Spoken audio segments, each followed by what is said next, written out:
And we are live like many minutes later. Morning thoughts, morning thoughts, morning thoughts. Shout out to the people going out to work this morning. Shout out to the people coming in from work this morning. Extra special big up shout out to the people who work multiple jobs. I have the utmost respect for you. Shout out to my entrepreneurs, my stay-at-home moms and pops, my retirees. Shout out to the drivers. Shout out to the Uber driver, Lyft driver, truck driver, taxi driver, food delivery drivers, round town and long distance truck drivers. Shout out to crossing guards, school teachers, law enforcement personnel, medical field personnel, military personnel. Whatever your job description is, shout out to you. Shout out to the volunteers in Jamaica right now and the people them who are on the ground actively helping others who are desperately in need. Shout out to the people who have donated and to the people who continue to donate across the board, to the respective charities and foundations and those who are helping. Big up on yourself. Thank you. We appreciate you greatly. Every little bit counts. $1 to you today is nothing, but $1 right now, I'm telling you, is a lot to somebody else. So big up all those people who are participating in that way by helping out. We can't all be there boots on the ground, but we can definitely be there in dollars and cents and not just in prayers. You know, we have a thing where when we don't really want to help somebody, we usually say stuff like, "Me I go pray for you." "Me I go pray for you," or "God help you," right? But you could do a little bit more than just "me I go pray for you." So for the people who've been doing a little bit more than just "me I go pray for you," because the people them can't eat your prayers right now. You know what I mean? You stretch forth $1 right now. If you're those people, big up yourself. Welcome and extra special shout out to the people who wish good for others as much as you wish good for yourself.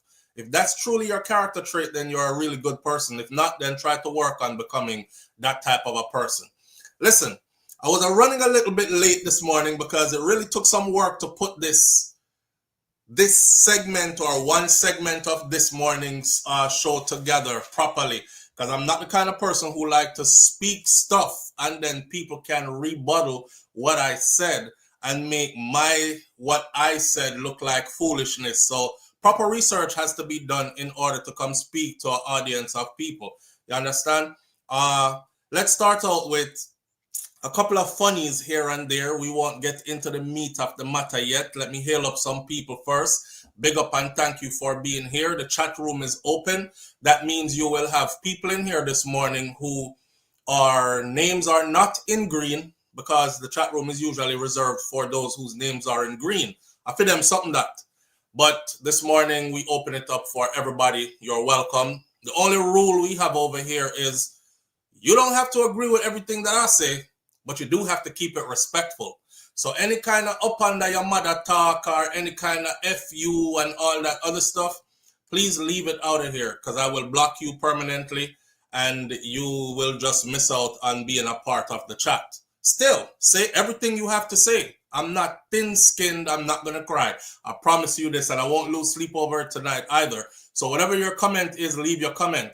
The phone lines also are open this morning, so you can definitely call in and state your piece, right? Whether you agree with anything I'm saying or disagree with anything I'm saying, etc., etc.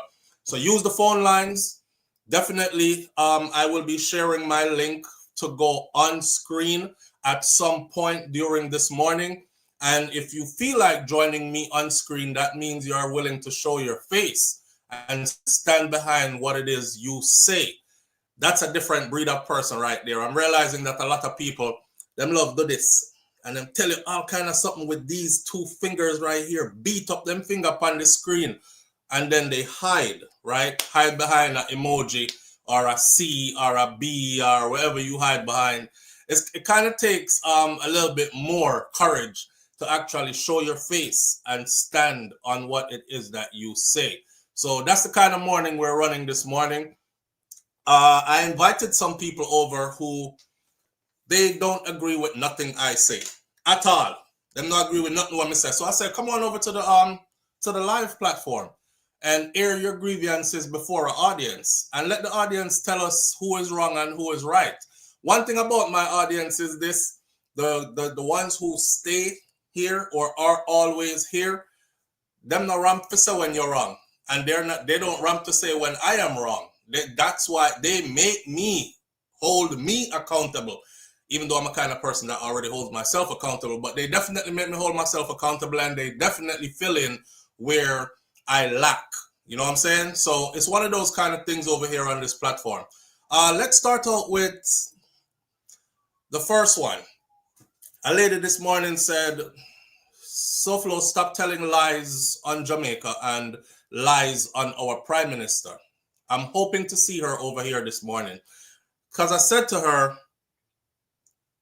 she said, stop telling lies on Jamaica, lies on our Prime Minister. The police are watching you.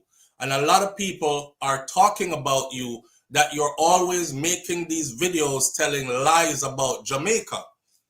Right.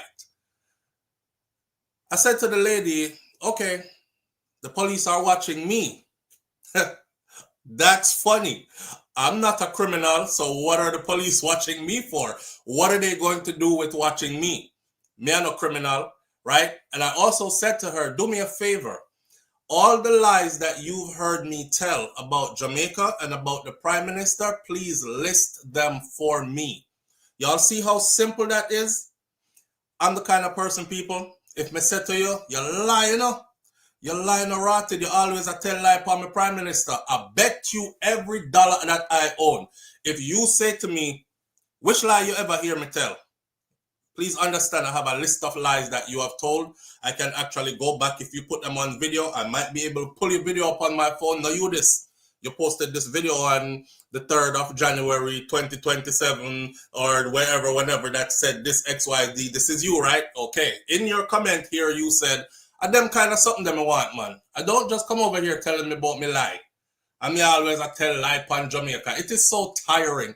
I've listened to this for years now, of how I am Jamaica's enemy, and me not love Jamaica, and I bear lie me tell upon Jamaica, and me always I try make Jamaica look bad. It's crazy because that type of thing comes to me only because I speak up for Jamaicans that need help more than anybody else, or don't have a voice loud enough to speak of their plight.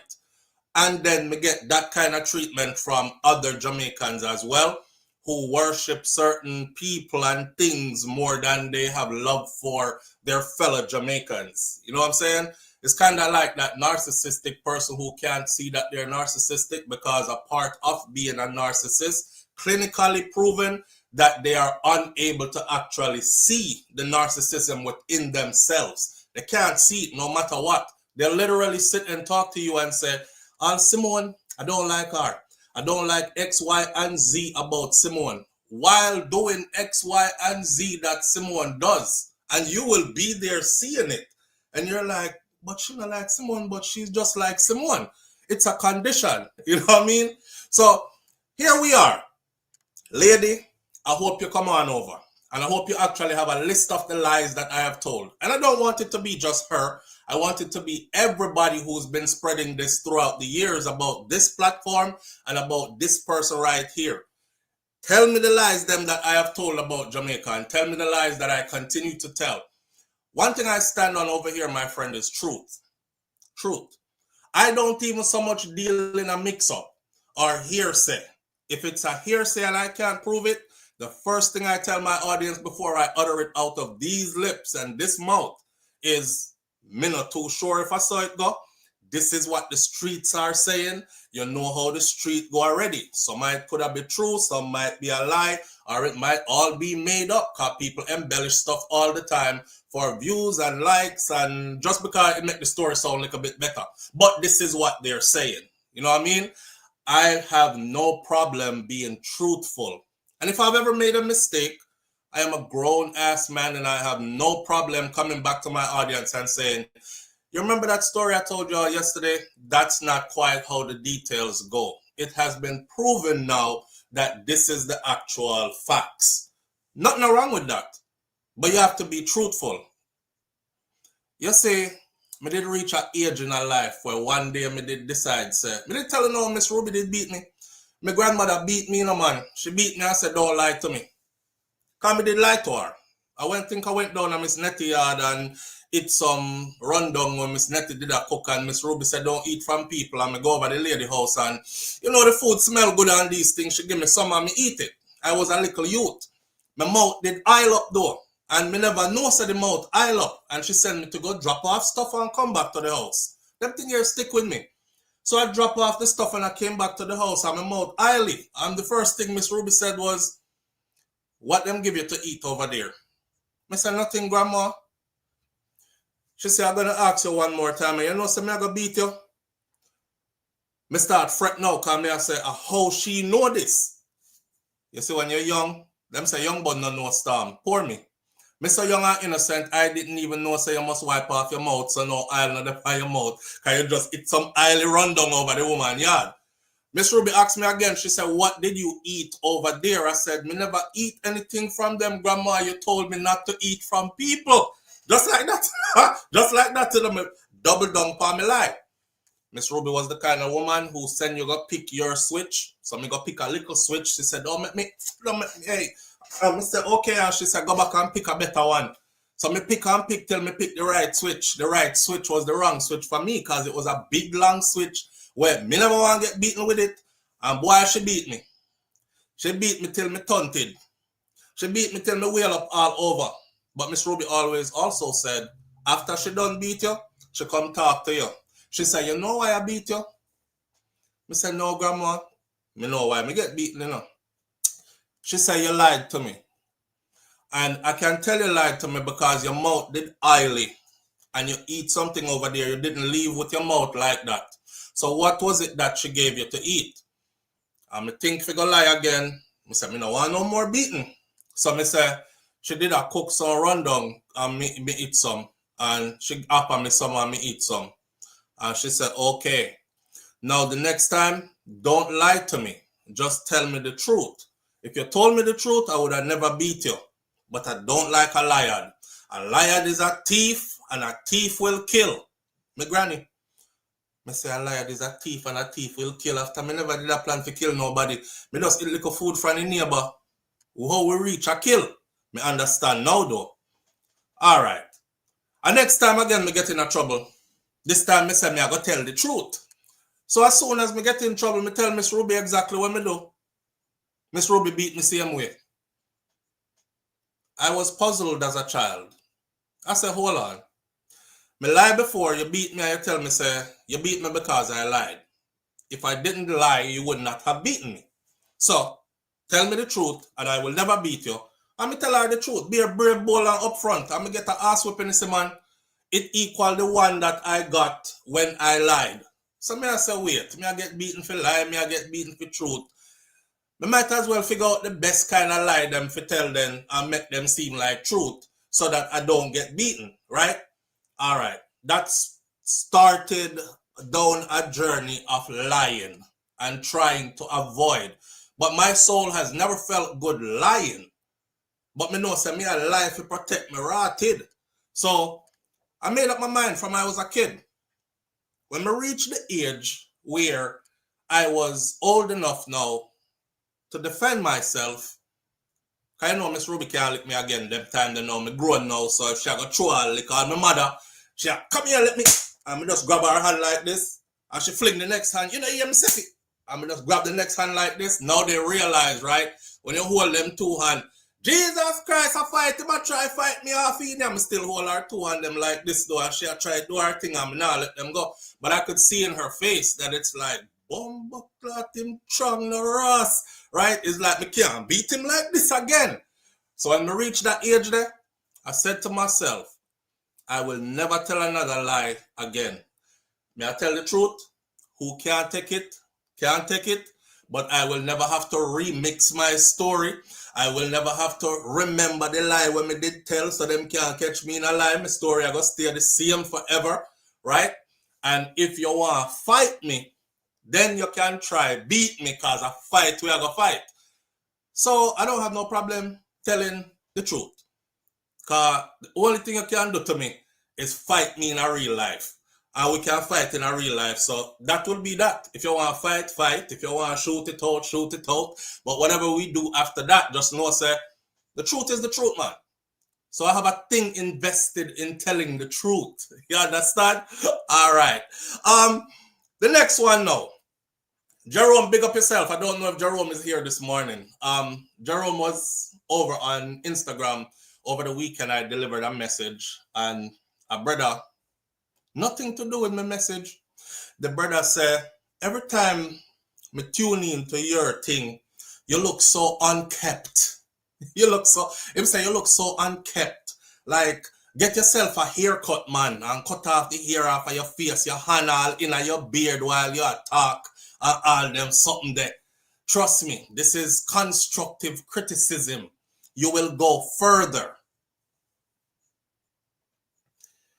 Can I tell you all how many people have come to us with this whole rearrange yourself kind of thing? Rearrange your whole self. First it was stop speaking so much patois, because when you chat the patois, nobody no understand what you say. If you're going to do patois, just do patois alone, please, and leave out the English, you fake ass Jamaican, because you can't even maintain it. And then, you know, people have always wanted to rearrange you. Look how long you're up on YouTube now. You don't think it's time for you to get all a green screen background where every morning you wake up to do your show, you're in a different location and it looks better for the screen and all these things. I don't know if some of them mad say me have hair and at for me age, me can still grow hair. Me a whole heap of hair now, me hair grow fast. So if you all look at just videos from not too long ago, me never did have no hair. Me hair grow fast, like me shave it off, it grow right back. I don't know what it is. I think my circulation is very good. And I'm thankful, you know. I never know talking and putting my hand in my own beard was something not good to look at or make you feel some type of way. First of all, a comment that came from a man.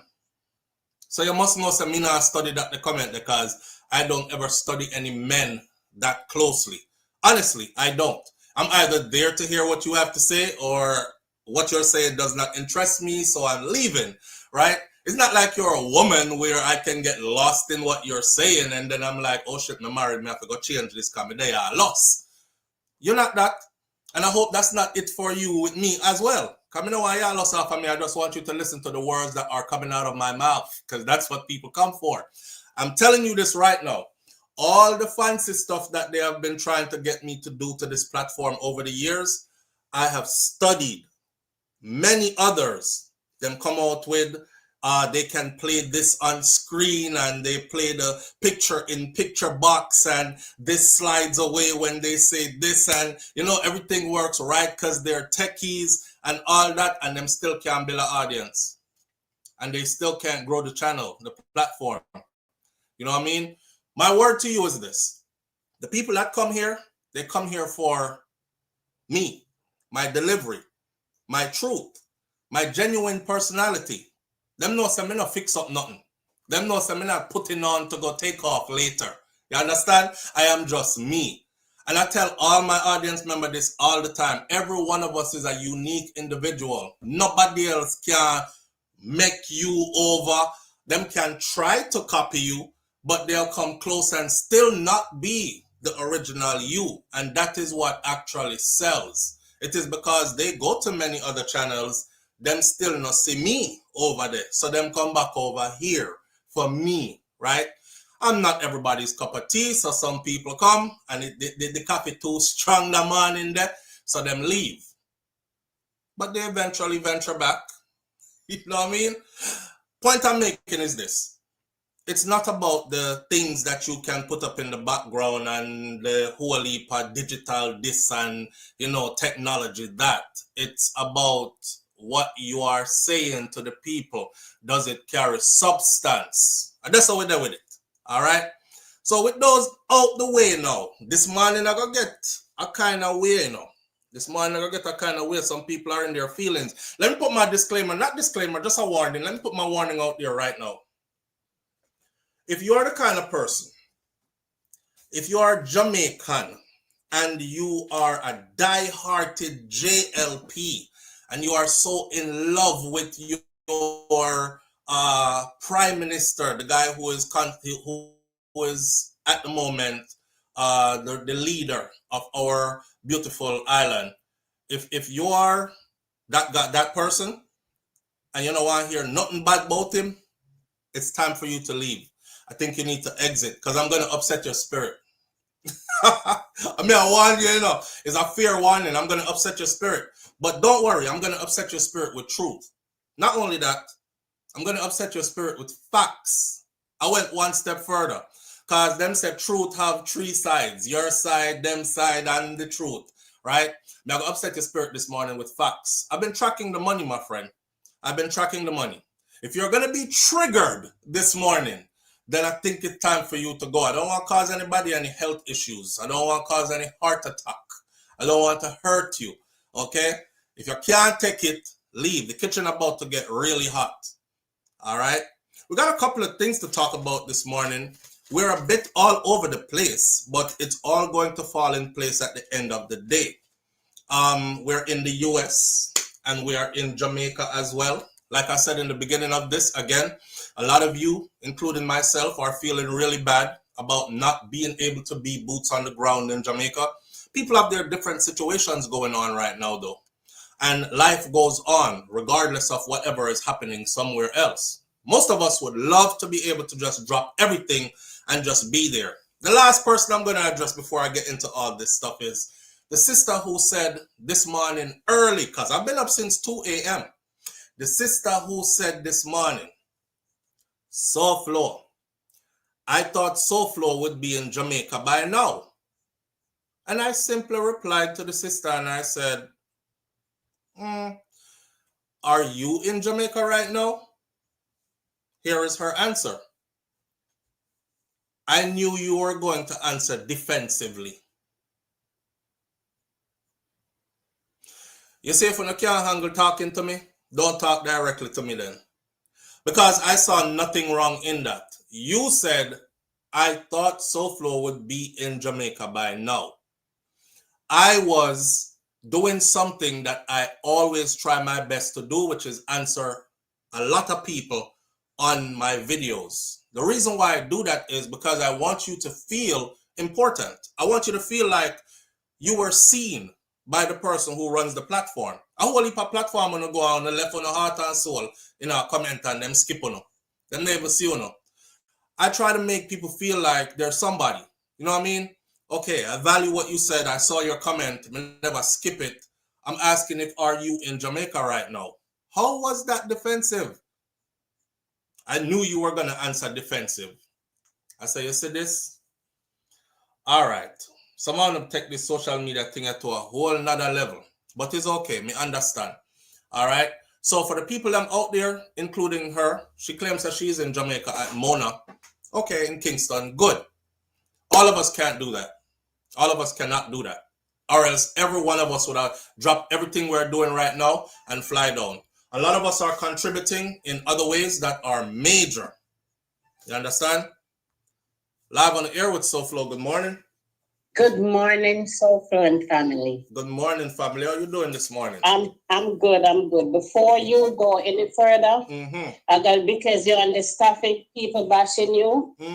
I'm burning a fire on Dancehall News and Reviews channel. Hold on, let me tell you something. You say one of the rules, not rules, but one of the things I practice over here, I never say nobody's name. And the reason is it is a strategy that they use to get promotion. I am a person. You see it now? I am a person that give away free promotion. Like if somebody said to me, SouFLo, big up my channel for me a couple of mornings on YouTube now. How much you charge for that? I said, me can't charge you nothing for that. Me just heal you up, man. But I usually look and see if their content is something in line with, right? And then I will come here and say, yo, go support so-and-so and big up so-and-so channel. Or they're in the comments right now, big up that person there. But there are those who think they can do another thing, which is if me start talk bad about him, people are going to mention to him, and then them are going to start call up my name over there, and then the people them over there are going to come over here to hear what I say. They think that strategy works better than working together. Okay, got you, Right. got you, got you. I didn't know that, but it's Right. because they was bashing you. I was passing through, and Yeah, man, enough of them bash me all the time. What them did I say? okay.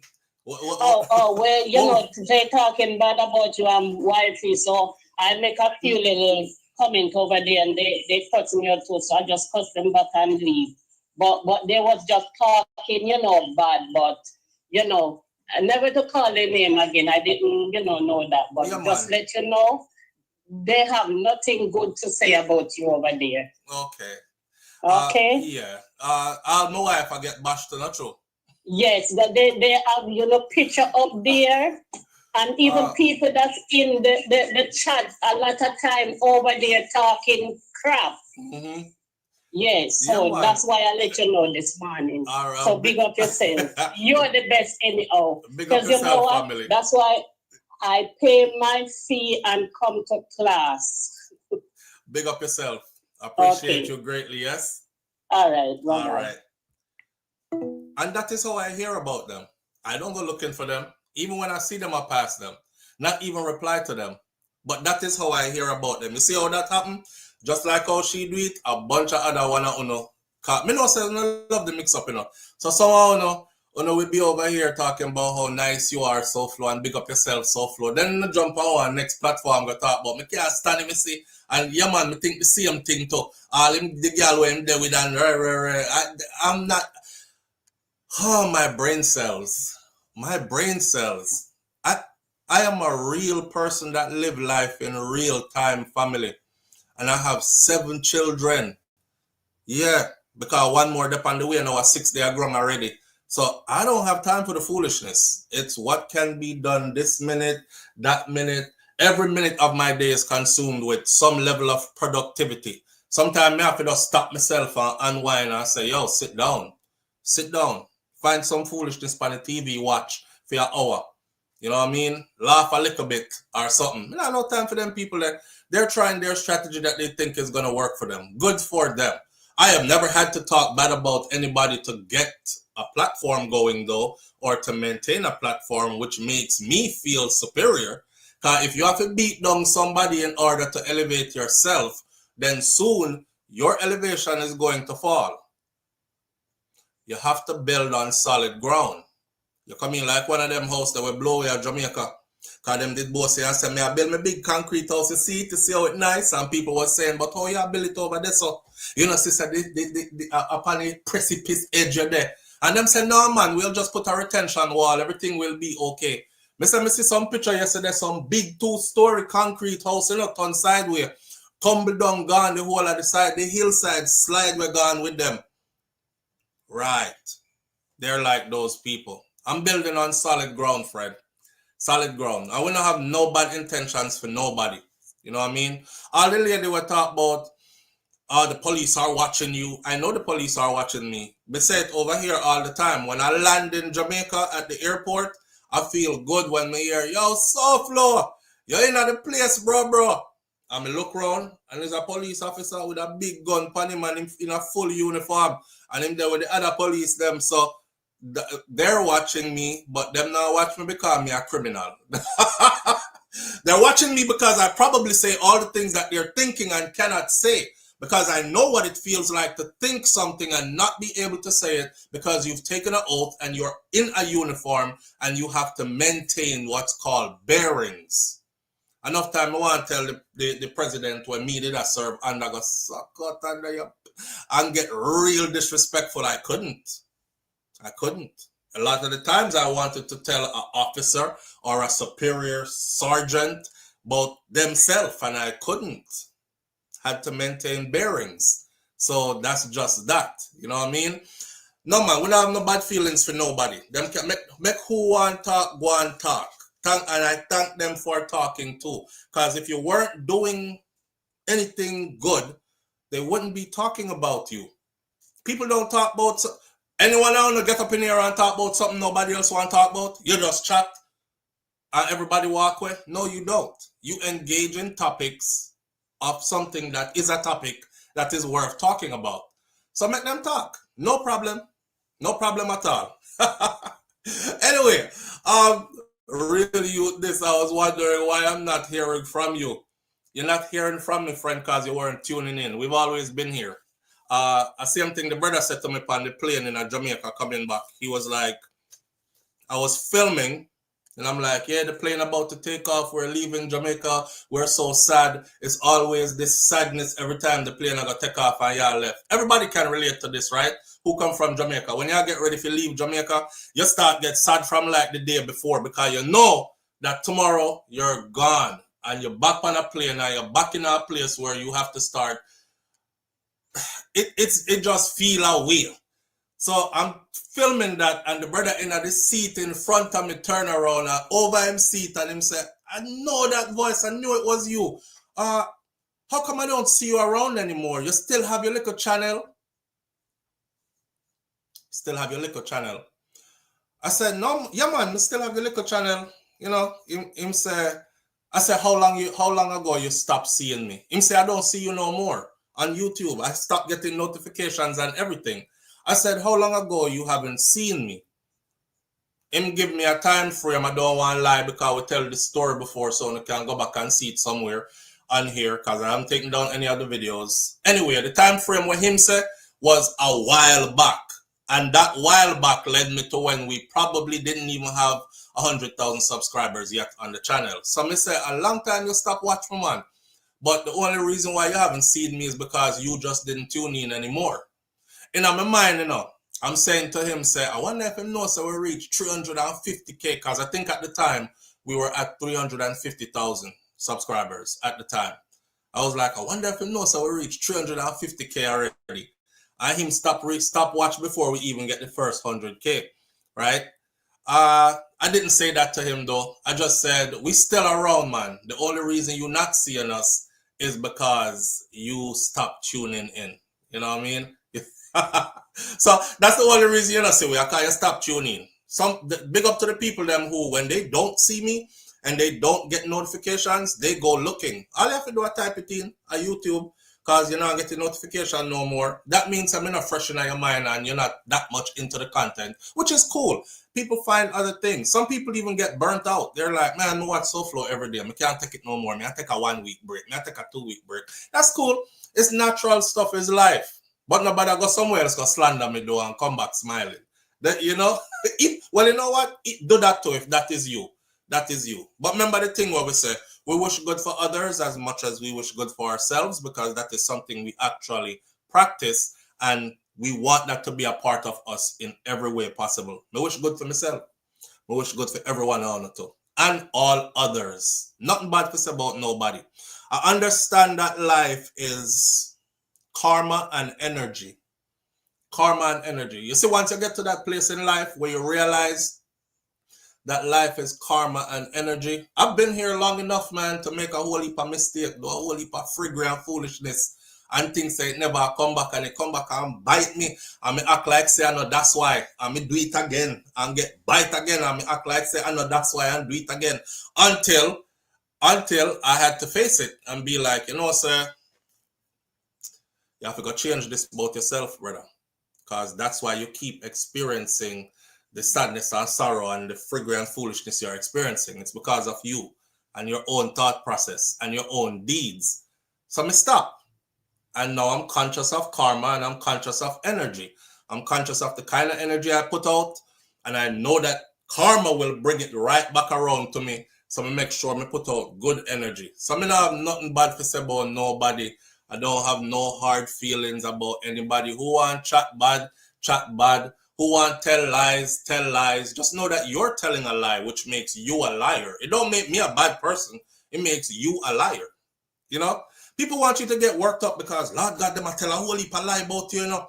Hear what? Y'all don't worry about that. When you hear people that tell lie about you and you know it's a lie, don't worry about it. Because it makes them a liar. It makes you still who you are. Just make sure say the things them what them say about you. If it's bad, make sure it's not true that they're saying bad things about you. Now, if they're talking about you and they're saying bad things and the bad things are true, then that's you. You have to go fix up because you are give them something bad to talk about. You understand? Comes a time where as grown people we have to really look on life and reason and make sense out of the reasoning.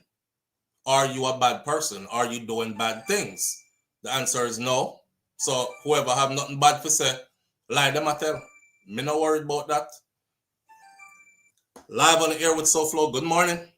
Morning, Flo. How you doing? My good brother, how you doing? Yeah, man. Me there, here, man. I understand what the lady was saying earlier. You know, the person that you was talking, a person where you have issue with for over the years, and you talk about it and pick them up. When you guys were supposed to, you reach out to YouTubers and said, let us collaborate and so on. Oh, really? And if the person will go to Nightly Fix and call up and you know the history that you have been through with these people. Oh yeah. It's just that every time them channel gets shoot down, they'll build another name and leech off of people. And keep the same narrative going. But you have an idea who it is though. I have absolutely no idea. Yeah. Jerome, we forget people. You see, when they have to do with drama and everything, I'll be forgetting people, brother. I may not even remember who. I honestly don't. Yeah, I mean, I'm going to call me. Making Jones. Yeah, I honestly don't even remember his who. So if you have a beef for me where you are carrying so heavy, I don't even remember. Listen, if I hurt you in the past, I apologize. You can't. Yeah, I'm somebody you can actually reach out and talk to. You know what I mean? One person who is very popular reached out one day and said, "Why you thief my icon, brother? You have to learn to make your own icon, man." So if y'all don't know, making an icon for your video takes a little bit of skills to navigate your way through a what you call it now, an editor, right? An editor system. So the person said, "Why me thief them icon?" And I looked at the icon. It was an icon I created. And I didn't really say anything. I was just like, maybe you need to stop using my material as well, kind of thing. Because I saw where my stuff was being used on their channel and I never said anything about it. The person just never said nothing more to me over that after that. But me not have no beef with nobody. I don't know who that is. Unless it's the brother from, I don't call no name neither. I do have a storied past. I do. Yeah, man, and as you talk about icon, I've been seeing, a couple icons over the weekend with the same writings and colors and so on, how you would do your icon. It makes, whenever I'm scrolling and me make a double look just to see if it says SouFLo or whatever. Yeah. And then I do see some videos platform where, when you do that video on YouTube where you were just make, say, people need to wise up when you do that over by Instagram. I do see a couple of people run with it and said, SouFLo not afraid of government or SouFLo the wise up in youth. So some of them go negative and some go positive. And and I realize some people like how you deliver the message, so they repost it and so on. Absolutely. And those are the people who I more gravitate towards. One lesson for everybody here, bro. Just gravitate towards the people that will actually uplift you, elevate you, or in line with what you have a go on. Like, them not agree with everything that you're saying, but they still know how to disagree, but still keep it respectful. Once you do that and align yourself with those people, you'll be all right. You'll be all right. Because you're always going to have the negative people, but you can't stop it. So let me ask you something. Why you never call out to Miss Ruby when she beat you, say you not feel lie? And because you hold one hand and you hold her next hand, she say you fight her up. No, me never.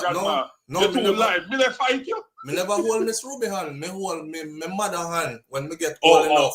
I wouldn't dare hold Miss Ruby. I wouldn't dare hold Miss Ruby hand, bro. Miss Ruby, me say me uncle come in at the house one time and him start talk to him mother like him a bad man and stuff. And my grandfather came home from the farm. My Stevie always whistle so you can hear him come way down the road. When me hear that the whistle they cut off, and me see the man start walk fast towards the house. The man walk straight into the house with a long machete in him hand and him say, "Peter, is your mother you're talking to like that? Come here, Peter, let me talk to you." And at the dining room table alone separate them, you know. So my grandfather run now as him a talk like him talking calm, you know. Come here, let me talk to you. The machete in him hand, you know, and him rush around the table like this, one solid, one fast movement, sudden movement.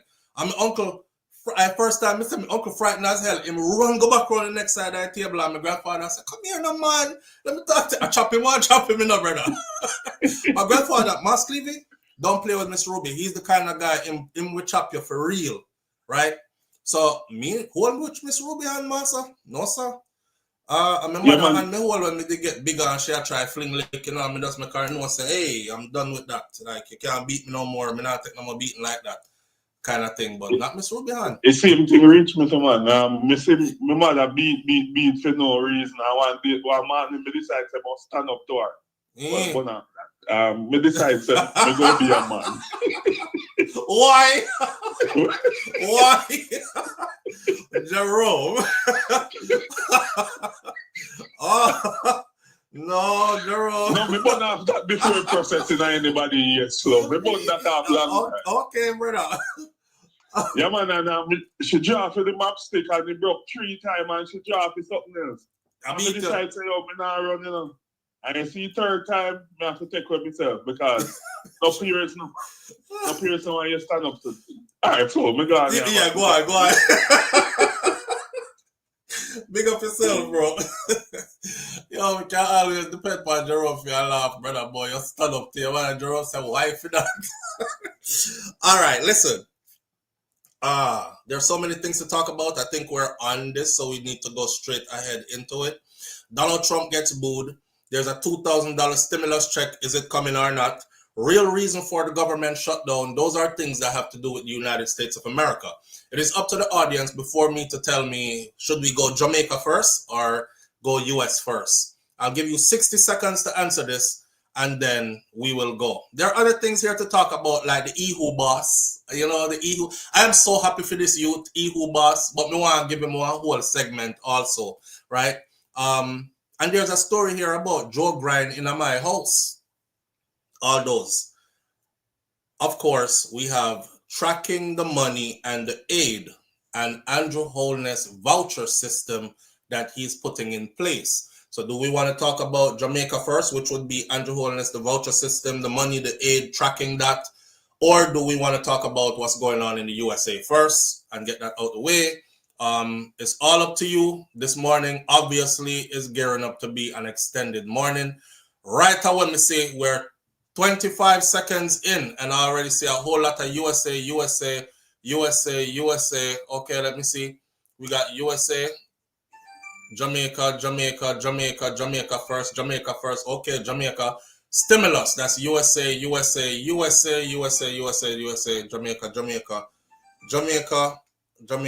Hold on there. Live on the air with SouFLo. Good morning. Good morning, SouFLo. Mini Bob. Right now, we're trying to decide what topic to go with first, bro. I'm in the middle of counting. And we have 20 seconds left, and I'm still counting the count.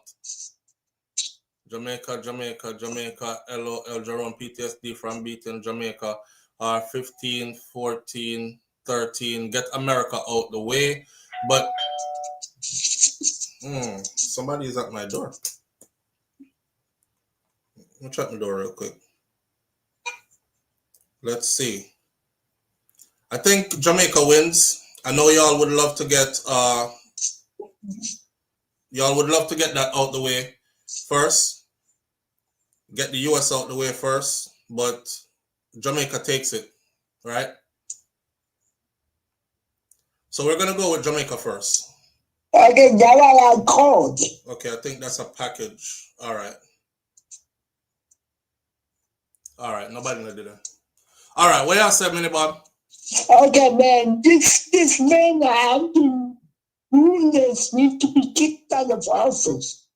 People need to die of starvation, and the babies need to die of no water. All right. They need to. Mini Bob. Yeah. Okay, give that a second before we get into all that. We're gonna start with Jamaica, so I'm gonna get into a list of facts right now. All right. Okay, Are you going to send a link? Say again? Are you going to send a link so we can come up with you? Yes. Okay. All right. I will be right there when you send the link. All right, brother. Okay. All right. Y'all say USA, but you didn't vote enough. It was more Jamaica than anything else over here. I'm counting them, and it's Jamaica that won. USA kind of came in late, yard first, never second, bad man. Anthony Johnson says, all right, listen. I did a video that said, we're 2 weeks in. We are 2 weeks into the passing of Hurricane Melissa, damaging parts of Jamaica and leaving people in destitute conditions. 2 weeks. And 2 weeks in, we still have 27 communities that are still marooned. No government agency has gotten to them to help them yet. And there are lots of people who are in dire need of help, assistance. So the question was, are we really getting a lot of aid? Is there a lot of aid coming into? Just how much aid and how much money has poured into Jamaica so far since this hurricane passed? Remember me said, keep an eye on the money. I also said, and this is why a lot of people are saying, y'all lie upon with Prime Minister. It's not a lie. Fact check it. He said it himself. He's sitting on all the resources. He's sitting on all the resources. That's why he told you about the voucher system that he's putting in place, where he will establish these checkpoints where you can go and present vouchers, cashless society, go present vouchers and get your needs met, the aid issued to you, right? He's stockpiling. Now let me tell you what we have gotten so far. And this is not the whole list by far, but this is an extensive list. So cock up your foot real quick and relax yourself and listen. People are dead. Many are still missing. Did y'all know that many are still missing? Did y'all know that over 100 and something Jamaicans are still unaccounted for? People are asking which part and family member gone. We see houses that are submerged in water. There are no rescue teams that are diving in the areas where the houses are submerged up to the roof in water, looking to see if Mas Joe still sitting in a wheelchair in the house, or he did hide in the closet and think the roof did all come off, and then the water come in and him still in the closet in the house. There's nobody looking. There is no real search and rescue going on. Jerome was the one that asked me off air and said, SouFLo, how come nobody is talking about this? And I told him, I said, that is exactly what I'm going to talk about this morning, so stay tuned. Well, here we are. People are dead. Many are still missing. Why are the search and rescue teams not out searching and rescuing to see if there are survivors, if there are people in stranded places, or if there are these people that are missing, where are they? You know what I mean? We have the manpower on the ground to do it. We have the professionals who this is what they do. In advanced countries that we call first world countries, that's their profession. They descended upon Jamaica when we needed them, and our Prime Minister parked them and tell them, hold on, let me put this together first. Okay? Now, get ready for the list. So following the hurricane, and it took me all morning, see there, it is in my handwriting, it long, in my handwriting. All right. Following the hurricane, Jamaica received a significant amount of aid, including, here we go, 12 million US dollars, of course, from the United States of America, and that was for emergency assistance, along with 64 tons of humanitarian aid from the International Federation of Red Cross and Red Crescent societies.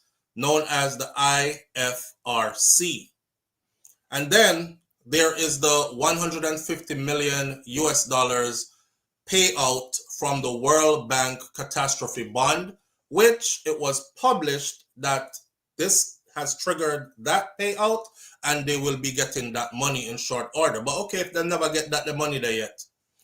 Other aids, including medical supplies from Direct Relief, technology donations from Amazon, UN World Food Program or WFP, 74 million US dollars to provide food assistance and to coordinate logistics and telecommunications across the affected areas. This one, of the 74 million, Jamaica gets a piece of it. They didn't get all of that 74 million because it was supposed to split between Jamaica, Haiti, and Cuba. But Jamaica got the larger portion of it. Then there is Project Hope, an emergency response team that are on standby to address urgent health, water, sanitation, hygiene, and mental health needs in affected communities. They're not being sent out. There's the Bob and Rita Foundation, food distribution, raising funds to supply roofing kits and building houses or rebuilding houses. Them I look at as a charity organization that is not government. So I'm not really add them to it. But pay attention. All these other ones are directly given to the Jamaican government, which Andrew Holness is the person who is in charge of all of this. El Salvador sent in 3 planes with more than 300 rescuers and over 50 tons of essential supplies, including food, medical supplies, emergency relief, and equipment. In addition to 7 million US dollars humanitarian aid came from Canada, along with Canadian Armed Forces. A team of approximately 20 members arrived in Jamaica the same week that the hurricane hit. France provided another 40 tons of humanitarian aid to Jamaica, which included essentials for 500 families and 2 water treatment units that were delivered by a French warship. Then you have the EU or the European Union. They provided another 2 million euros. 2 million euros transferred into US dollars works out to be 2,314,080 US dollars. And then Japan provided 1,400 sleeping bags, 350 tents, 350 portable jerry cans. Portable jerry cans, I even went and looked up what those are. Those are actually these cans that we carry in the military. They are usable. They're like almost indestructible. So you can carry them into any environment and they will keep safe your water, or you can use them to carry fuel. 350 portable jerry cans, 1,400 sleeping bags, 350 tents, 20 water purifiers, and these were handed over to Minister of Local Government and Community Development. Go and look up who that is. That is Desmond McKenzie. He is one of the longest standing people in politics in Jamaica, and he represents the Jamaica Labour Party. All the aids come in are under control of the Jamaica Labour Party, the Prime Minister and his people. So for the people who are saying, so how come we not see the MP them from the PMP side? If me see the JLP them take care of them people, that means that them can take care of them people too. This is where I'm trying to wise you all up and tell you that politics is being played. This man is literally sitting on all this tons and tons. I don't know if you don't know where tons is. We're done talking of pounds, you know. Tons and tons of aid. All right. China Because it's not done yet. China then provided $2 million in direct cash assistance. Cash. Again. Followed by disaster relief materials and medical teams on the ground and and then the local Chinese community in Jamaica put together $2.5 million worth of supplies to include bottled water, toiletries, basic food items, flour, rice, sugar, all them, something there, whole heap of canned goods and so on and so forth. And they're basically taking care of the Sentence Bay Infirmary, senior citizens and residents whose homes were damaged. The Sentence Bay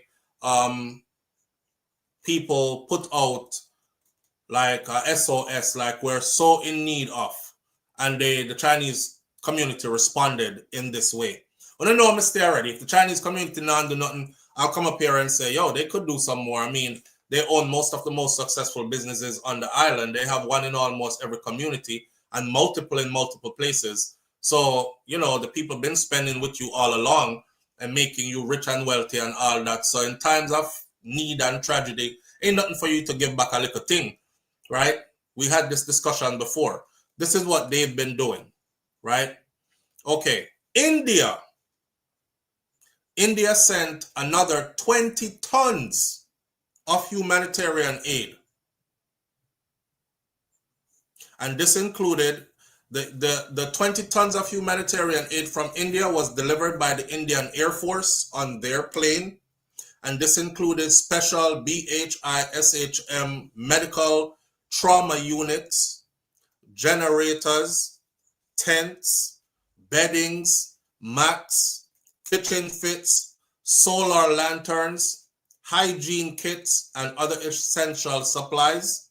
And these were delivered to Minister of Foreign Affairs. Kamina Johnson-Smith was the one that received those. And we all know who Kamina Johnson-Smith is. And of course, she is aligned with the Jamaica Labour Party, right? To include personnel on the ground.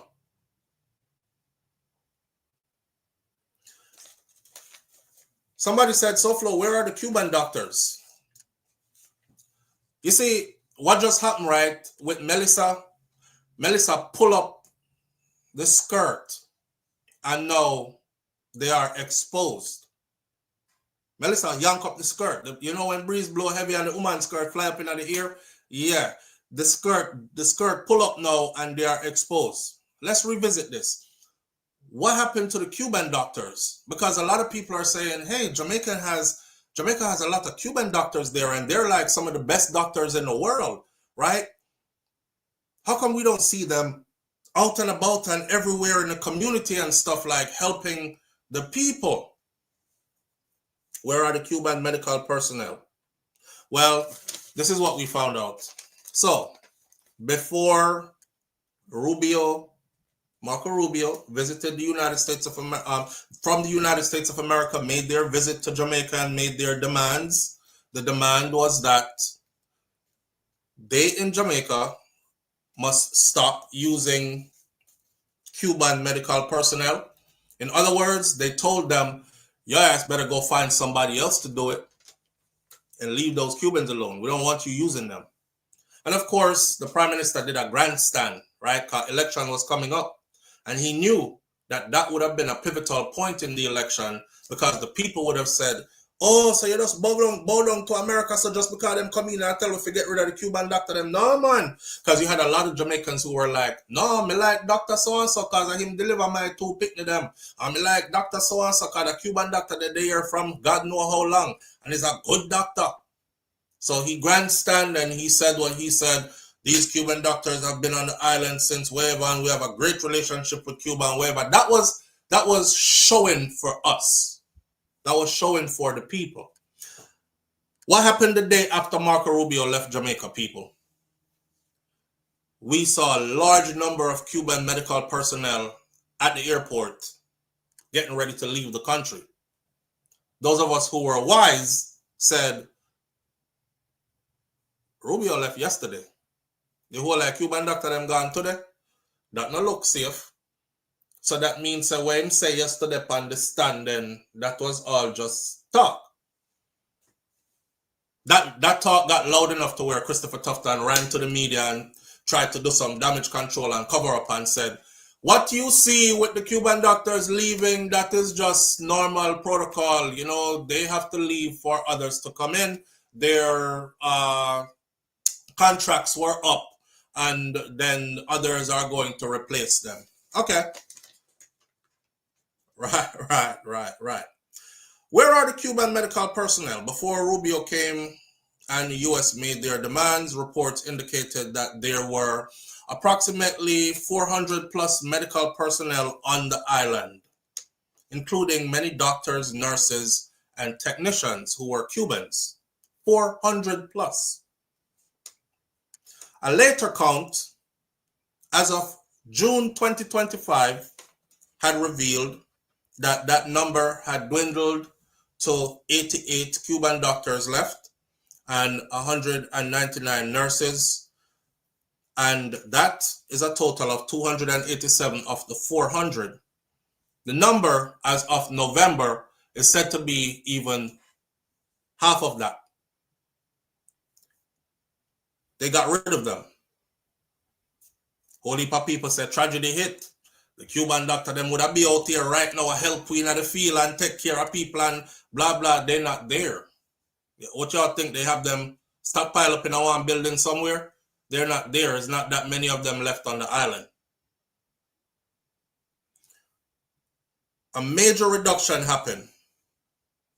And Jamaica has turned to the Philippines and Nigeria to replace them instead of using the Cuban doctors. So that's just a little FYI for throw out there.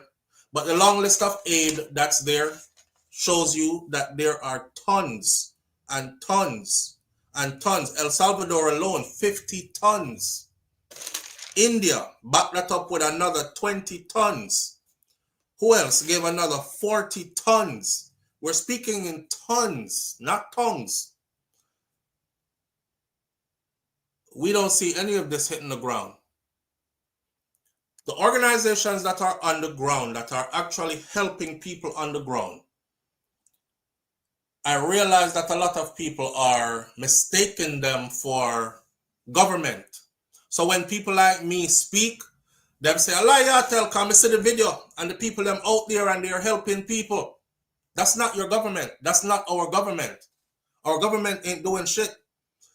Andrew them will send the police and the soldier to go guide these people and protect them, because you know we're well unruly and stuff, and people will come in a certain area where we haven't eaten in 3 days, and a man look on the next man and say, yo, my G, fuck that, I could just take everything from them. You know what I say? We don't know when them people here come back a 2 week now before anybody reach you again. Man hungry around here. So they have to send in security forces with them. So you see the security forces with them, you're thinking, oh, this is my prime minister doing the... No, all the aid that came in, that was given to our government is stockpiled. It is stockpiled. It's not going out to the people. 2 weeks after this hurricane passed. 2 weeks. I see Jamaica Uncut going to a... Big up Jamaica Uncut. I see Jamaica Uncut because I used a piece of their video yesterday.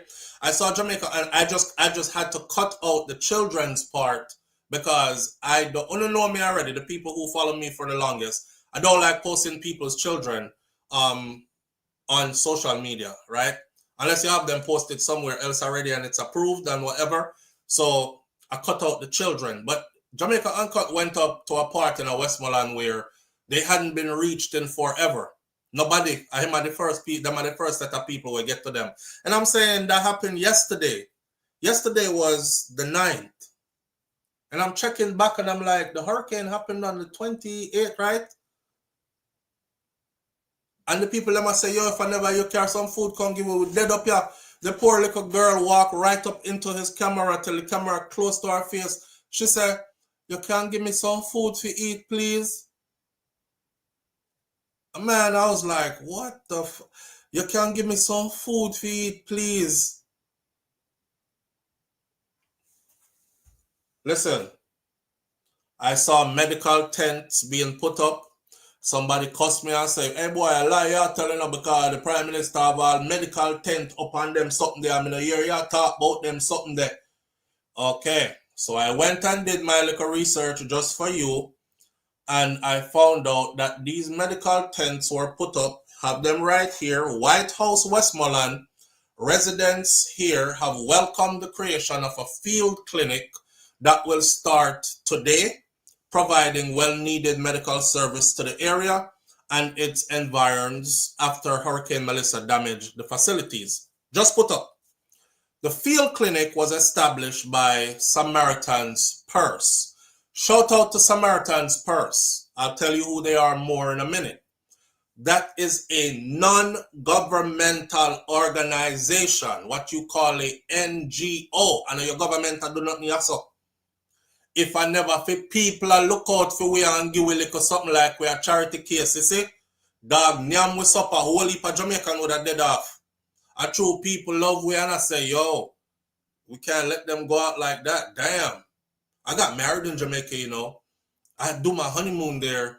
I go back once a year to celebrate. I have business there. My children go to school there, at a boarding school there. And them kind of people, they are like, oh my God, we can't make them go out like that. Why is he not doing anything?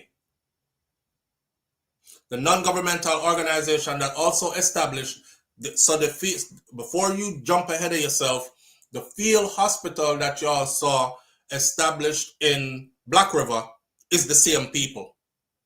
They're just multiplying their field hospitals across the country. So again, is not your government, right? All right. So they also established a field hospital in Black River previously to support the Black River Hospital in St. Elizabeth that was also damaged by the hurricane.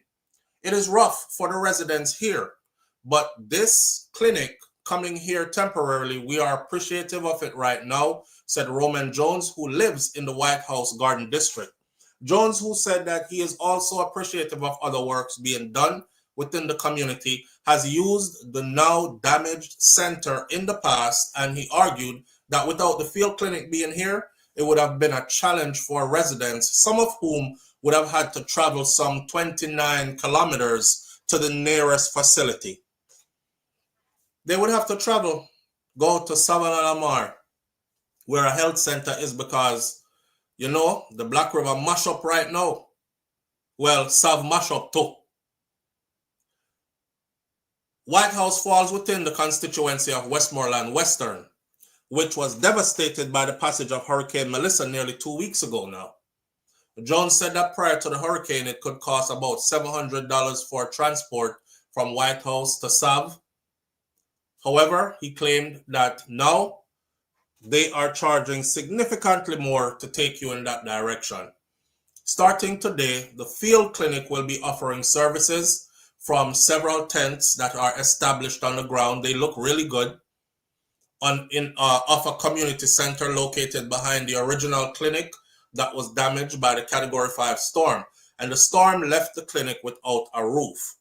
The clinic service will be up and running at White House, and the mobile pharmacy between Hummingbird Charities, the National Health Fund, and the Ministry of Labor will go into eastern Westmoreland, into the hills, where they will treat patients, give them prescriptions, medication, and all that stuff.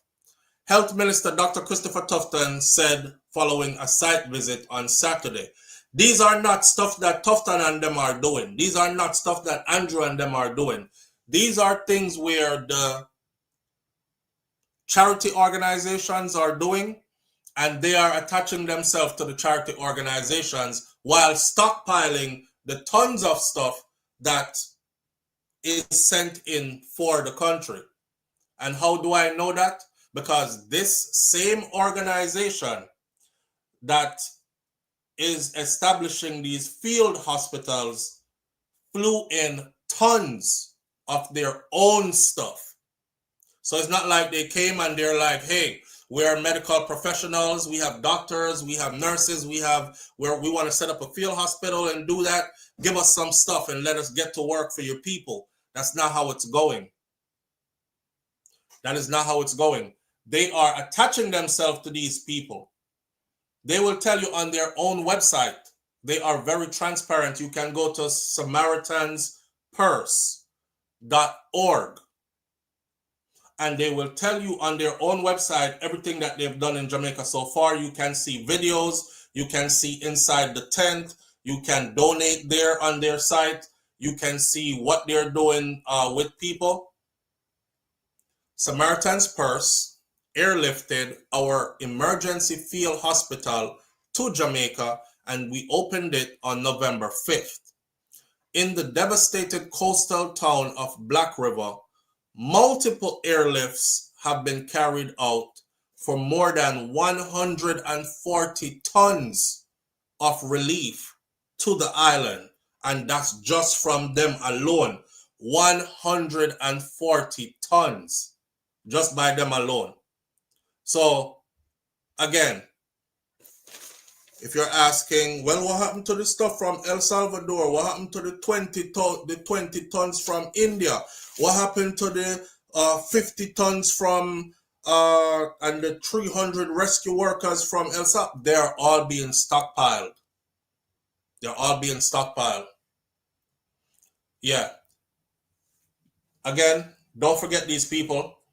They need all the help that they can get too, just so they can help us. When I look more into who they are, they're actually a faith-based organization. So they work more along with churches and donations from churches and personnel volunteer from churches as well, right? So even just the name of their organization, Samaritan's Purse, if you go to their website and look it up, when you know in the Bible the story about the Good Samaritan, right? And it's based off of that, and that's what that is. Nothing to do with government, not a damn thing to do with our government. So our government, which is headed by our Prime Minister, they are not doing what the Jamaican people want from them. They're not rescuing the Jamaican people like we are thinking, like some people are thinking. Hate to burst your bubble if you're one of the people who think my Prime Minister is handling this so well and things are going good and I see the movements on the ground. You're not seeing movements on the ground from your Prime Minister directing those movements to be on the ground. You're seeing charitable organizations on the ground and volunteer, like the Bob Marley Foundation and for them people, them what they align themselves with, like 4 other charities that are huge, that do stuff around other parts of the world, that were able to come in with them, like the Samaritan's Purse. Like those are the people you're seeing on the ground. So because you see 2 politicians hitch up beside them, or because you see 2 police or 2 soldiers around them, y'all keep thinking that this is Andrew. Andrew is sitting on all the resources that came in. Everything I just read off of this list to you. I don't know all like that. We're going to the next page now, because that's how much stuff he's sitting on. What I'm reading off to you is what he's sitting on. Barbados. Big up to Barbados. Barbados packed and sent us 2 containers of emergency supplies, including tarpaulins, or tarpaulins, if you want to speak correctly. Tarpaulin, we call it. Cots to sleep on. Those are fold up, roll out beds, so people don't have to sleep on the floor. Those of you who served in the military, you damn well know what a cot is. You spent a lot of time on a cot. And you know, say, in times of need, your cot is better than the floor.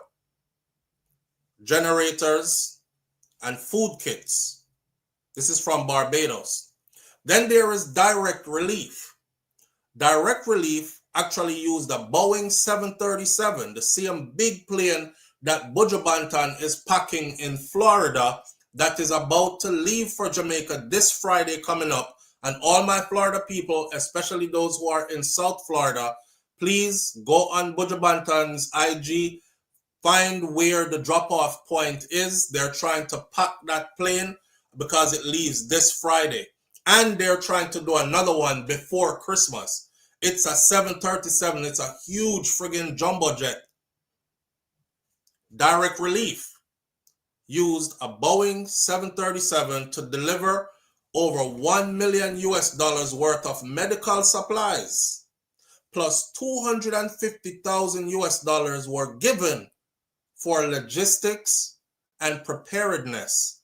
Some more of the stuff that Andrew Holness them sitting down pan. That was 16 tons of medicine and supplies, including antibiotics, diabetes medication, first aid items, water purification tablets. You hear people out there say, boy, them stuck way out in this one, the water dirty. People are 3 days now, people don't drink no water, and if you don't carry a little bottle of water, go give them. Sometime when we go out there, them lick them, chop up, and the people them well dehydrated because water is contaminated severely now. You have sewer pipe bus who did have toilet in the ground that spill up on land, gone in the water supply, all kind of something like that. They can't just walk around and just drink water, me thirsty, right? So all these things are coming into place. 16 tons. For all the other ton them what me are telling about already.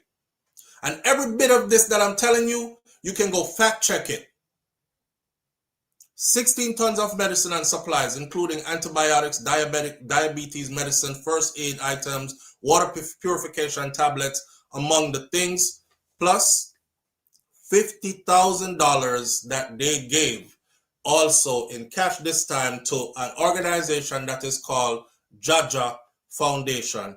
Y'all can go look up Jaja Foundation, and I think Jaja Foundation is another one of those that you can give to. They are somebody I would trust, because I went and researched them when I found out that these people, Direct Relief, would pack a 737 jumbo jet with $1 million worth of stuff, plus give $250,000, and then that's 16 tons of stuff, and then turn around and give $50,000 cash to Jaja Foundation. I had to go look up who Jaja Foundation was. Turns out Jaja Foundation has been doing good work in Jamaica for quite some time now, and they have a mission in Jamaica every year. Go look them up. Jaja Foundation. All right. They're doing good works too. Trinidad and Tobago sent 8 containers of aid filled with critical relief supplies. Guyana did a little bit of something. Guyana raised $5.8 million, but that was Guyanese dollars, along with Maxi Priest in a charitable effort that turned out to be £21,000, which is about $27,646 US. That the money gone in the government hand to in Jamaica. And also the supportjamaica.gov.jm website, which was recently established, that has collected tens of millions of dollars since it launched last week. This is the government website. And I know so anytime it ends with .gov, or the government something, right? And it's them control it. And this is Dr. Dana Morris Dixon, who said that since it got established and opened up last week, they have collected tens of millions of dollars in there already. And in my words, may I tell you who say it and who get the stuff them. What is going on with all the aid? Your Prime Minister is sitting on all the aid. He's sitting on all the aid. Why is he sitting on all the aid? He told us why he's sitting on all the aid. The video I put up yesterday, it seems like everybody who watched that video got caught up in the brother saying he had to show ID in order to get stuff. We're hungry, we need a little food. We want some water, please give me one of your care package them. And them say you have to show ID or your TRN. And him say, storm blow everything, me not have nothing. So me have to walk from over the place, go way back over the house. Now, by the time I was done watching that video of the brother,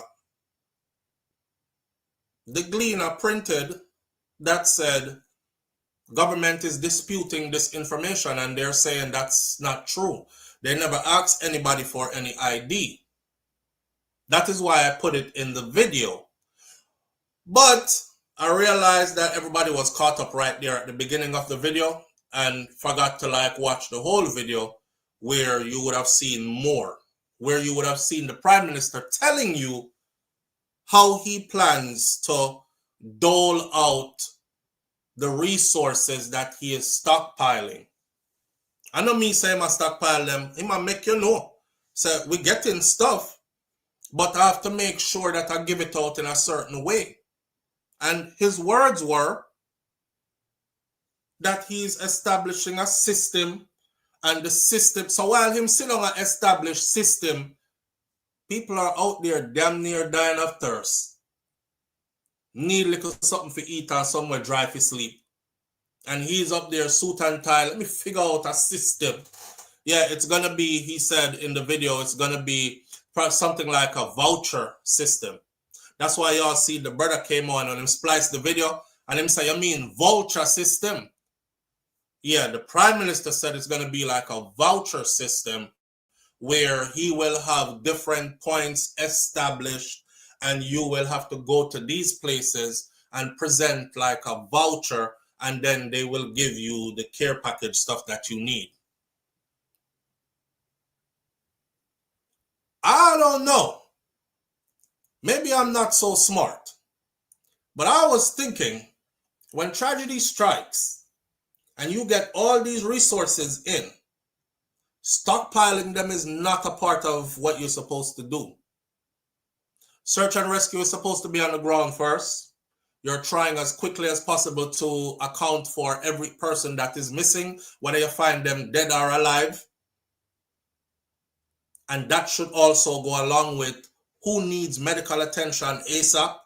And that should also go along with getting people evacuated, getting people to dry land, getting people to somewhere half decent, comfortable where them can sleep while you clean up the area which part them did that. Not leaving the people in knee-high mud and water, and in some places the water high up to their neck. Or even higher, like the place where they're floating in the refrigerator. As a matter of fact, the brother who flew into Jamaica and is there doing his own thing, he actually did an update for us on the community that is stranded, where they're floating around in the old refrigerator.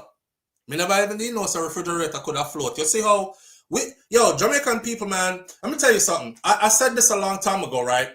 I said, if it's lost, find one Jamaican. I bet them help you find it. If they block the entrance off and you feel like you can't get in, find you a Jamaican. I bet them figure out a way to get in there. That's not necessarily always good, because we get into places where we're not supposed to, you know. We are so resourceful. I never know say a refrigerator could have float. I never know say you could have used a refrigerator as a boat. Not even a little blow up plastic boat or nothing the people them don't have around there.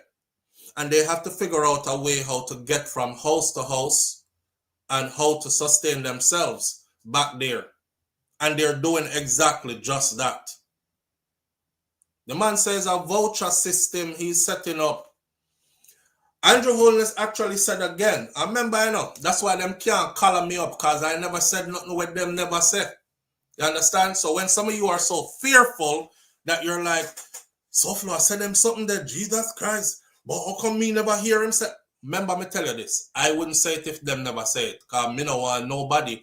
You see my credibility? My credibility means everything to me. I don't want nobody come and say, you lie. How you said the man said this? And now me hear it is not that him say at all. So please believe me, that him say. Andrew Holness recently said, on top of the voucher system sitting where I put the video in the video I put up yesterday, remember where it is an article that was printed in the Jamaica Gleaner that said, I hear the cries of every baby. Something like that, right? And in there, he said, he have to look at it like this. Do I myself, like him I said, do I myself grab care package, jump on plane and go give it to the babies who are crying? Or do I establish a system where things can be distributed like evenly or something like that, him say. So back then already I knew he's stockpiling and he's trying to figure out a system how to distribute this. But my issue is, while you are trying to establish a system, people are like almost dying in need, bro. I'm not here to hate your prime minister, people, the people who love him so much. It's not here to hate him. We're just saying that there's so much aid and so many personnel who are ready, come with all them equipment, willing. Them want dive underwater and go look and see if them see bodies under there. Them want chop through, demolish, move, plow down, find people for it. Them want to do all of it. Man, send them out little. Chop out something in that community there a little bit and then come back in. No, we're not sending nothing up there so today. No, we're not sending nothing around there so. We have to figure the system out first. Could you imagine all my kids being in my house? 6 children. And everybody has said, Daddy, we hungry. And I'm like, the pantry full of food, but hold on. I have to figure out how to give them the food first.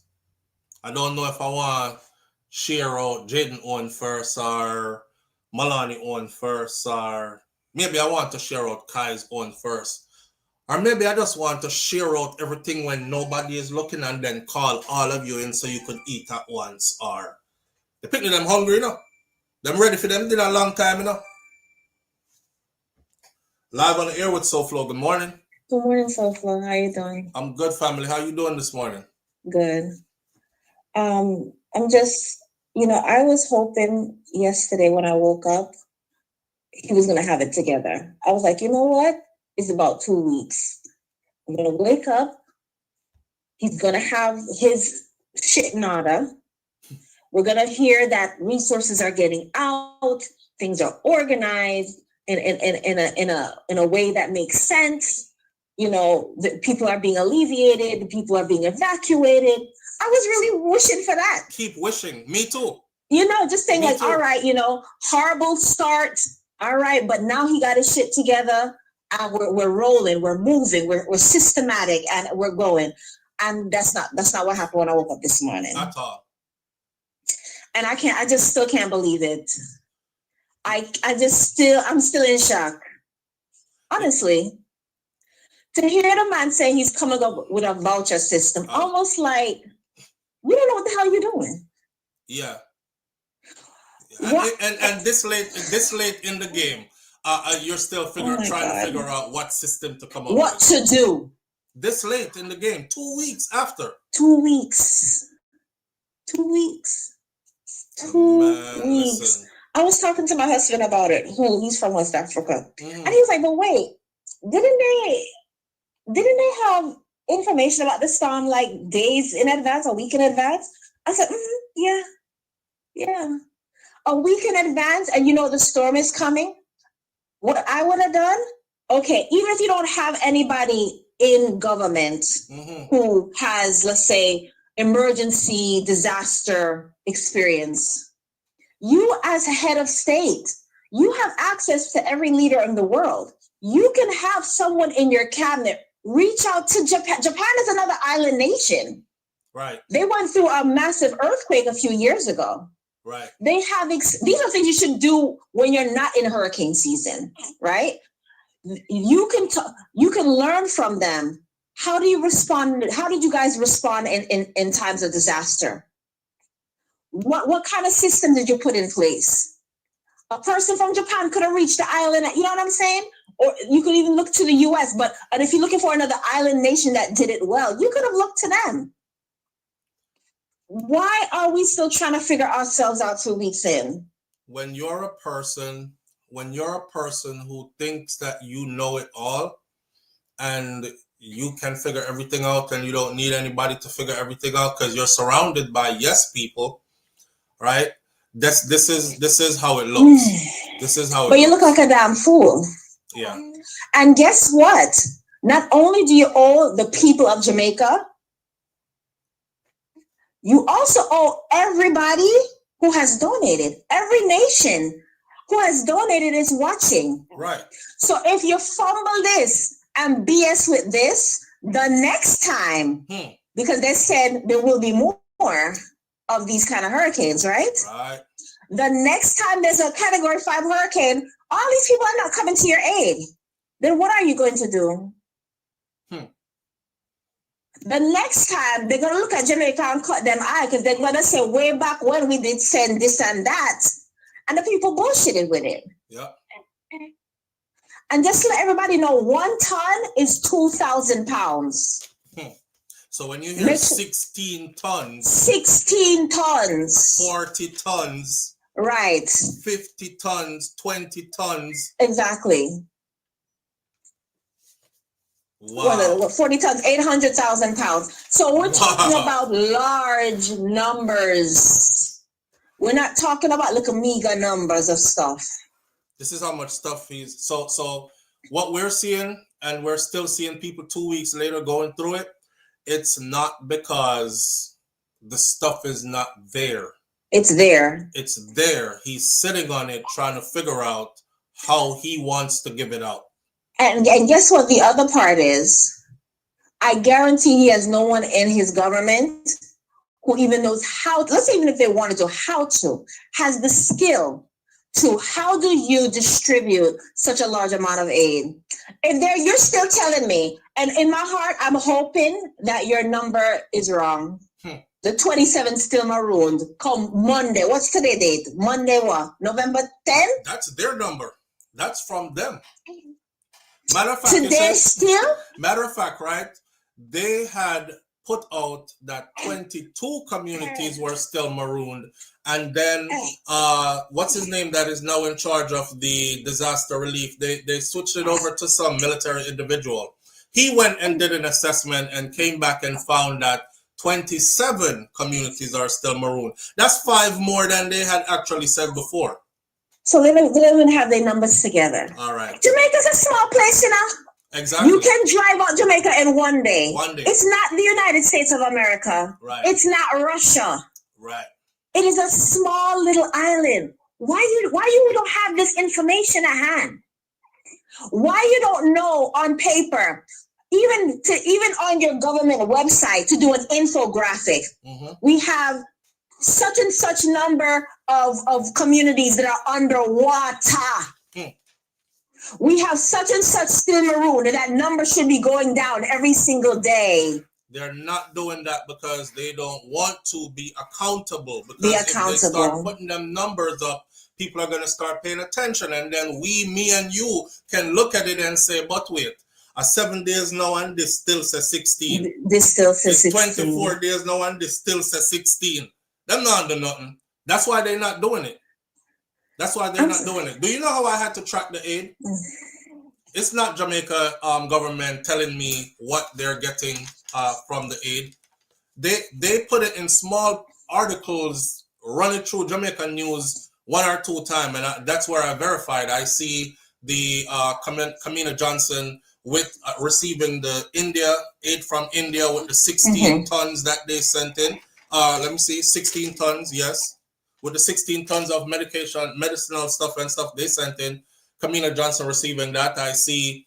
But I go for the people first, because it's big news in their country, how much they sent to Jamaica. So I have to track it from who sent it first, their media first, then verify it with did it reach Jamaica and who collected it.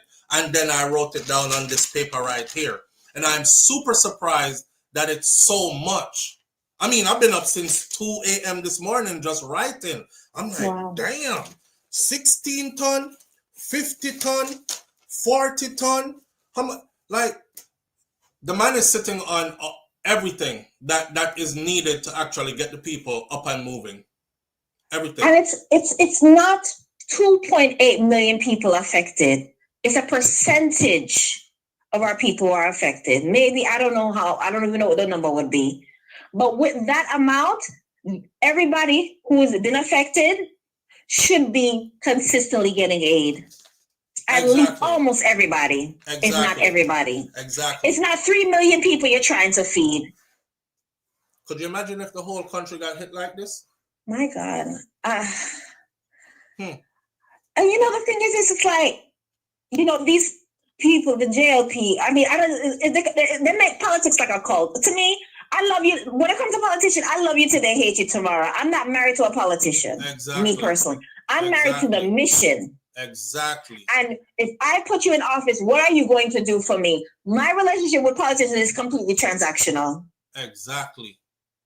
Completely. And that's the mindset I'm trying to get these people to foster. But so many of them are so in love with their politicians. And I don't know what that, you're in love with people who will let you starve and die of thirst, and they have the resources to give you. And you voted them in and you paid their paycheck with your tax dollars, and they're still sitting on the aid. And the thing is, I don't think what these people understand. I want Andrew Holness to win. God no. When I say win, I mean win at his job he already has. Yes. I want him to do a good job. I want to be like, yes, Prime Minister of Jamaica doing an excellent job. I want to be able to say those things. Yes. I really do. But he's just not. And I know our people tend to have short-term memory, but as I said before, this is a hard, painful lesson. It's a hard, painful lesson. I can't figure out why. I mean, I hear him saying he's establishing this voucher system, but I cannot figure out why that's the route that he chose. I can't figure out why. There has to be something else behind why you chose that route. You chose the slowest route ever. The slowest route to get aid and relief to the people who need it the most. That's super suspicious to me. I can't figure out why. It is very suspicious. And I have another angle. And the one thing I can say to all those across the world who are donating, we appreciate it. Indeed. Like, absolutely. It makes my heart tender. Absolutely. To know that all these countries have really, you really realize, like, wow, like, they really care when it comes to, at least that's my hope. So there's one side of me that feels tender and just really appreciative, and another side of me that's kind of scared, because we know that the land of Jamaica is hot when it comes to those who want it, right? And on the other side, I'm like, I appreciate you giving the aid, but another side of me is like, what do you want in return for this? What is the expectation? Because I appreciate everyone giving, but I'm also kind of suspicious at the outpouring at the same time. Even to see journalists from Fox News down there, and you know, they're hugging up people they're talking to, and I'm like, I don't know how authentic this feels in my spirit. They're trying to show that they care, and I hope it's genuine. God knows. Yes. And maybe it's just my suspicious mind. Right. But at the same time, you can't help but to think that way. I have a friend, and she's Haitian, and she tell me like a bunch of Haitian proverbs. They have a Haitian proverb that says, "A dog looks at the owner of the house before he enters." And based on his assessment of the owner will determine how he operates when he gets in the house. He gonna shit now, is he gonna piss, or he gonna be a good behaved dog? Or am I gonna be strategic, right? Jamaican people are people that if you are explicitly being disrespectful, if it is explicitly without a shadow of a doubt understood that you're trying to steal the land or exploit us, we're gonna get very rowdy. Right. That's the only time we organize and get very rowdy and very ugly. But if you smile and you do the exploitation, but you do it in a more strategic type of way, where if you're not really a person, really sit down and think, you're not going to see it, we're not going to notice. So my wonder is the outpouring authentic or inauthentic? And if it's inauthentic, is it to blind us to other ulterior motives? You know what I'm saying? Yeah, and I'm thinking the same thing. I'm trying to wrap my mind around all this just like you are. And I have these questions that a lot of people might call weird, or they might make names for us like, what I'm saying, you're conspiracy theorist, or here we go making stuff up again. I just have questions. I'm just not a gullible person. Right. And I mean, forgive me if I ask these questions, but I have questions. I'm curious. Yeah. It's not like past events haven't happened that has led me here. So it could be potentially, which I'm hoping not, a strategy that, oh my gosh, you know, the land is condemned. The people have to be moved out of the area, moved off the island. But man, the world really did try. You know, everyone came to their aid. No one's going to think that, you know, this was an ulterior motive to get the land, because you see, look at all the emotion. Look at the outpouring. Look at the journalists. People were genuinely trying to help, and it just didn't work out. Just didn't work out. That land, and they had to evacuate, or, you know, a lot of people just decided just to sell. And, you know, BlackRock, you know, since you're selling and all, you know, they just came and scooped up the land because, hey, it's for sale. But, you know, we really do still love you. But, you know, now you're not here. You know what I mean? Yep. Trying to figure it out. But that's all I wanted to say. I'm just in shock. I'm in shock. I am too. The man said, do I go and deliver package myself? To the crying babies. To the crying baby. That sounds like a man who don't know what the hell he's doing. That's so condescending too, you know. It is. That sarcasm. Yes, at a time like this. Yeah, we know you're not gonna jump out of no damn helicopter and deliver no packages to no crying babies. Why are you talking to people like that? This is a life and death situation. This is serious times, and this is how you come off, right?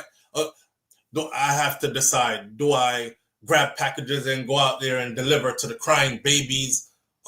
Your job is to delegate. That's why you are the head honcho. You tell everybody where to go and what to do. You put people in positions to handle certain situations, because you can't handle everything, but you can sit at the top and oversee everything. I also want to say, because it's important to know history so you can recognize patterns. Mm-hmm. During the slave trade, because there were more of us on the island than the Europeans. Mm-hmm. What many of them did, not only in Jamaica but other parts of the island, who they would have in overseeing many times were the mulatto class. Mm-hmm. So when they left, or when they went back to the UK, it was the mulatto class that kept the plantation running. Mm-hmm. That's all I have to say. I think that makes its point. Mm-hmm. The mulatto class, people you think kind of look like you were the ones who kept the plantation running and had complete and total allegiance to the slave owner to ensure the system stayed in place. Absolutely. Anyway, thank you. All right, my friend. Have a good one, yes? You too. Always Bye-bye. A pleasure. Thank you. You too. Yeah. The questions, man. Okay, so here's another question I want to ask everybody, right? And I want you to wrap your mind around this right here. We're not dumb. Let's take this phone call real quick. Don't worry, the question won't go away. It's right here in front of me on this piece of paper. Live on the air with SouFLo. Good morning. Yes, Flo. Yeah, brother. Yeah, so listen, I've gone to a lot of places before, and I ask people, hey, how long you working here? Some will say 20, 25. I said, you're not a manager? They say, no, we don't want to be no manager, you know, it's just too much responsibility. Too much responsibilities. Yeah. And, you know, because some work, it takes a lot, and they know what it takes. Although you're getting well paid to do it, it's just if your mind is mental to get it done. So a lot of persons would do some job because they said it takes too much. So just like the Prime Minister, I mean, sometimes we would want people to understand, but then they need fire, because now you say if the people that beat Andrew constantly, everybody goes to know what it really takes to be a Prime Minister and what it takes to run the country. I don't believe Andrew should end the work maybe 8 hours a day. Now is the time where him have sleepless nights. They try and make the country run, because now this is when it takes for the government to go above and beyond, reaching out to everyone. So I used to like to do voluntary work, and you used to see the food truck, the food share truck them leave out every day and go all over in the town, say Connecticut or so on, different cities. I believe after 11, 12 days, Andrew should have even them school bus that were parked up, start go every day to different communities, and you have certain people where is managing the people them were on every bus or any truck. But every day them know say, okay, five buses or trucks heading to St. James today, and they're gonna go to almost every community. Then 7 trucks head out back again tomorrow. Then when they feel that they reach all St. James, then they go to Westmoreland, the next 2 days, and they constantly do it. And then there's a report by the end of the day or night that say, we saw this, or this person need help, or this person died, or whatever. So I just feel said the Prime Minister should be going above and beyond right now. You have some people when they're a manager at a facility, they're the last person to leave. Or sometimes they're supposed to work 8-hour shifts, but sometimes they have to make sure everything's done so they go on 12 hours and it's the same pay. But they just have to do it because that's what the job consists of them to do. So I just feel that Andrew phone to the ring from all different people, all different states and countries, and he's reaching out and he's having people going state to state, even knocking on whatever door, and people do wellness check all over, searching, Active. Search team and Active. so on. Active. Very active. He should be very active out there. Very active out there. Well, he's holed up in Parliament and in the comfort of, his comfortable life. Every now and then, him push out him head, step into somewhere. We haven't seen him go anywhere much lately.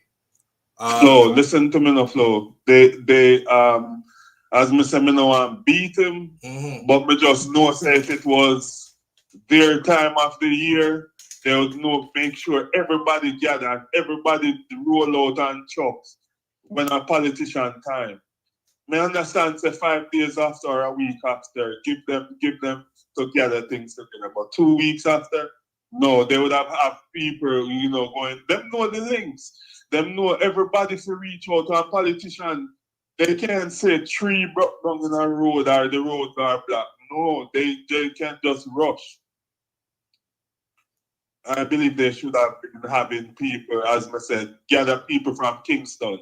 There's people in Kingston who want to work, or some just freely want to contribute. What about but Jerome? But Jerome, it's not even gather people. Listen, El Salvador alone sent in 300, along with 5 tons of aid, sent in 300 persons that are search and rescue experts and medical experts, and they came in ready to work. Want to see any of them anywhere?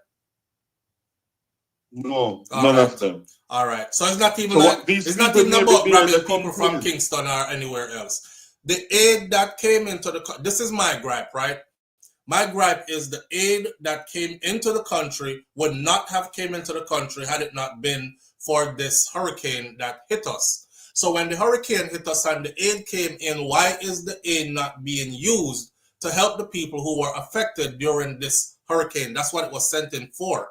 It wasn't sent in for him to suddenly decide he want to sit around and try to figure out a good system to get this distributed. It was sent in as an emergency relief. That emergency mean right now. That's why when ambulance or car people go to the hospital and it's an emergency, them turn on the light. You hear the woo, woo, woo. They're diving through traffic because it's an emergency. If them pick you up and it's not that serious, them don't even turn on the light. Them just take them time and drive while people work on you in the back. This is an emergency. This man took the emergency aid and stockpile it and sit down there and talk about him and try to figure out something. That's where my gripe is at. No, there's, as I said, you know, one of the main thing is that these people came in the country prepared. Yes, they came in prepared to help us. Yeah, prepared to go out every day from, you know, maybe 7 a.m. until, you know, 7 p.m. They expect to out there the gift to the people because that's their mindset. That's their mindset. It's rough in Jamaica right now. You're going there to work hard. Listen, I know how military goes, right? If they're prepping you for a mission and it's a mission like this, Jamaica just got hit hard. We're heading into Jamaica. Man, prepare and expect the worst, right? We've done this before. We got this. All right, let's go. When you get there, it's going to be a whole lot of long hours and this, that, and that is exactly how they prepared to come in. Did you see when people they landed? Coming in, they'll be like, well, I've never used a machete before, but I guess I'm going to be chopping a lot of way. So, you know, yeah, they came in ready to get work hard gloves. That's how. So, you see, when they have a mindset and they come in the country, they're just going to be bored as hell and talk about it. We're not doing anything. Calling back, telling their family members, say, we haven't started going on the ground as yet. So they put up with people in a hotel and just feed them to make them fat. Yeah. Yeah. No, they have to, as I say, rush out because the more I listen and the more I reach out to family member, you know, people really talk about St. James, but St. James, you know, they go through a lot too. So there's just so much people that go through a lot. And people them need to just run out big time and just start get things done. Yeah. Yeah, bro. So my question is, when are they gonna start serving? So let me ask you something. We are grown person and you know from we little they go to school we know to dissect things. How do you dissect when Andrew the telling people them said we're gonna have to dig bodies up and do autopsy? Me and you know said that's bullshit and that will all right, I'm glad to see how you say it. So when Dr. Dayton Campbell first of all, Andrew Holness' wife, who is the Speaker of the House with our rude, disrespectful self, these are the things Dr. Dayton Campbell was trying to speak about. It's the backlash that they got over how she responded to the man I tried to shut him up and run him out, that Andrew came back himself and addressed the dead. Because you remember Dr. Dayton Campbell said, he said, the numbers that we have for how many people have died is inaccurate. He has reason to believe that it is inaccurate because at the time, I believe the number was at 30. And him said that can't be because in his constituency alone, he has about 25. And he knows of 8 families who have buried their own dead on their land. That is when Andrew now respond with the whole, you know, and he looked over to Dr. Dayton while he was saying that, like, they're buried. You know, we're now getting word that people are buried and we're going to have to, even if we have to dig them up and do autopsies to figure out if they died from the hurricane or if they died from other. Slow, listen. Even if you're in a car accident and you're frightened to whatever was going to happen, and you die from that, you still have to do with the car accident. So we know that whatever happened to the person have something to do with the storm. But is there someone in the chat can press 1 if you believe after this is all over and you're gonna dig up even one person and do autopsy on it? I think when the body is rotten and stink, and we know that it will be more trauma to go dig up back a person and now they have to relive seeing the carcass or the dead body of their own family member again and all these things.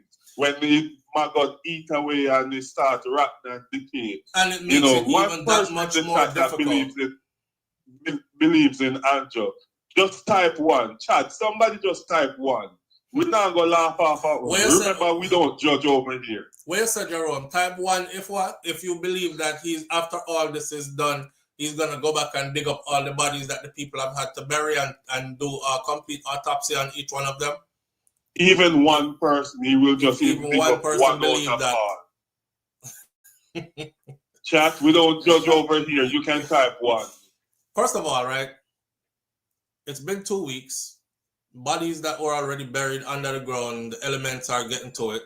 By the time all this is settled and it's time to go dig up back body, do you know how hard it is going to be to determine cause of death? Because the more decomposed that body is, the harder it is to determine cause of death. So, I mean, they're going to spend a lot of government money, I guess, doing scientific stuff to these bodies just to figure out if they died in Hurricane Melissa, or did you die from a heart attack, or your diabetes kill you, or one of your family member them kill you cause them see opportune time to off with your head cause them want the land after the hurricane done. I don't know, but they want to get the full story as to how you died. Remember, even when you have a family member died or someone for you died, sometimes the reason why them tell you why it takes so long for the person to bury, a month and a half and 2 months, because it takes a long time for that doctor to normally come and figure out what's the cause of death. Much less they have to talk about somebody that is buried. These are bodies on ice preserved. Yes. Yeah. And it still sometimes take them a month to get to it. Yeah. Because Jamaica is just, we don't have so much people that does that in Jamaica. And now the Prime Minister tells us that we might just have to do that and figure out what is cause of death. If just say that, how we would like somebody to dig up back his family member, and then you see the decay and the head missing from, and the maggots and so on, and that person can relive the trauma again. So you think nobody want to? In all fairness, I think a lot of these people would love for their family members to have a dignified burial, though, because they weren't given a dignified burial. If, say, for instance, God forbid, me and my mom were together in a storm, and we are one of the people who got caught in one of these maroon communities, and nobody not come pick up mommy body for the last week or so. Flies start take her, she start swell up, I got bust, all kind of something. I did my best. I said my goodbyes, and I buried her. I wouldn't want her to stay buried there, so she not have a casket, me just wrap her up in a one sheet and put her in the ground. I didn't even dig the ground low enough.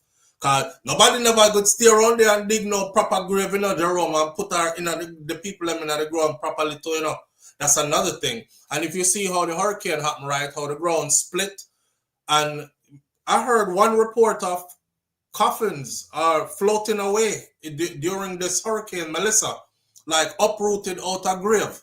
So you can imagine the people then when they'd have to do a shallow burial real quick just to get rid of their loved ones because they're on land stinking right next to them. That alone is so traumatic, but I wouldn't want my loved ones staying there. I would want them to eventually, when things get put together a little better, to actually do a proper send-off. So when Melissa came, and I'm sure a lot of people would want that too. So this storm is the only storm that comes with a demolition team, because the roof them gone, the amount of road and see you don't see no asphalt, and the ground dig up 5 feet deep, bridge gone, everything is like this. Melissa come with a lot of different destruction. Okay, now a question for you. This was a question I was going to ask the audience, but since you're on here, you can have a crack at it. What was in the rain? Everybody listen. What was in the rain when this hurricane came? And the reason I'm asking is because of this. I've seen hurricanes before. I've seen hurricanes before hit different parts of the world. I've been through a couple of hurricanes before. I've lived hurricane in Jamaica, and I've been through hurricane in the United States of America right here in Florida. Everything that was green was still green after the hurricane was gone. This particular hurricane was just licked Jamaica, I see. Sister, everything brown after the hurricane. The greenery is gone, bro. Everything is brown. Everything looks like a chemical burn. It's like scorched earth kind of look. No, I know I'm not asking experts, but you don't know. There's somebody might be out here who is an expert who could actually explain to me, say, SouFlo, because XYZ chemical was formed in the air, and give me the scientific. But me, I look for a real answer. Check this out. Watch this real quick. See it here. I can't play the music with it because the copyright infringement. So notice the greenery. Everything is lush. And then it looked like that when the hurricane passed. It's lush green and everything turned brown. Like when somebody set a fire and burn out the place. Well, maybe a dirty water and the flooded rivers that it comes with, and the greenery is the leaves that's gone. I don't know, bro. I don't know. That well, looks may go back suspicious in to me. chat. All right, brother. Yeah. Yeah, that looks suspicious to me, and I've been wondering about that. You ask Google and it tell you. Audrey, you ask Google. Audrey, what Google say? No one hear what Audrey said. Google said about it.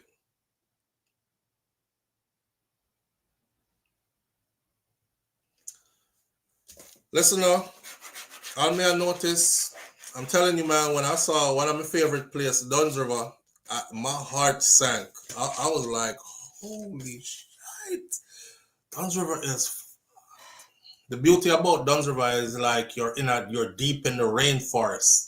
And this powerful waterfall that's coming down this way and you're climbing up against the grade and you have to figure out which rock slippy from which rock not slippy. And on your way climbing up, there are different... For anybody who ever climbed Duns River Fall, you know what I talk about. As you're going up, you see like different pools of water. So you climb a little bit up the steep and then there's a level out and you dip in that pool there and you chill for a minute. And then you climb a little bit more and thing and you're covered with all this greenery. And then if you look around and just see the waterfall, the water just a run down, look like one spring. I never knew that the big Duns River waterfall could look so small to me. Boy, this is really, them said the earth is the Lord's and the fullness thereof. The earth really is the Lord's, because I don't feel it. It's not us at all. This disaster right here, man. I don't know. But yeah. I painstakingly took the time from 2 a.m. this morning to do proper research to write out as many of the donations that I could find, as many of the aids that I could find that were given to. There's a lot more, but a lot more are from non-governmental organizations that are working with charity groups and so on and so forth on the ground. I went through the ones that the Prime Minister is in control of. Live on the air with SouFlo. Good morning. Good morning, SouFlo. Good morning, family. Good morning, family. I'm good. How are you doing? Fine, thank you. Hi, Shakira. Hope you're doing fine. SouFlo, why is the Prime Minister moving the offices and putting them into his office? Why is he doing that?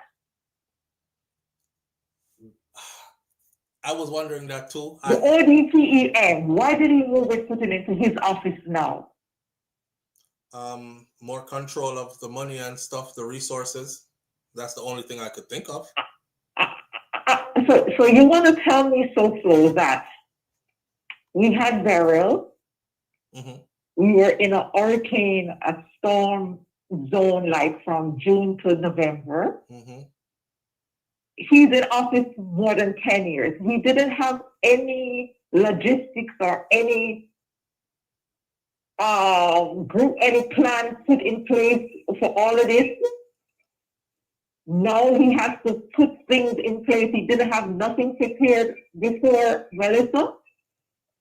No, apparently not. Because that's what he's telling us. We've got to figure out the logistics now and put things in order. That means nothing was in place before. Right. Absolutely. And he went on the international news TV station acting like he has it all together. After the storm, we have it all together. We're going to manage and all of that. I still remember when Gillette Holness, Speaker of the House, tried to shut up Mark Golding and the others for simply asking if the contractors got paid. And he said, I was trying to find out if the contractors got paid, because if the contractors got paid, that means that the drains would be clean and we would be ready to meet the storm. If the contractors weren't paid, it simply means because the contractor them not do the work unless them did get paid, which means the drains are going to be backed up and we're going to experience massive flooding. The way how she tried to shut him up, she works hand in hand with her husband, right? So, and then, of course, the day after that happened, it was just a massive cleanup and digging effort, frantic. You saw the excavators everywhere. And I said, but I thought we were ready already, though. I say all that to say this. We weren't ready. They know we weren't ready. We were riding on a wing and a prayer, and they were hoping this thing would have turned and go on next direction or barely hit us, probably at a 2 or 3. And we would have been all right. And because we've sustained that, we've been through that before, and we recovered nicely and we were okay. They really weren't ready. They weren't expecting to get straight head on category 585 miles per hour, sustained for how long that beat down pass. They weren't ready for all that. And the messed up thing is, they weren't even trying to be ready for all that. Being ready for all that takes spending a lot of money and putting a lot of infrastructure and things in places, and they weren't doing that. I don't know if them yam off the whole of the money, divert the money into their own account. I don't know what they were doing with the money, but we weren't ready. And he's taking up too much things on his own, because he will not allow the experts, the professionals to fall in place to do the job the proper way. He wants to do everything, and he can't. He can't coordinate everything. He's trying to do everything on his own. On his own? No, you let the professionals who are experienced in those areas take charge, and he doesn't want to do that. I don't think he understands delegation. I don't think so. I don't think he understands delegation. Or maybe, hold on there, or maybe he realizes now that who he delegated to, they are incompetent, so he has to take it over. But he just doesn't want to say it out loud and embarrass the people. I had to fire Minister of so-and-so because obviously he was incompetent, so now I have to do it on my own until I find somebody who is worthy of replacing or whatever. I'm sure he's not going to come out and say all that. So what we're going to see is him actually trying to wear 10 hats. What? Okay, is there any portable like bathrooms or anything set up for the victims? Because you have young ladies who are going through their monthly cycle. I mean, how do these people survive? Did you see where they said that there is no evidence to support the claims that they actually reduced it to social media claims? There is no evidence to support social media claims that sexual abuse was taking place at the shelters. I believe it's the shelters. I saw that. Yes, I saw they put that out. Yes. I didn't even read into that article because it was triggering for me, and me never get raped yet, and it was triggering for me because in a time like this, I know the people are gonna speak out, but if they're met with, we don't really know if we believe you or not, they're just definitely gonna just hold it and don't say nothing no more. So, I think. I wonder if the Prime Minister going through something, and we don't know, because this behavior is not normal. Like what though? What could? Because I'm trying to understand too. So like what? I'm trying to figure out if something is going on with him, because he doesn't have any empathy. I'm not seeing that, that pain and grief I'm not feeling him like that. Mm-hmm. You're not the only one that's saying I'm not feeling that from him. He's very matter-of-factly and pressing right ahead in the direction that I think we should go. And no emotion not coming out, Yeah. And then when he said, you think $10 million can do anything? How are you going to give each constituency 10? How would that do anything so slow? 10 million, right? Isaac said he got 1.5 million. And he could only possibly give us 600 care packages out of that. Make the calculation. Just care packages. How much is 10 million Jamaican dollars in US dollars? 62,000. How is that going to build? I don't understand. So he's going through something so slow. I swear. Prime Minister going through something. I don't know. I see. First part, is he probably going through menopause or some pause or something?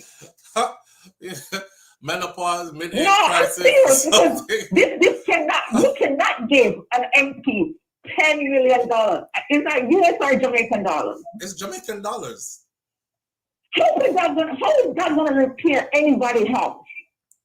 I would like for it to be 10 million US dollars. Now, if he's going, I believe, my opinion, he might be going through something. This is not normal. I'm going to leave room. It's not a normal behavior so slow. It's not. It's not. It's not. It's not. I'm going to hang up. Thank you for taking my call, friend. Okay? All right. Have a good one. I'm going to leave room to escape out of this one. I'm going to say it like this. Maybe we are misunderstanding the Prime Minister. Maybe the Prime Minister meant 10 million US dollars per. Because given all the millions that I've counted, to include the bond and the other 70-something million that's supposed to come behind that, and the multiple other millions, the 12 million from the US and all this, it can't be 10 million Jamaican dollars. It must be US dollars. Live on the air with SouFLo. Good morning. Blessing, my brother SouFLo. Wagwan. But there, no king. Manners and respect. Wagwan. Yeah, man. I didn't even know for already in our program, but I'm just listen to the lady saying that maybe something is wrong with Andrew. Nothing is wrong with Andrew. Andrew know what he's doing. You understand? Part of the reason why I think, based on observation, Zin, this man cannot trust these people who is giving this position to do the work. And he's afraid of them. He's not afraid of the people of Jamaica, right? But he's afraid of these people who is working with him, part of it, because they see and know all the criminal activities that this guy is doing with the money of the people. You understand? Just think for a second, based on things that happen with people in the parliament. What happened? Move them around. Give them another position. Nothing happened to them. Right. They were never fired. Never answer any of them when they be disrespectful to him. Just think, you know. Second thing, it cannot be 10 million Jamaican dollars. It has to be US. And 10 million US is nothing. First thing, these guys get generators, right? To give to the people, and he's going to loan the people. And you know what made me feel upset? This big man who I think have sense, Mr. Vegas. You see, because somebody who I think would use his brain, critically thinking, and think about the people, I go say, he's saving the generators for business people and this and that. What kind of fuckery that you're a big man. Where's that? Like he's saying, like somebody was criticizing Andrew, right? And saying, how can you lend generators that was donated to the country for the people? Right. And you're saying you're going to, they get like 4,000, I don't know how much. But he's going to loan about 50 of them. Oh, that makes sense. Right? So he's getting backlash for that. No, Mr. Vegas, because he's a born labor right, which is stupidness when people think that way, will defend whoever is in power who is leading, I should say, that party, and he's going to say, oh, you guys are stupid, and he's not going to give out all the resources at once. You got to save it just in case something happen again. You understand? Right. Oh, he's going to save them for certain people. Listen, you're talking stupid. You are big man. And we as a people, because we come together as one, and a lot of our, especially older people, and people who is from the ghetto, don't understand certain things. Some of them are being manipulated, right? Some of them give up. So you see, whatever the Prime Minister said, them just work with it. And they're not using common sense. You understand? They're not using common sense. He thinks that we are stupid. He said, directly or indirectly to us already, Just like how he's making a thought now, everybody from the other side of the country need to go back to work. The economic need to grow. So if you have common sense, the economic's not going to grow much because of people who is going to work. No, he's trying to manipulate the people and talking about economic need to grow. Some people don't even understand that and care zero. What does that mean? Especially when you have families in other parishes who is hungry, who need help. They don't care as much as they need to feed their current family where they live with now. Them just want to go help people. They want to go look for them family.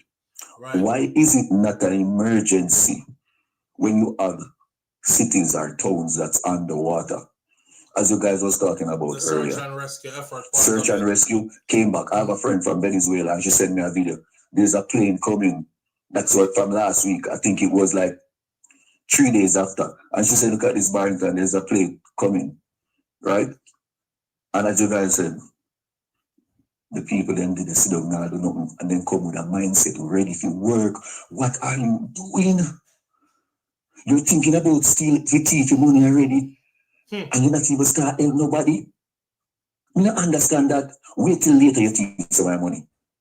You hear me say? Wait till later you take some of my money. The amount of money that is coming, you don't even have to, you know what? The amount of money where you come, you can spend off all of that on the country and thief from the one where insure Jamaica. Because that there how much? About 200 million US. Thief from that the one. You see when we come now, use it. You have lots of aid packed up somewhere doing what? A lot of these things are going to deteriorate in time. They must have to spoil off. Give it to the people then.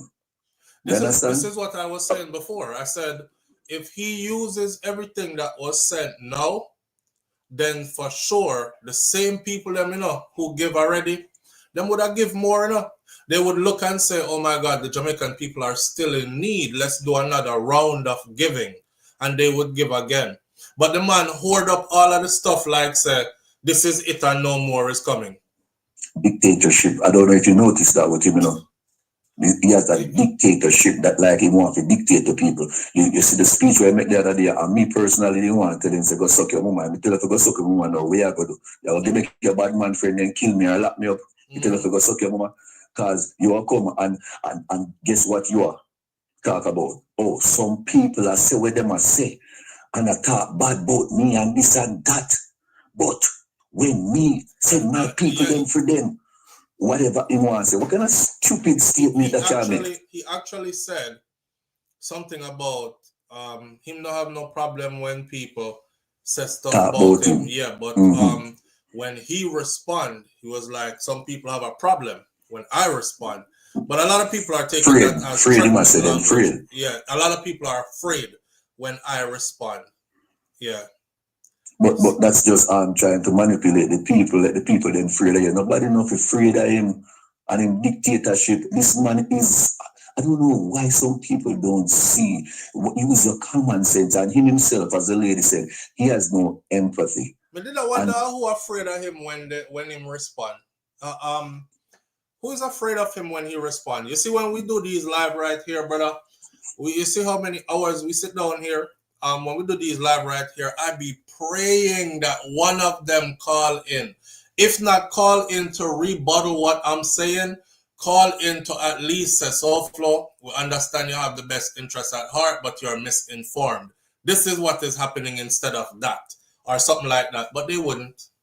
You know why they won't do it? So who are afraid of them? Nobody. You know why they won't do it? Because we are not paid journalists, or we're not given a script. We're going to ask the questions that need to be asked. And when they give us an answer, a political answer or a bullshit answer, we are going to question it and we're going to say, no, but what about this? But what about this? That's why they don't do live press. And that is something that need to be, it needs to happen in Jamaica.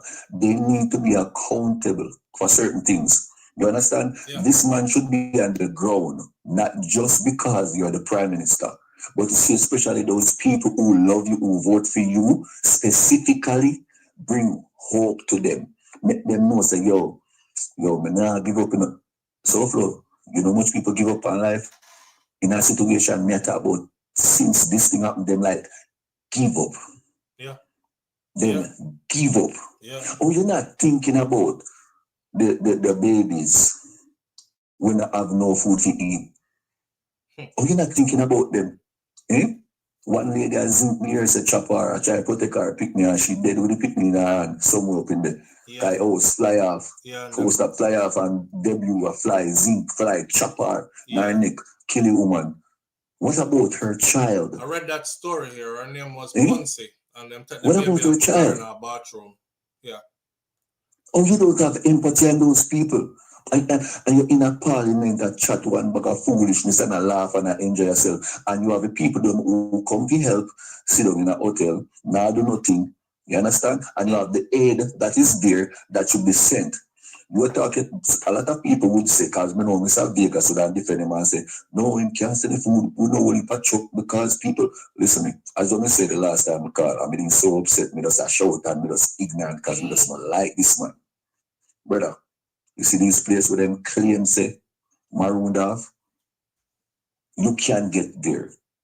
You identify these areas, you come up with a plan, you understand? And as I say last time, you have truck with food and materials, and you have tractors and excavators working together, and you drive through the city to city, town to town, and you start clearing these areas where truck them can pass, drop off food that need to be dropped off. You have police and you have soldiers there to protect civilians and to protect the food so no one can attack.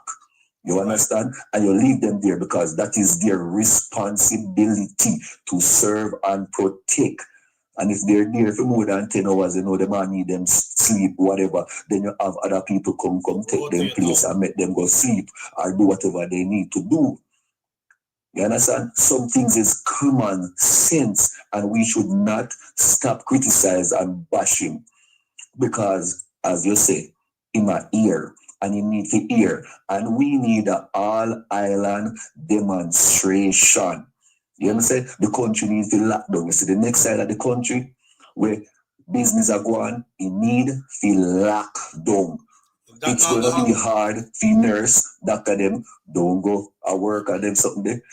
But sometimes we have to make a sacrifice for our future generations. You understand? And you see people like him, it is not good for the country.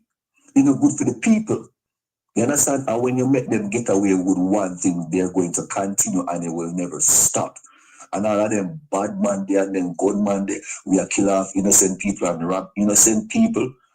Who don't figure rob white collar criminal and them have the money? Why don't they go and rob them? Why don't they put it on the kickstand and squeeze off it anytime they do fuckery in the parliament? Go and do that. And that's what you do. And you see anytime one of them do some fuckery, and somebody put it on the kickstand and squeeze off in there, they're so serious, then you're going to see them start doing what they're supposed to do. No, you know, say, yo, push violence now, nothing. Yeah, but you see sometimes some people who is corrupted, some people, yeah, no, we don't push violence. But you see some people who is corrupted and they don't care about the people, you have to teach them a lesson, either in a hard way or in a professional way by us standing together as one.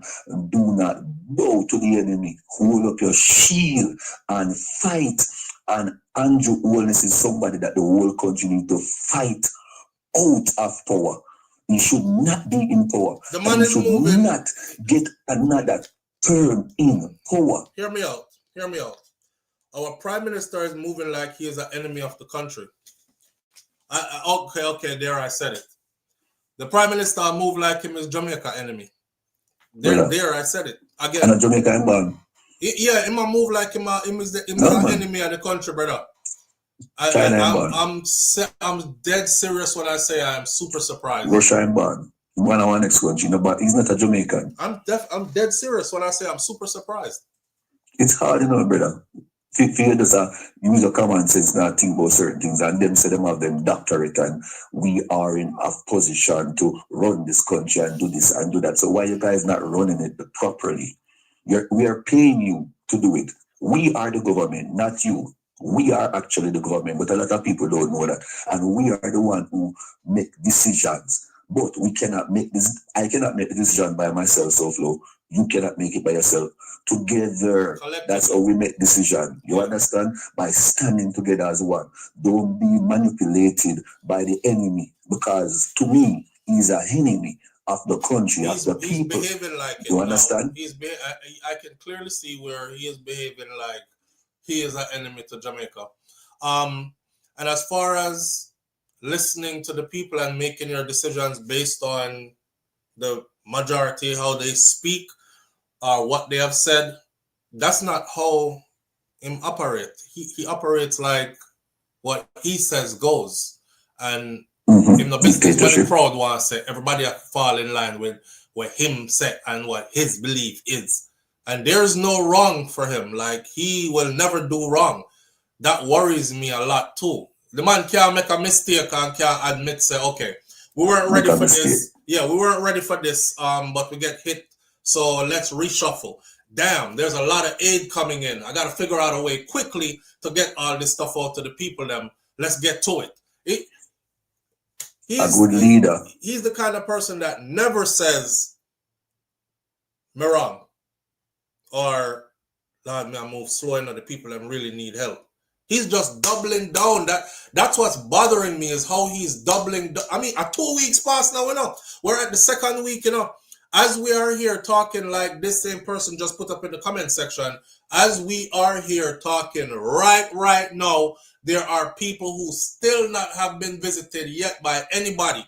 And they are in dire need of clean water, just the simplest things in life. And he's still up there talking about he's trying to figure out how to put a system together that efficiently does. Like, talking really? About that system. How stupid is that? The time you're going to take and talk about putting system, and people need to show some kind of identification to get aid.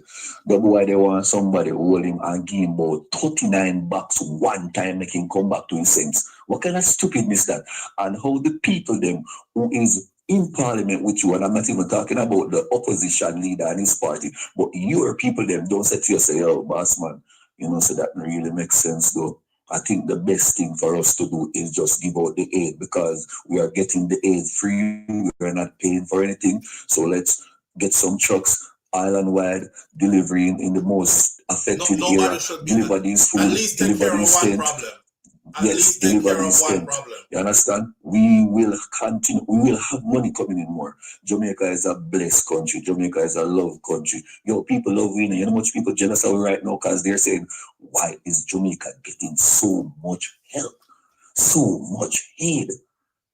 You understand? Yeah. Because we're a love people. We are the only people on earth who is unique with our language, unique with our talk. We little about with Talawa. Yo, something about we, my brother. Everybody love we. You see me? And we are getting so much help and it's not being used the right way. Have you seen the video with the guy who them in some community where full of water same way? They're not covered, but these people have nowhere to go, that them staying at them house part of them can stay in a water same way. Yeah, I was just looking at it, and matter of fact, that brother did that. Here's the update to that. The same video where you're talking about is him go around there. His name is United Cajun Navy. United Cajun Navy obviously seems like he's in Jamaica a lot, because the Jamaican woman. So where you dress up, son? Go? I'm going to the store. So? Yes, so. Come back home, you know? Yeah, I'll be right back. All right. Brother, you can't tell me say no to them video there. How heartbreaking is that? People them are walk come in the water, come on boat, anything come meet, feel like food because them so happy and it's so water. Don't you? Shout out to Cajun Navy. Brain, hold on there. Let me finish what I'm say. Shout out to Cajun Navy. He obviously is in Jamaica a lot because when the lady said she said her real name, then she said, them call me Bunks. Immediately when she said them call me Bunks, him say, yeah, that's because you played. That me know a lot. Nobody would know that if you're not seasoned in the culture already. Right? Yeah. So like I was telling my audience, it's the people who have always been coming to Jamaica and them who fall in love with our culture that is the people who hold us dear. If it wasn't for them on the ground that said, yo, Jamaica got hit hard, yo, I vacation there all the time. Like, I know people there that I'm really good with. No, man, them need help and I have the time and some resources. Let me go help them. If it wasn't for them people there and for our entertainers who are out there, because a lot of them are out here now, big up to them too. If I never fit them in, brother, Mr. Rate, the dog would have we would have a whole lot of debts that we would be seeing up front. As you said that too. We get the people I don't want to cut you. But me just going to say one thing. Me say a lot of people have put out songs and big up all of the entertainers them. When you see the song that was Silk Boss sing. I have to say the same time you say it. Yes. The song bring goosebumps to me. I'm listen to it about 15 times already. This guy is so talented. He just need the right set of people around him and he'll be a millionaire in no time. Yeah. You know what I'm saying? I love that song. That song is such a good song. Yo. I never play it, song, I was gonna play it, but the copyright infringement thing. As a matter of fact, I'll play it at the end of the show. And if them give me the copyright infringement thing, it'll be easy to just shave it off. That's all. In our show. But we have to make everybody hear this song here. Yes, man, it's a very powerful song. I really, really like it. And it's one of those songs who's going to give hope to these people. It's like what I say, if Prime Minister Andrew Noseness go on the ground, making people them see him, it's going to bring so much hope to some of the people then. Whether some people give up, some people dead for hunger. Some people die for hunger already, Yes. It's hard to believe, something that you talk about and I hear lots of other people talk about. Dehydration already. When me I think about one at a time too, and then me hear you talk about it, I hear some other people talk about it, which is so important, is water being contaminated by dead bodies from animals, from humans, from all of these things, my brother.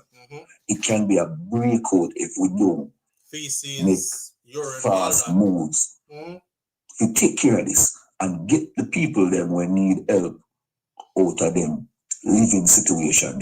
The amount of aid we are getting enough SouFLo. We can tell you this, can build back house for everybody, even one bedroom was concrete, Yeah. Me not ask me, I tell you, one bedroom, bathroom and kitchen, concrete, No line, no capping the amount of money. But all this man I think about is just himself and for all the resources. And one thing too, from my observation as well, part of the reason why he has this dictatorship is because he's a very egotistic person. He doesn't like to be spoken to. Right. You understand? Right. But he's afraid of people who is in parliament with him. Let me ask a question. This guy, Minister Chan, you can come find me, search me if you want to. What is he doing? What is he doing? Minister of National Security. Yes, what is he doing though? When it comes to crime and violence, what is he doing? When it comes to inconsistency to help people, then what is he doing? And right now, where the country is in chaos, where is he? What is he doing? We haven't heard anything from him. This is what happens when you put your friend them in positions. And you can't talk to them. Yeah, this is what happens when you put your brethren them in positions where they are not qualified to be in, bro. SouFLo, just observe for yourself and just watch. Him can't talk to them. That's why he must do certain things himself. He not go through nothing because he don't really care that much. He's not going through nothing, Miss we called earlier, He just not have no empathy. He no care for poor people. He kind of like it to president who we have over here. You understand? It's about him feeding people, and everybody is. But I'm going to play the political role, and I'm going to say the political thing where you say to make it seems like I am with the people, but by action, Mr. Prime Minister, your action says it all, and until we come together, you're going to always do the same thing. It never stop, unless we come together. If we don't come together, it never continue. But may I beg you, Mr. Holness, please, can you listen? Me know you listen. Me know you listen. Help the people, then, please. Send food in that place where people they need it the most. Stop talking about places marooned off. If it is marooned off, you are so stupid. Because if you don't know what to do if an area is marooned off and people is there suffering, I don't know what to tell you. You don't need to be in that position. 2 weeks later. You don't need to be in that position. If a group of people is marooned off and you don't know what to do, you don't know what to delegate, who to delegate, and say, all right, listen, Mr. Cham, say I know your constituency, this, but guess what? Get this a man and this a man and all of this a man and all of this a man. You see, over there, so when I find out the contractor, them over there, so in the area, the closest point, so we can get this clear as fast as possible. Get these people out, bring some food while the guys clearing and go, so people can get things to eat, because I'm sure people over there hungry and water, which is very important. You see, when a Jamaican say they're thirsty, I want water. You must know say they thirsty. You know, so Jamaicans like drink water unless they after drinking most of it. Yeah. So when I hear Jamaicans say they're thirsty, they don't know water. Brother, he pipe them also. Water lack off. We think people them are drink. You think you look at water with some of them catch up in their little keg and when you have a jug, they blow off already. So you look at jug with them have and then drink off that one time. So cause them so thirsty. We think them are drink now. Some of them people, they're going to end up drinking some dirty water with contaminated, And this is where they're going to start get sick out. Exactly. We don't want that. We don't need that. We need people on the ground. Man grab at straws, man. A drowning man grab at straws. So, yes, they're going to start to consume stuff that they shouldn't out of desperation, and that this is where the sickness is going to start. And it's going to start to spread. Yeah. And again, it feel very like set up to do. Like it's that somebody is waiting to see exactly that happen. Listen, that whole thing about communities being marooned is, pardon my language, but is utter bullshit. Bullshit, my brother. Utter bullshit. Somebody just put on the screen that the El Salvador rescue workers are only going to be in Jamaica for a month. I don't know how you know that information. I looked it up. It says they don't know or they haven't put out. So if you can tell me how you know. But let's say that's the set time for them to be there. 2 weeks have already gone by. You didn't use those people to do what they came to do.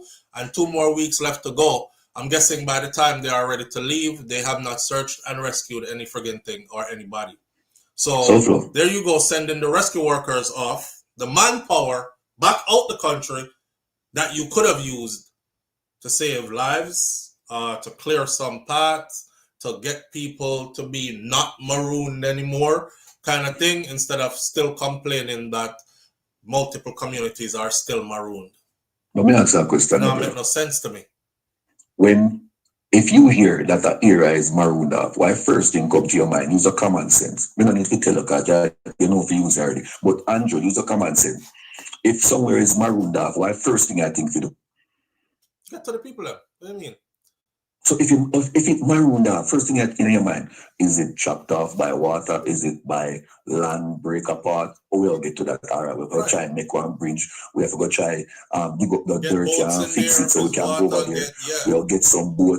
We'll get helicopter to fly over there to just in case we have to take too long. Bring some food, bring some aid, bring some porta potty or something. You understand? People then use some pad feed woman them, some feeding, some food. Come on. Bro, this is so easy. Easy, bro. Why something so easy? It make it seem so hard. Brother, I just want to scream. I want to scream so much. And this is why I think there is a hidden agenda, because the solution doesn't take an expert. It's too easy.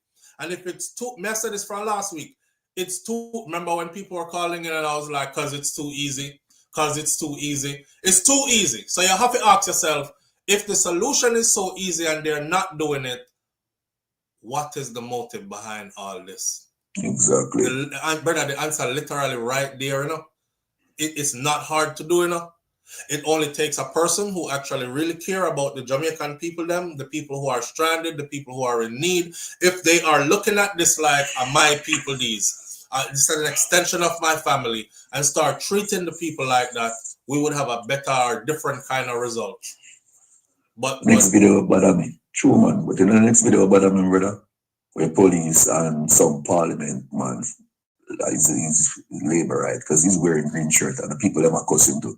I bring the food, go back to my station, because they must say people they need to have ID and whatever they need to have to get food. And then only bring 150 bag up. What if you bring 150 bag? Tell me. Yeah, fire this. There's something here just, it's funny, but it's not funny. But do you know what they did the other day after that? When that got out, what they did the day after that was put in the Jamaica Gleaner that that's a lie. Nobody was ever asked to present any kind of ID to receive any aid. The people are mixing up two different events. In the power video. Proof is in the pudding. All right. Stop trying to cover up. All right. You hear me say? He needs to jump off in bed one night and lick it and come back to his sense. Because something must be doing. But nothing not doing. He's just pretending like him stupid. You know, some of them people here over here who don't like some of we who act like them stupid, but they're not stupid. They're just pretending. It's a part of them strategy to manipulate the people and the system. You understand? And every time somebody says something bad about him, him come back and attack about it. You can't say bad at him. But why is it not bothering you when them say, yo, Andrew, we're hungry? A man say, right now, as a surviving mood, me just go loot, cause me hungry. Me go take what me want, cause me hungry. You know what's dear me not eat? I'm not afraid to talk, and that me I do. You ever said, I'm the lady who I say, yo, I saw that video, by the way. Each up. I saw that video, by the way. 3 picnic today. 1 2-month-old, 2-2-year-old, and 1 1-year-old. Where them asleep, brother? Andrew, what I do them asleep? Mosquito, ants, yo. Whip. Me not afraid to talk. Right now, my son in no light and yard, but he's safe. And maybe mother tell me say that man can't sleep at night because I'm out of mosquito and to a place hot. Can't sleep.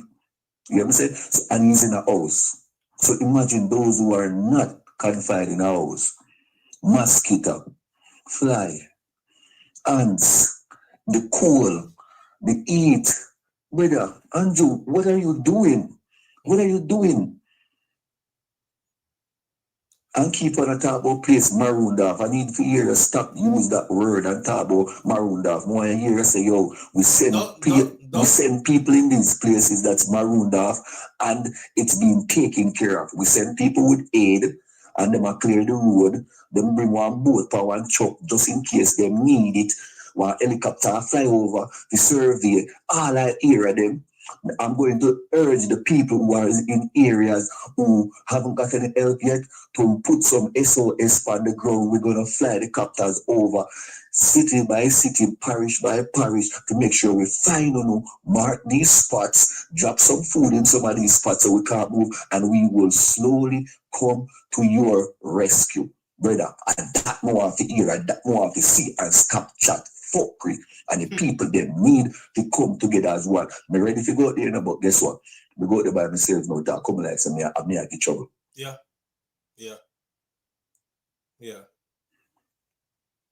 Come like me I get trouble. Boy, it's disheartening. It's disheartening. I am so concerned about the people who are so-called marooned. Okay, so somebody said yesterday, right? Somebody said yesterday, SouFlo, why don't the Prime Minister gather up all the MPs from all the constituencies, regardless of whatever their political affiliation is, and designate each one of them back to their sectors with their henchmen or whoever, give them the responsibility and then give them the finances or the resources to go ahead and get into your constituency and help out your people them.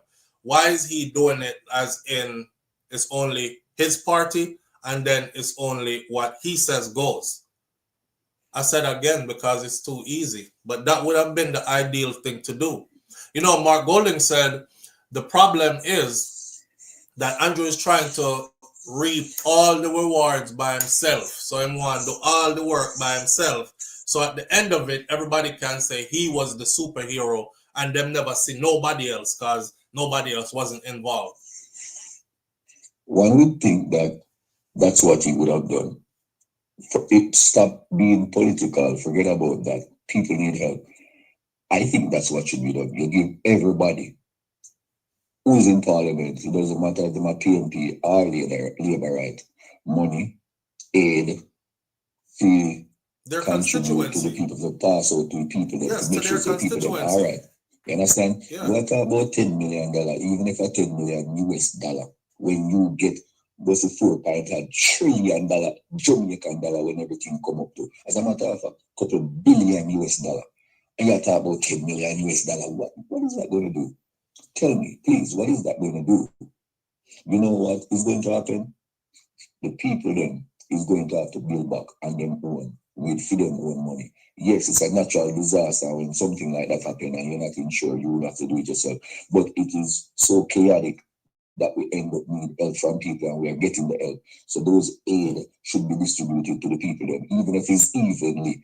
You understand? I start a pack, I like with Spice, give the girl with 2,000 black, 2,000 cement board, all that she needs to build a bathroom and a room and a kitchen for her and her kids. And everyone in the country should get something like that because there is enough resources there. Just like when you say, we have enough resources, enough money here to fix all of the road in Jamaica.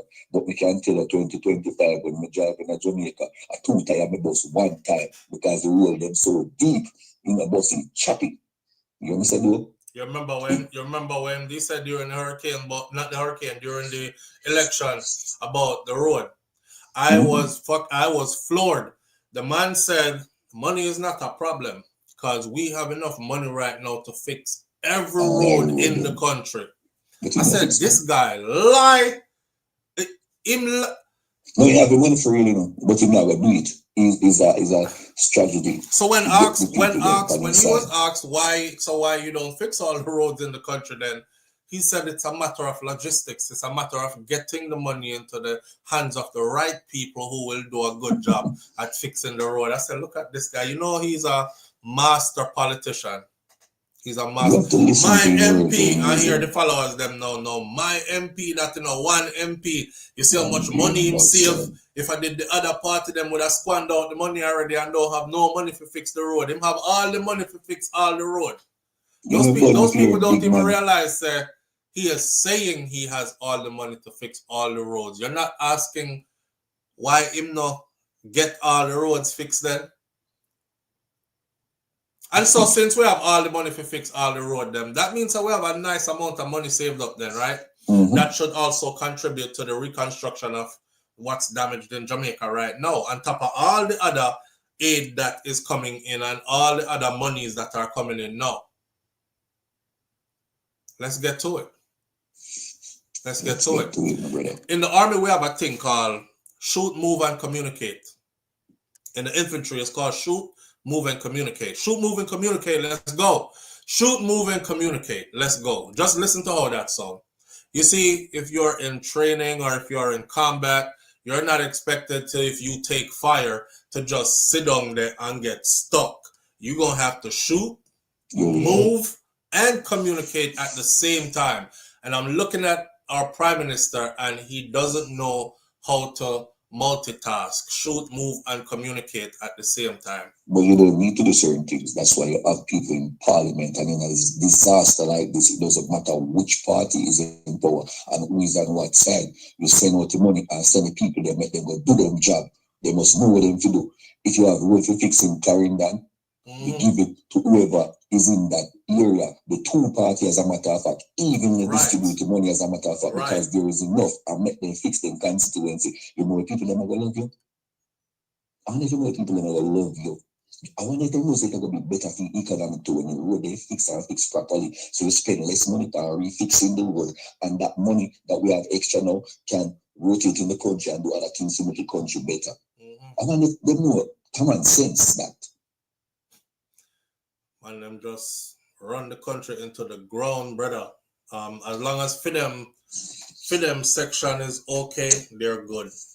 You know, I bet I would like to see if this hurricane had just changed course and hit up which part said the Prime Minister lived, land deso at a category 5, what would the reaction have been? Because I'm sure it wouldn't have been, let's store up all the resources until I come up with a plan on how to distribute. I'm sure it wouldn't have been that. Anyhow, this hurricane had took a different route and category 5 landed which part him live and tear up theme community. It would not have been this response. Every aid that came in would have been distributed already. Long time, brother. Long time. Long time. They don't know when to play politics. And a politics time now, brother. A serious time now when people are dead, people are suffer. Why? People is in need. I don't know. It's sad to see. He's being exposed. He's being exposed though. And we can definitely see him for who he is now. For sure. Yeah. That's why I'm defending himself so much. That man spent more time defending himself about what is said about him than he does actually doing work towards what's going on with the people who actually need help. And I better say him having goons when I try to search certain people right now. I say bad things about him. You can't tell him. But when you need to go do a search for the people them, you don't know much people living in the water right now. You know them tones they will cover in the water. The people them that's missing, go search for them. They need to go search for. But anyway, I give somebody a next chance to call you. All right, brother. Manners and respect, saying. Yeah, man. Yeah. Let me put the number up real quick. It's 1-806-587-8953. And you can use WhatsApp. Let me see. Call WhatsApp. It's free. I'll post it right there into the chat. And I'll pin it at the top of the chat. I know I said earlier I was going to open up the screen so whoever could get on the screen if you wanted to get on the screen. I don't see anybody exercising any urgency to get on screen with me or interest, rather, pin message. The number to call in is pinned at the top of the chat. So I see people asking what's the number to call in. 1-806-587-8953. Live on the air with SouFLo. Good morning. Hey, morning, SouFLo. How you doing? I'm good, family. How you doing this morning? Take it easy. You know, sir, for the first time in a long time, I watch a press conference with Andrew Holness. I'm going to see for myself. You know what I mean? And when we realize, him not go directly, not give a direct answer as to why it went wrong. He just go around the fence, he not go direct and say, okay, this is why. He not explain himself. He spend more time trying to make himself don't look bad. You know what I mean? Even the kids them, no matter what the kids them, and the kids them are dead for hungry, him keep on, I say, even the kids them, we're gonna set up a plan where we can go in and feed all the kids. You know what I mean? That's not so like a man with concern. You know, I just said, we give him the minister down to hear a man out, right? But we want to one in the parliament, the one that was a purpose conference, and even people are asking questions like Dear Jackson Miller, it's like you can spend in the face and say, I ask the question, but we still don't get no answer. You know what I mean? Boy, yeah? Brother, what bugs me the most is that there are still so many, because listen, I feel like a lot of Jamaican people are our worst enemy. Because what bugs me the most is that when I see the amount of support that this man still get, as in people are willing to defend him, or they're even willing to disrespect you on his behalf, when if you check what they're disrespecting you for, you have to really look by yourself and say, all I was trying to do was get aid to the people who have been stranded. Mr. One, somebody tell me yesterday, said, the Marley family, them have millions of dollars. So tell them to use the millions and take care of the people them. Because I commented under a video where Bob Marley's granddaughter was in the camera speaking, and she said, yes, the food come, the food done, and these people are gonna need constant help, because as it come in, so it go. So please, y'all out there, don't stop. You know, she's a kind of activist. She's like on the ground, in the shits kind of thing. And to see people are talk about the Marley, them have millions, so them to use them millions, and that will take care of a whole heap of people around there. Instead of saying that my prime minister needs to stop sitting on the aid that came in to help the people, you turn upon the Marleys, them after the Marleys, them have millions, and them to use for them millions take care of the people them.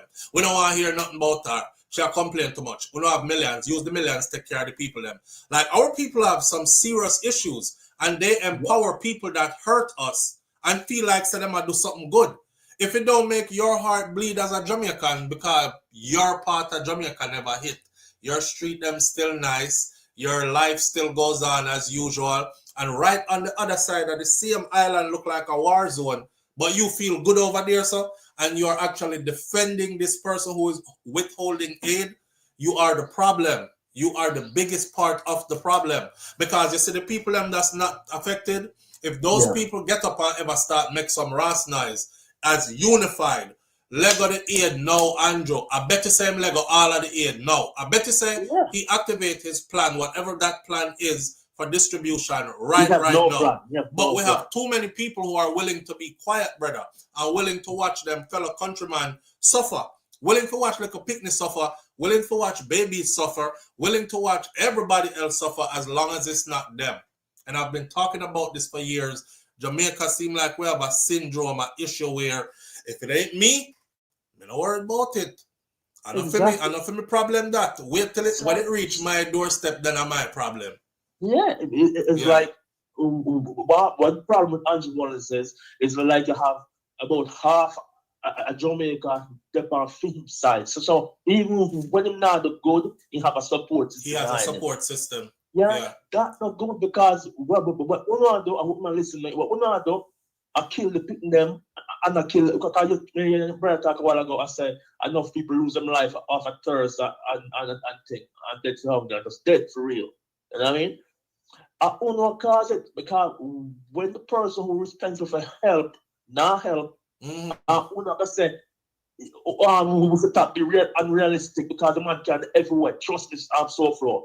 If a man drop a plan and get everybody involved with every resource them, I mean, we would have to start build Jamaica yet. But every kid and everybody, every sick person are going to be taken care of. You know what I mean? But we can't have these people behind them support enable web shot. They could come up shot. Let me give you an example. Hold on there. I put that screen here. I put this comment on the screen for a reason. Dead fish and oil washed up on a Clarendon beach. Did you see the video? No, I don't see it. Okay, so me see the video, and obviously I can't go to the video right now because I don't want to lose this video because I want to know if you see this video because the brother did an update to the community that they are saying is marooned, the community where they float around in the refrigerator to get from house to house because the water is that deep around there. I want you to see the update to that video, so I have to keep it right there so I save too much things in on my phone and I don't want to get it lost. But I'll show you the video in a minute for those of you who haven't seen it. The oil wash up, and as soon as that rotted oil wash up and somebody see it and take picture of it, take video of it and start running through the social media space. Here, we'll heap of Jamaicans again that are Andrew defenders again. Okay, here we go with the conspiracy theories again. Here we go. Probably not even nothing. So we just had a hurricane. I want you to go talk to somebody who is expert in these fields about if there was any particular type of digging going on, looking or drilling, looking for certain things, if it's a possibility that that could contribute to what we are seeing now, right? It's just that the people them are so conditioned to dismiss stuff even when them two eye them see it, you know. And as soon as that thing, as soon as it hit social media space, his administration back in the newspaper again. It is not what you think it is. Exactly. Right away, just I try cover up. It's not what you think it is. The fish them dead off. There's oil washing up in the water. It's not what you think it is. It's not oil. There's no urgency. There's no urgency. There's too much. Not only no urgency, there's a lot of cover up going on. And that may I try to get to. I can't spell out everything, so I'm talking in circles, but there's a lot of cover up going on as well. But again, we can't, even if sponsor a protest, if I even send money to down there to get some people to sponsor a protest and load them up.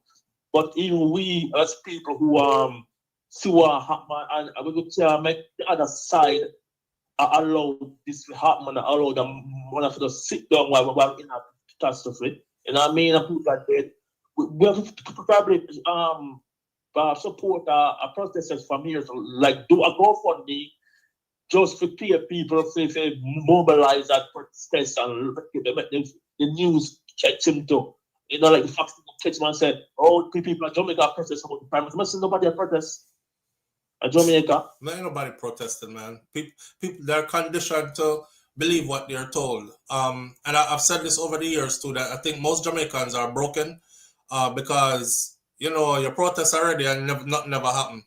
It's kind of like the same reason why many rape victims or victims of sexual assault in Jamaica don't even come forward.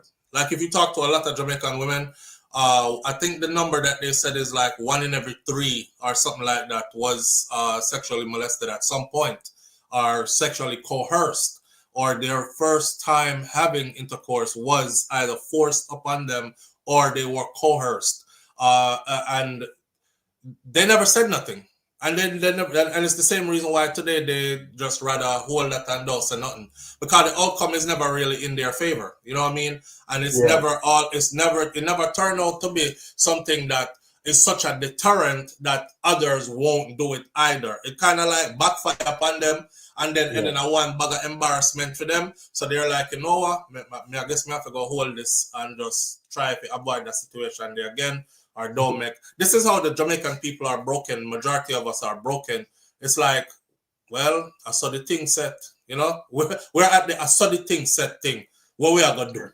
Well, you heard them say it all the time. What we are gonna do? I saw the thing set, right? So no, don't expect no protesting. Don't expect no standing up and speaking out. I just saw the thing set. Yeah. No man, we as the one who's seen the people are telling themselves, self-destruct. We probably have to fund that project. Because sometimes you have to pay people for them to go, you know. Right now, I wonder if we will fund let your GoFundMe too to load up the Prime Minister. That does I help people food. Because what will happen, we'll give them food are going to run out, and then the government will fall flat on the people again. You know what I'm saying? So we need to load them up, because the Fox News and everybody coming and say, oh, the government in Jamaica, the people are protesting, and then he make a feel back. I'm telling you, brother, I want proud brother, you know. I want to look good, you know. You always want to look good. Look at me, him and I talk about say in my press conference he said he want Jamaica to keep them dignity when they get the food given to them. And like the man don't want embarrassed by Jamaica. He don't want because we are suffer. Like I said, he want back like I must join a line like I said, care more about how a country look. That's what they go in front the international prime minister and presidents. Them. No. Him care more about how himself look. Him not care about how the country look. Cause the country look bad right now. Him care about how himself look. That's it. He cares about how he looks. That's why he's always spending so much time defending and attacking and. They have a problem. I don't have a problem when they speak about me, but when I respond, they seem to be afraid or something like that. I'm not afraid when. Yeah. He has a problem about how he looks. He's concerned all the time about how he looks. Now the country look. And then Jamaican people stupid. Why did they come call him bro God for? Why? So now you think say my God. Yes, tell how the mind work. Tell how the mind work. Brogan now, you think say my God for real. Yes, that's true thing. I'm saying for real. Maybe they worship me. Yo. Talk about it. I was thinking about it myself. Come and say, when you look for a man who have pride already, I go tell him say, "I'm broke God and a badness, a government badness." It get to him head. If he say he has some president, that's some king. That's why he care about the election, so I'll do anything for the election. He wants to stay in love it now. I'm in love with the power. I'm in love. I'm the first time friends. But see, when the person call him up and he start off and go and walk up because the pride and the man, the mean, and he turn around and he work head and. You can see the man full of himself because people are giving too much props. You know what I mean? And look at that. Them now give me props to do good enough. They don't give him props to nothing. So they fit in that place. This is what bothers me. This is what bothers me. And this is why I know say all the one love something where we talk and when it's time for coming together, we come together and we're strong. It is such bullshit because there are so many Jamaicans who just don't care about the other Jamaicans. That fantasy thing about this one love and we are united and united we stand. No, there are people who work together. There are people who care, but it is not a one thing like we are all in this thing together as one. May I tell you right now, a lot of people from them dry, comfortable house and bed are praising him for doing absolutely nothing for the people who need it the most. And it's bizarre as hell to see. That's what's part of the heart there. I tell you something. Me thank you for the platform. So we can voice our country because it's not the Prime Minister. He said he might watch but he talk something and it sound like yes, let me hear him talk about you. Like what we say, some people are spreading misinformation. And when we go and look at every other vlogger, your thing is more detailed. So if you say you actually listener people listen. So I feel. Yeah. And all we want them to do is actually directly address it. Me don't need no fame from it. I need you to directly address what's being said. Don't even mention the name. Just directly address what's being said. But they can't. Them can't because I'm not the kind of person that go off of just bare hearsay and I go do research and I go get factual information when I speak, right? So I want to hear him actually address any height and him can't do it. And again, want people who support the Prime Minister, but want to know say, no wicked, no fake. Anybody who support the Prime Minister right now, I mean, you have to have a limit. Even if you support my food stamp, you have to have integrity. When you say do enough, even if you blow with someone, say something, man. Yes. Yeah, say something. Yes, and if you don't do it, I still I pick up the listener. If my father I do something wrong, I'm speaking my hurt, I tell him the daddy, say where you are the wrong. Yeah, if you vex me, I'm fine instead. But you have to have some integrity. I have to say, it's not about who they know, it's about the people now. You know what I mean? The people in my town and some people overseas. After that, so far, some people in the crisis right now. And people come forward and also support Andrew. I don't get that. Even some of them were in the crisis right now, not true? Yes. Yeah. That part, you know, kill me, brother. Even the one them, some of them were in the crisis right now. Everything blowing gone around them, left them. Yeah. And you will hear them say, just give him time, man. He might work on it. Trust me, he got this. You know what I'm saying? And I'm like, what? 2 weeks later, just give him time, he might work on it. I saw you love him. Eh? Me when I cost beer, BBC, RC, PC, him need to come out. You over there giving him time and grace, and you are homeless and hungry, and him sit down for all the resources. Tell me, sir, that is not conditioning. Yes, the program, man. But so for me, ask a question: what do you think about funding a protest? Since we're gonna have the people do a GoFundMe and everybody in this group put the money towards it, and almost, you know what I mean, put the money towards funding a protest. So sometimes you have to pay people if you do what we want for them. I want to do on the ground. But please fund the protest weird. You go safety first. You can get some vehicle like with the money, then rent some vehicle like some bus coaster. And you drive go center this bed, empty out the bus, protest. We don't just want the news to pick it up. If you go news, eh? I'm gonna tell you something. I don't mean to cut you off, but with a very realistic person. If you go a center right now with a bus full of people. If you go a center right now with a bus full of people for go protest, you see every Ross gun we wash away in this. But they find that rotted. You better take the wings of the morning to come up out of that. And not only that, the people them see you come bus load full. The people them want to see you come with a bus full of goods. Not no bus load of people for protest. The people them don't want to hear it right now, brother. Them don't want to hear it right now. What about town? Town? No, that's an easy shutdown. That protest that would not go nowhere. First of all, who you are gonna find for pay for do that? That's the question. Who you are gonna find for pay for do that?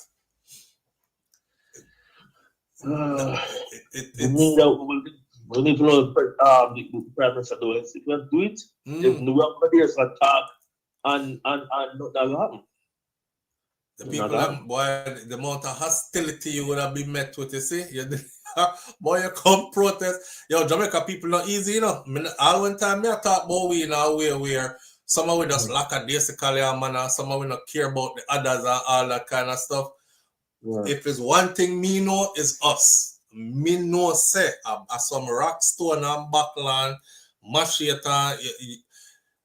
Protest ain't gonna work right now. You would have better well just go in there prepared for war, cause that's gonna happen. You'll be met with bare hostility, brother. Bare hostility. I'm asking the plan. What the plan? What we plan to do as the one who was sick and willing to do the right thing? What can we do? There's nothing we can do really, but continue to try to reach the people through mediums like these. Continue to try to educate the people them, cause at the hardest job, but at the job that needs to be done. You see, once the people get it in their mind, in their psyche, said, this is what's going on. This guy proved to us say that go on. Me know now say that go on. Then you will start to see a shift in consciousness. But you can't shift them consciousness by any other way. There's no other way. Those who are desperately in need right now, it's like you send hungry picnic to school. Hungry picnic don't want to hear. Them not learn a damn thing, brother. All them a think about them belly. I talk to them and them a think about when lunch I go serve. I want me to get for lunch today. I want 2 dumplings instead of 1. Me hungry. And you then they talk about your heart and soul. You know, they're not gonna learn. They're not gonna hear it. And the same thing I go on for the people. Them. There's not much that we can do. Not much that we can do except for what we're doing already right now. How about we encourage the people? Because you have a few in Jamaica and we're willing enough. How we can reach to them? Man, no, Mr. SouFLo, must feel say, we don't feel comfortable for the man just doing people though, and sabotage the people, and we can't do nothing about it. Now, because the best way we can help the people is load them up. So if you get up with the resources, then I help the people. I mean, you talk about people in the hospital now without as much medication, without equipment, no electricity. no plants, no electrical plants to run the hospital or whatever. It's like a dangerous situation. In a dangerous situation. And man, a creep. Junior Copeland said, what about the 79 billion unacceptable COVID money? Me don't know about that, but I know that they were given 745 million US dollars, and I tracked that money to where they only spent about 250 million US dollars, which equals somewhere around 40 billion Jamaican dollars for the Jamaican economy and upliftment. And we did a whole video on that already. And the rest of the money, them thief were about 500 million US dollars in COVID. And it's not, I don't know if it's stolen, but I know it was not used for what it was supposed to be used for. So it's unaccounted for then. So which part that 500 million US dollar they're gone? Me don't know about no billions, me know about 500 million US dollars from the 745 million that was given to them. And this was in cash. Yeah, let me ask a question. The opposition was supposed to do it as balance, right? Are things transparent for the opposition to like know how much the government have? Like no, know how much? No.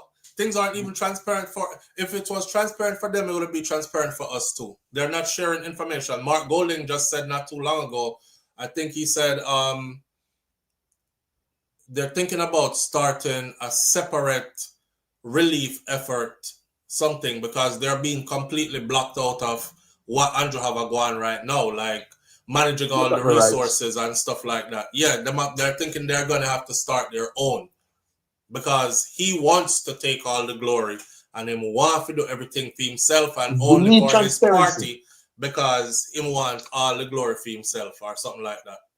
You know? We need to know the people who donate money over the world, countries them. We need to know how much we have stacked up, how much money we have stacked up now. We not me by myself, we not count.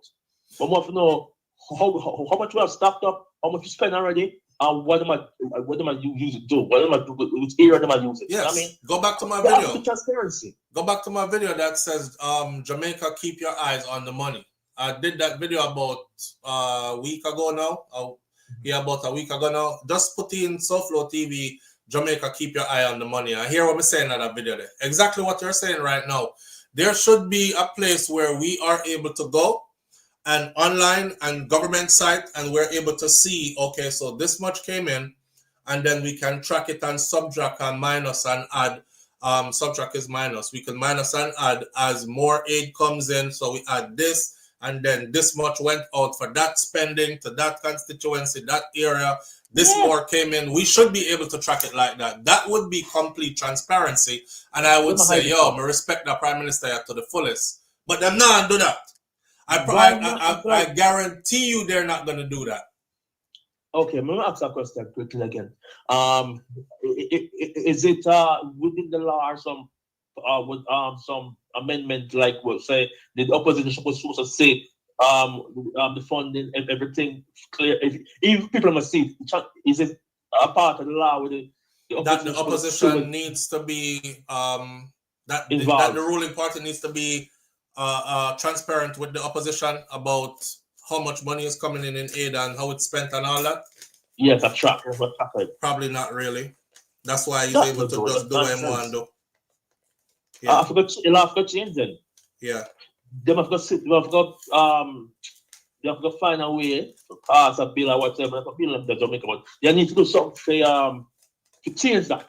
It don't make no sense. We have to have some balance. We have to have some people that said, no, this is not right. You can't do it. Even if the Prime Minister will be freedom way, we need to have a balance, because the people have abused power now. And because we know it's a mankind need to abuse power, we have to have a balance. Because you know, so you can't do what you have to make it look away, if the boss can make a load. I mean, that's good. Because even we blind right now. We the people blind right now. You know what I mean? We don't know what's going on. We can't speculate. And you can't lie to it. You can't say, oh, we spend it there, or we spend it there, or we can speculate and say, what is true? Never can true. Or we never can know. You know what I mean? So It's like Jamaican people sit down on something. I saw some big man and woman where go college and so them must sit down with the man and say, do him one though. You know what I mean? And then we talk about we love Jamaica, we love so for it's one of the reason why we're pissed off. I hear some people say them love Jamaica. What if you love Jamaica and you see the thing plain in front of you and you have no integrity? You know what I mean? How if you love Jamaica, you have people are dead for Thursday, people are faint right now, wake up back. Zane, you know, no hospital. Me hungry one time in my life, I believe that. One time in my life, normal reason to be again. Trust me, hunger and normal. No, man. Hunger, you eat anything. Me hungry for in the army because them force you to hungry. And yeah. me can't imagine being through that because you don't have a choice. Or like because you just don't have food. Them do that to you. Torture we like that because you're supposed to be a soldier and you're supposed to be hardened for certain conditions, but me can't imagine actually when you try to twist up on your body and yam itself. Me hungry, I want to me say coconut tree. Or coconut tree never busy with coconut trees. I'm hungry until I climb the tree. I pick the one can't eat it. I'm ready. That might tell us a hunger. I want thing where me know. I'm to make people know. If we're not hungry, it's like it's a torture. It's like when I don't know if there's enough food to pick up what I cupboard and I go do without. I do what drinking water when I'm thirsty. Oh God, that is a wicked act. You have to say that your prime minister don't have no empathy for people and say love. The man face don't look distressed. He face no distress. The man face look say, okay, I just add another day. Pressure me. Plan. Yes, it's like pressure me. And again, we need to know your plan. We need to send up the pressure. Exactly. We need to have a drawing board. We need to see a drawing board. And we plan it. If we drop a board and say, how am I going to relieve the people? We don't say nothing hungry, nothing the people don't say nothing. How is that? We don't get it. We don't get it so far. People will smell. Okay. I was left up to the man. And I could have then love them people. Yeah, my tellers. Under loving the people. NHLP now me pick up for the Prime Minister. Under love the people. Stop the fake. Under love Jamaica. Under go overseas. Jamaica we look about Talawa what? What do you mean? We're creative. I would good. But if we're not going to make the government abuse the people or the town of Jamaica because Jamaica are the people. If you kill off all the people in Jamaica and the diaspora, Jamaica is not Jamaica again because other nations are coming to Jamaica and will never be Jamaica. That's what cause something else. Yes. Some people are Jamaica. So if you say you love Jamaica, you have to love the people. I have to love the people and you have to cry for the people because right after the truth, me feel bad. Me feel bad like say, how many of my personal life you have to be a rich man right now for help for the people that's easy. Because after the truth, me don't even care what you do. Me not do my one thing. You know, if they are powerful, you know what I mean? And so sometimes we say we don't have the power, we beat up ourselves. All right. Moving forward, right? Yeah. There's a comment on the screen that I would like to get into. So wrap it up for me. I'm going to comment here. Okay, then jump up and give other people time. All right, brother. Big up yourself. All right. You see the comment on the screen that says, if you are not affected, please consider adopting a child or a family. Okay, let me be super open with my audience. So we are considering adopting a family, right? We talked about this before that was going to be in our plans from the beginning of when all this happened. I already said that there's so much going on the ground. And the reason why I said that from the beginning is because I was tracking the amount of aid that was coming into the country. And I was saying, damn, 40 ton of this, 50 ton of that, 12 ton of this, all these personnel, all this. Okay, Jamaica is going to be all right. And I was waiting to see how it would be distributed before we could get to the point where we're like, I want to adopt this family and take care of this family till this family get back on their feet, get back in proper housing and everything like that. As a platform, that means it would have been all of us responsibility who commit to taking care of this one family here, right? Couple of things I was thinking about One is what was done to me here before. I have to laugh still, and I keep talking about it. Remember when I told y'all how I go to Jamaica and I see the health center, and I went and talked to the nurses in the health center, and the head nurse come talk to me, and she was like, yes man, and we are the only one in certain distance, and we supply the entire area. And I thought this was amazing, and they need all the support they can get. So I said, let me pack 2 barrels from foreign. I said, give me a list of all the things you need. And I told my audience that's what I was gonna do. A lot of the people them was like, yes, SouFlo, we got you, man. We're right with your SouFlo. Just make we know when. Just say when. God bless the about 5 people. You would see a number on this channel like that, and you'll be like, damn, you have 400 and something thousand subscribers. At that time, we didn't have that many anyways, but we still had a lot. You know, right now you would look at the number and say, I have 400 and something thousand subscribers. If each one of them give $1 right now, he got 400 and something thousand US dollars. That's a whole heap of money. That boy, they must be rich. I promise you, I tell you, not even 2% of the people, less than 1% of the people are willing to actually give and would give towards a cause.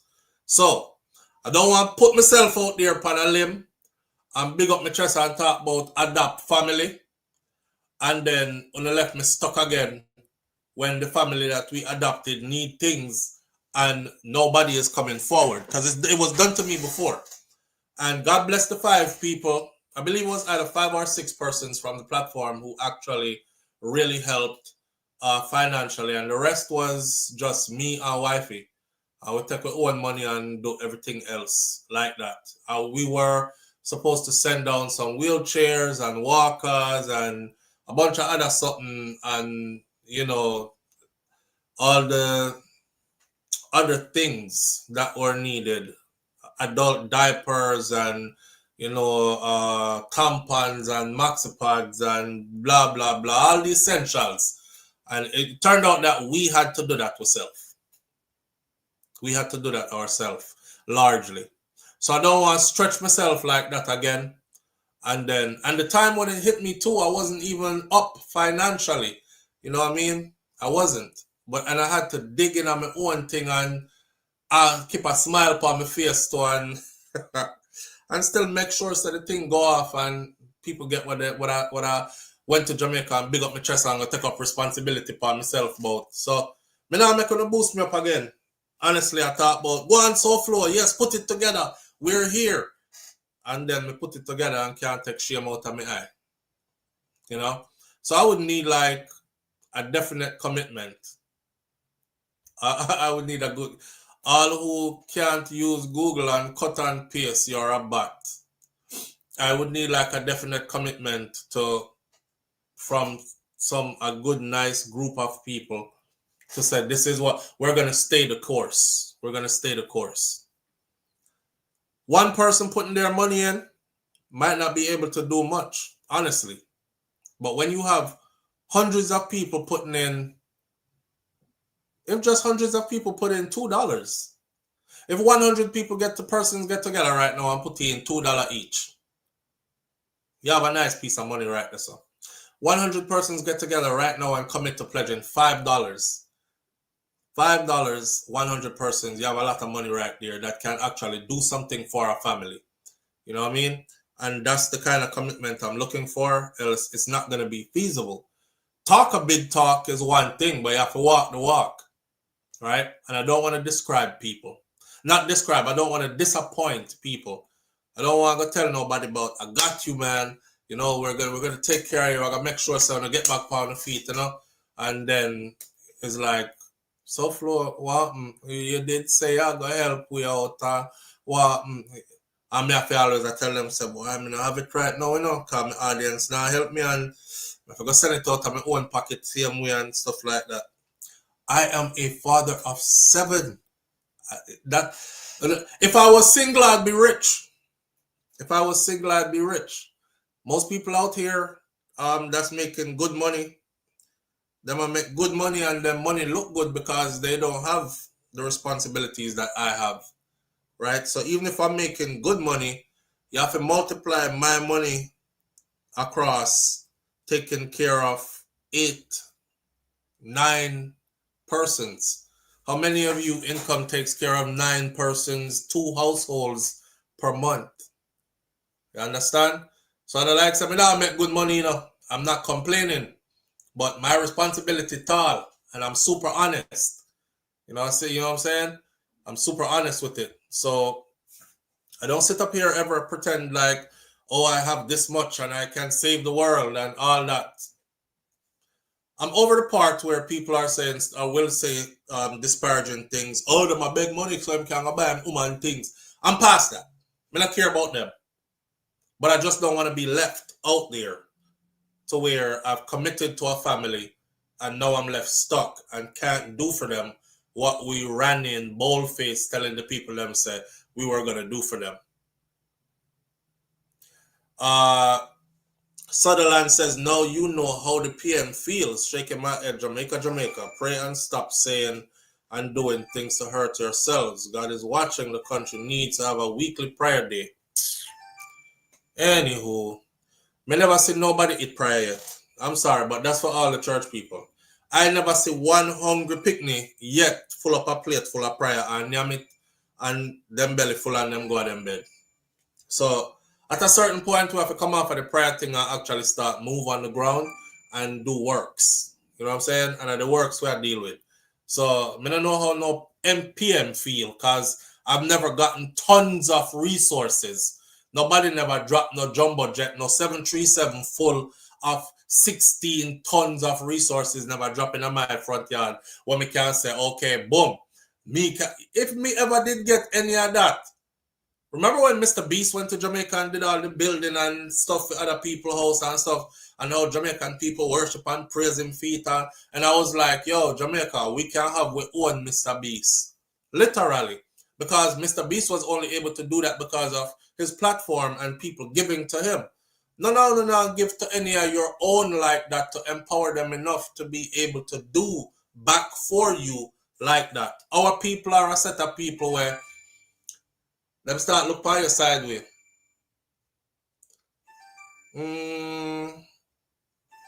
Thief money, you know. That's the first thing. Live on the air with SouFLo. Good morning. Good morning, SouFLo. Good morning, family. There's a solution. Maybe we could get to the Governor General to put what Andrew's doing to make him push out more effectively to every people. Stop. And if he doesn't... Stop. That's no solution. To get to the king then? That's no solution. That's no solution. If you understand the way how Jamaica government is set up and what the role of the Governor General is, you will know that that is no solution. The Governor General rolls with what the Prime Minister is doing. The Prime Minister does what the Governor General has given him the okay to do. A lot of the things that the Prime Minister does, this is a quick lesson for everybody, civics lesson.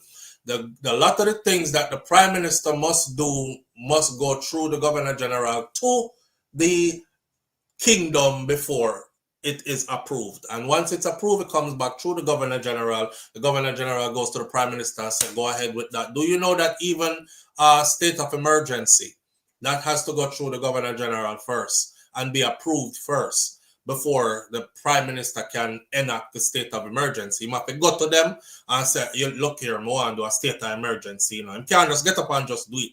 So in saying all that, the Governor General is not somebody we can go to and say, I don't like the way how the Prime Minister is operating enough.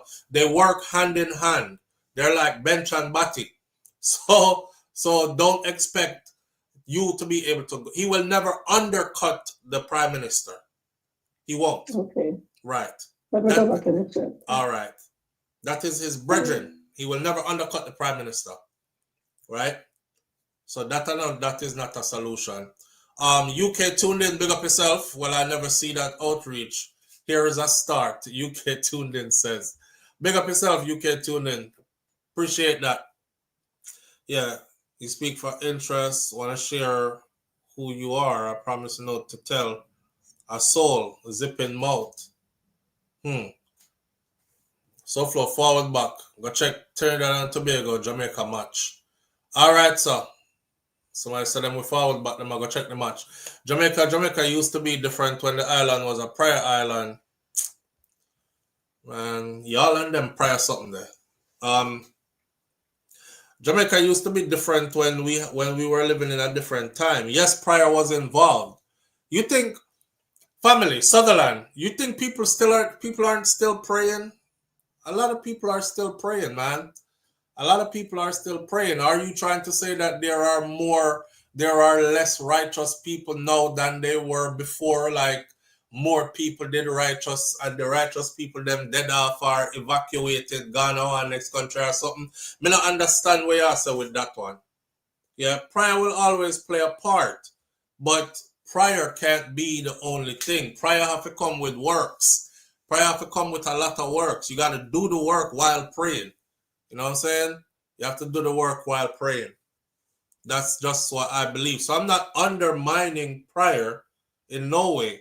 I'm just saying prayer alone can't do nothing. If you sit down and pray, we need 7 days of prayer. Make sure you're doing 7 days of work alongside the 7 days of prayer. Then you are going to see result. But people tend to sit down and want to pray for 7 days. Live on the air with SouFlo. Good afternoon. Good afternoon, SouFlo. It's me again. Indeed. Talk to us now. Yeah, the prayer situation, which is annoying, honestly, because I feel like a lot of Christians act like prayer is magic, and it's not magic. But then they say they don't believe in Obia, so I'm just kind of confused about that. But we receive aid from a lot of countries that don't pray. Chinese don't believe in God. You know that, right? Of course. Okay, Japanese, I'm talking to them. Japanese don't believe in God. Of course. They don't believe. Hindus believe everything is a God. Okay. We've received aid. Exactly. Yeah. We've received aid from India, from China, and Japan.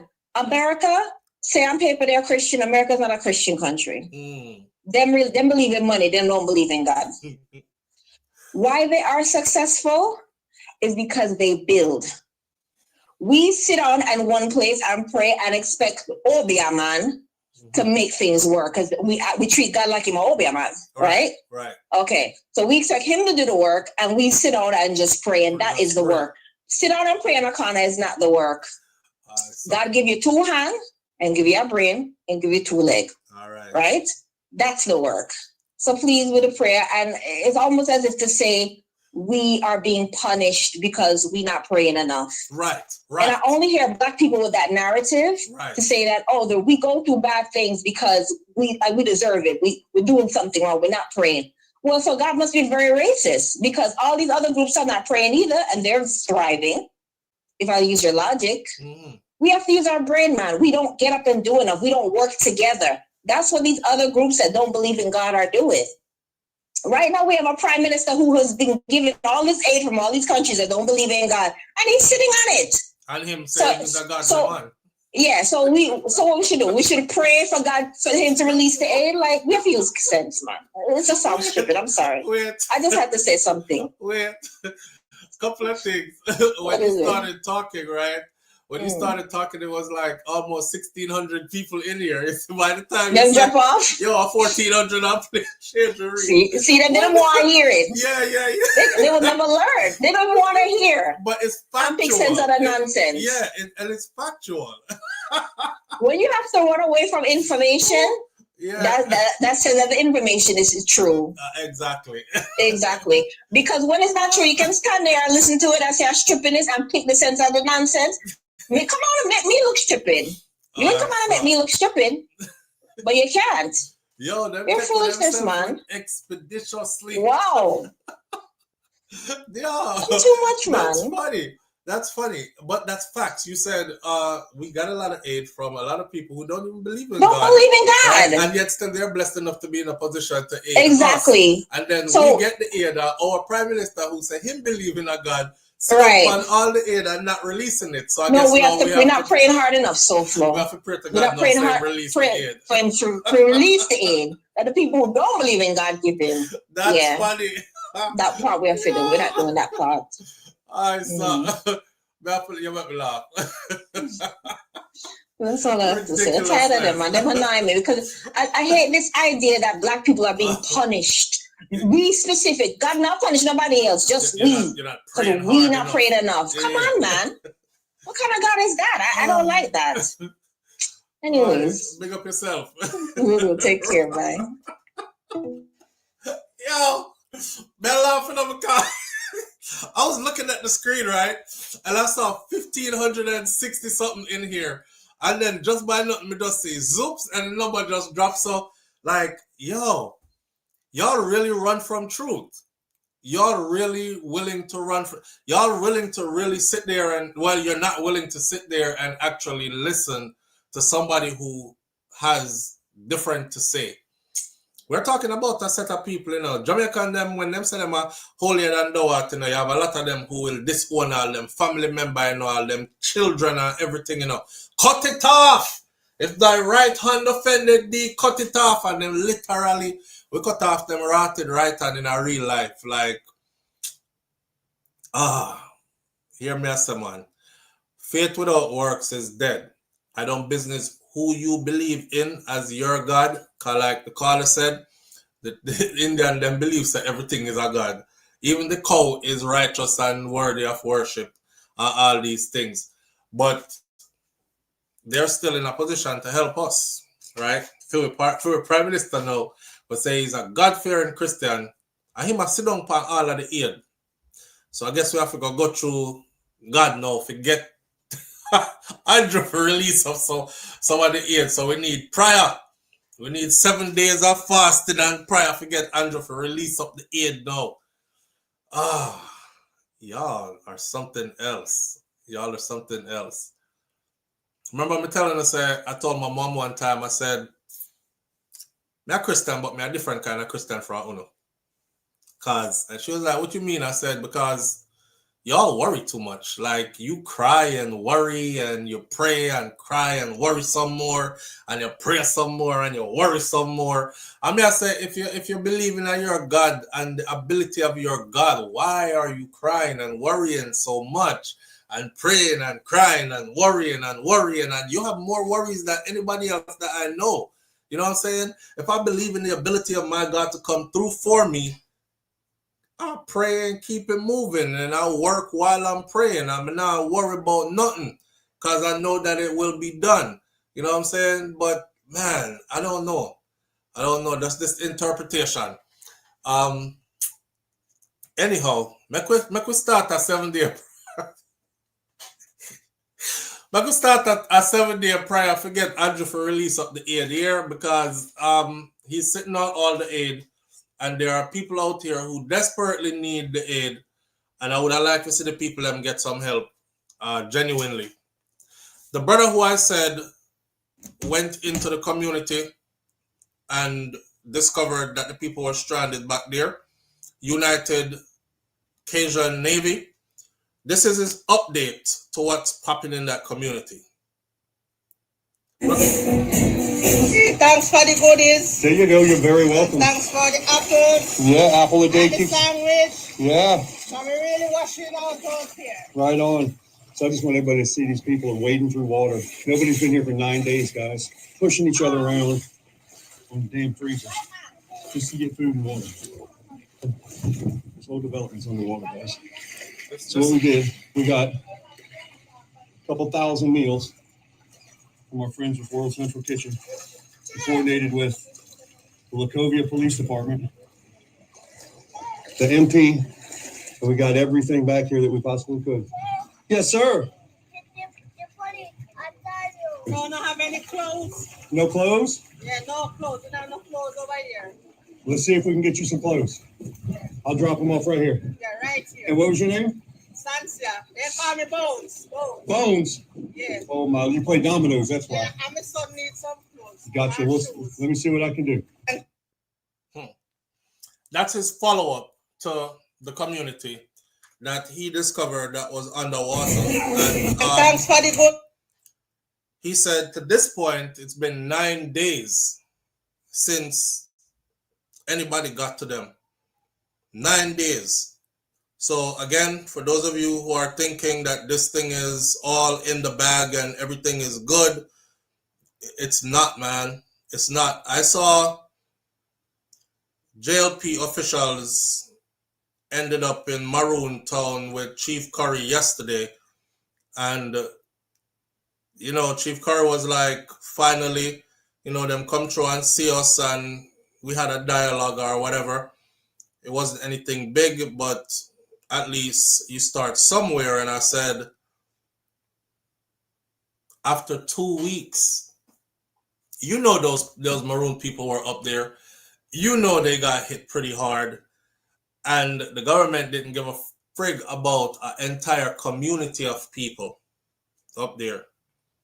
After 2 weeks, 2 JLP MPs showed up. I think Darrell Vaz was one of them. And I forgot who the other one was that finally showed up. Them show up after Chief Curry them already stabilized themselves. You know what I'm saying? I saw Dutch Pot gave Chief Curry them $10 million.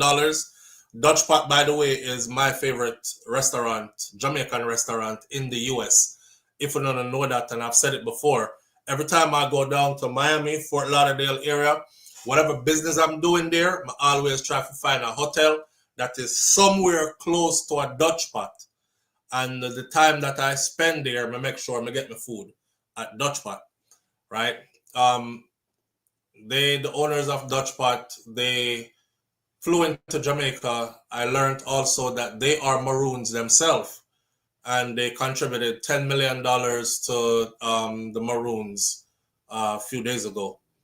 It's just now the establishment sent 2 politicians go up there, go check on the Maroon people, them see what go on up there. But those people are resilient people, which we all know already, and you know they do a lot for themselves. So it wasn't like they were waiting on them to come rescue them or nothing.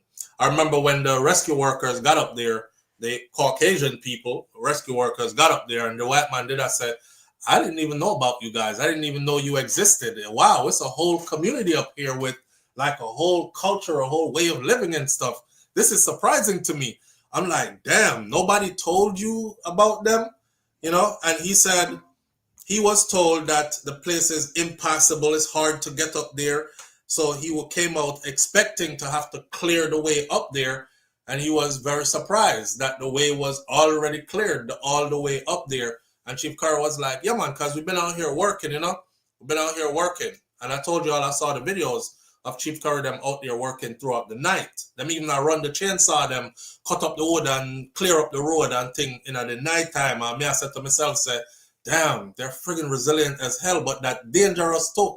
You swing a chainsaw in the darkness, like barely have light out there. Obviously, it wasn't pitch dark, but still, it's a chainsaw. You got to be careful. They had that road cleared by daylight. So yeah, we have to do for we. Obviously, those who are supposed to be doing for us aren't. And to the people who keep saying, this is not supposed to be about politics, man, and the JLP and the PMP people them need to come together and stop making this about politics. Please stop saying that. You know what that reminds me of? It reminds me of when somebody disrespect me or says something bad to me, and they've been like living on my name for the longest, and I try to figure out why. And when I eventually respond, I hear people talking about, damn, SouFlo, you never enough to say all that. But you, and that's mad disrespectful, and why such language? And you were partaking in seeing the whole process of the disrespect. Why you never said to the other person, stop talking about him like that? That's so disrespectful, you know? You wait till me respond to come talk about my response to what I've been. So it's the same thing. Let me make this very clear to y'all again. All the aid, the tons of aid that has come into the country is under the Jamaica Labour Party's ownership now, if you will. Management, if you will, whatever word is better, it is under them. So if you don't see the PNP MPs running out to do a lot for their constituency, even though you see all this aid coming in, it is because the aid is under the ruling party and their master, which is the Right Honorable Andrew Holness, and him decides say nothing now move until him ready for it to move. Therefore, those other MPs or the other side can't do nothing. Them can't do nothing until he's ready to do something. It's going to make them look bad because in the meantime, he is definitely taking care of his JLP MPs so they can take care of their constituencies, and he's not equally doing so for the PNP. So their people are starting to look at them like they're failing them. It is also a political strategy, which anybody could clearly see through what's going on there, right? Just to make everybody have a clear understanding of what's taking place. SouFlo, do you remember your incident on the airplane with the hater, male person against you? The guy who said, you with your little channel, that one? I've had quite a few incidents on airplanes. Yeah, Andrew said nothing now move, my friend. Nothing is not moving until him say it moves. So that's the problem. So if y'all wondering what the gripe is about, the gripe is about us seeing all this stuff stored up and seeing all these people who are in need. Look, I just showed you. The Navy dude, he's back there in the community again, and he's telling you that nobody has been back there for 9 days. If he can get back there, they can get back there too. So why is Andrew sitting on all this? You hear the little boy and the mother say, she don't have no clothes for the picnic them, she don't have no this, they don't have no water, them don't have no nothing. Come on, man. He's sitting on all the aid. Your prime minister, who you love so much, is sitting on all the aid. Understood? Understood. So the next time when you want to talk, go talk to him and try to get him to free up the aid so the people can actually get some help. All right? SouFlo, please don't let one loudspeaker speak for the masses. What does that mean, Lulu? Lulu always show up with some random, what does that mean?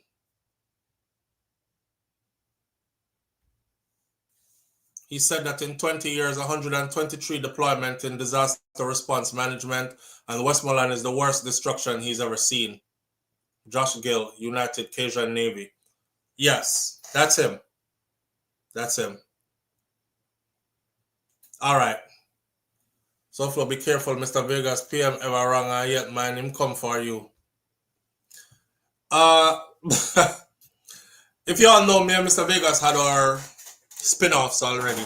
For those of you who've been around for a long time, you know, just Google or YouTube SouFLoTV response to Mr. Vegas. Or Mr. Vegas, this SouFLoTV. Back in them time, them used to do them something there. I don't think Mr. Vegas, though, he actually reached out one time not too long ago where when them did a Crucify My Name over on Suchman channel, the guy who talked with the low voice and never show his face, and he was like, Vybz Kartel is not coming out of prison, and I have some very disturbing information to give to you, my audience, but we're going to wait until the verdict is read and can't say I didn't tell you so, but they're never going to let him out. He might go dead in there. And yeah, him. They were at them make up name gimme, call me criminal sympathizer and all these other things. But Mr. Vegas reach out and say, you see, the same people them where used to elevate you or exalt you, or the same one them are crucify you now and stuff like that. So me and Mr. Vegas don't really have nothing. I told people before, if you're calling my name, I most likely will not respond. When me did I respond to people, I did hungry. I had just started YouTube and I was hungry and I didn't know how to run a platform. So it was like, go learn as you go. So anybody who has something to say about me used to say something back to them kind of thing. And after a while I realized, hey, this don't go nowhere. This is just you picking beef with people. Cause me are the kind of person like this. I don't know how to be any other way. Like if I feel threatened, I want to fight and kill immediately. Like somebody just try not get in that situation there. So if me and somebody start beefing on social media, I'm gonna be outside super paranoid. I'm expecting to see you, kind of thing. And when I see you, it's on site because that's the energy you were pushing online. Me no want to see you and you talk about, yeah man, you know, say a little drop me did I run with you and everything like that, right? Yeah, everything good, man, still. So I don't really get into these kind of things with people online, you know, unless it's really, really worth it, kind of thing. So big up to Mr. Vegas. if if at that if that's what he wants to support, that's what he wants to support. History is being written. This is what you must always remember. History is being written as you are here. And you will have to decide on what side of history you stand and you want to be, because the story will be recorded and it will be told later on. You know? Do you want to be the guy who was, remember the verses where Billy Man goes to the policeman and he was like, do you want to be that guy? You don't want to be that guy. Well, do you want to be the guy? Or you don't want to be that guy? SouFlo, have you blocked Kaz Robinson? No, sir. I haven't blocked anybody. Why would I block Kaz Robinson? That's so random.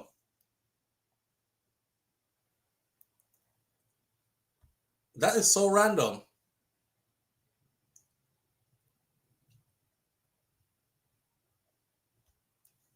Boy, I don't know enough. Andrew Holness roll out voucher system for hurricane relief. Will it make way for a cashless system in Jamaica?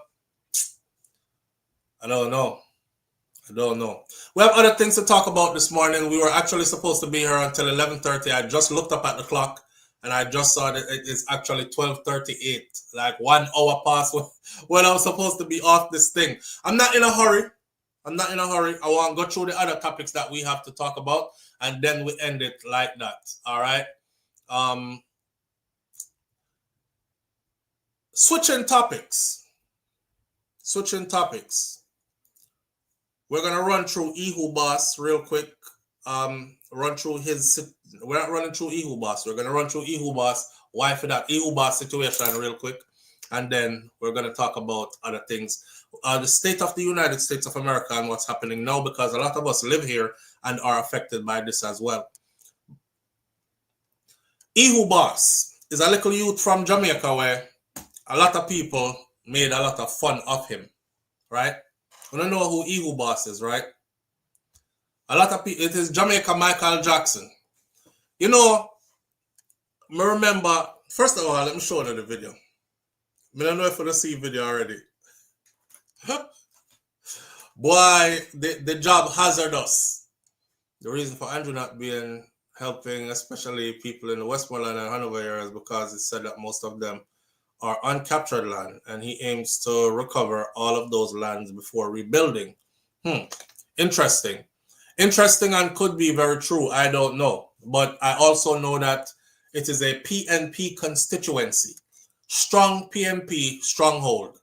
And that could very well be the reason why as well. So see, Eeehoo Boss here, him fly out. He's no longer in Jamaica. In Ghana, England. If you check social media, you will know that I always big him up and I always give him encouragement. I love social media because it keeps a record of what you do on here. Therefore, we are no bandwagonists. We never wait till the youth fly out and is having some fun in the world for us to come talk about, yes, he made it. But a lot of our people are like that. They won't support you while you're climbing, but when you reach the top, you hear how much they were always supportive of you, right? So just a light, fun moment to segue into our other topic. So this is Eeehoo Boss in the UK. Watch close enough.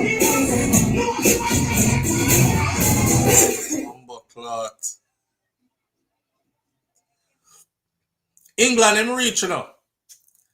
Him reach at England. We change topic, man. We done beat down the Jamaica stuff already. Him reach at England, you know. So him get to fly out, right? Watch. Okay, you saw it. You you saw what happened, right? But who didn't see it? Watch again. Watch closely.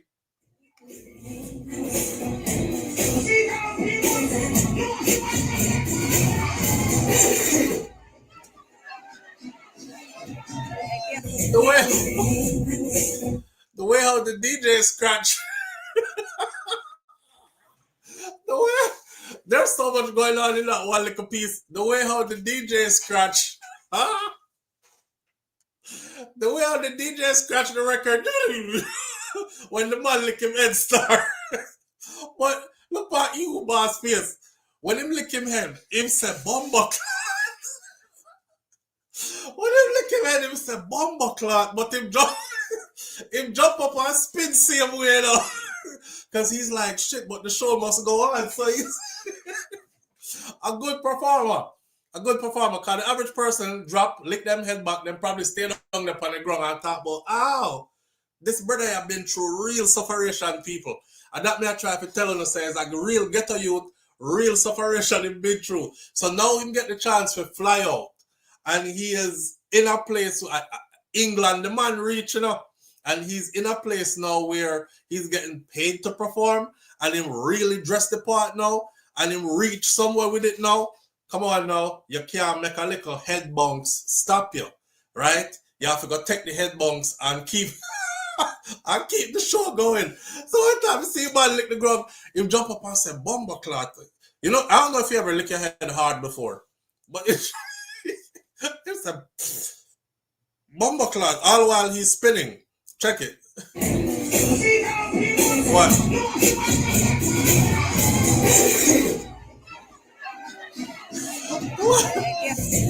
That DJ there ain't no good. The DJ ain't no good. The DJ scratch a record in our way. But big up Eeehoo boss. See, I remember not too long ago, there's a lesson in this for everybody. When you see somebody today, right? And what you see them as today, their fortunes can change in a short blink of an eye. Because just the other day, a lot of you might remember this. Remember when he was walking, first he was in Jamaica and catch a little buzz, and then I think he had a falling out with the person who was managing him. So the person who was managing him kind of like rob him up or something, take away the little money when he did Jamaica and send him go back to the ghetto, right?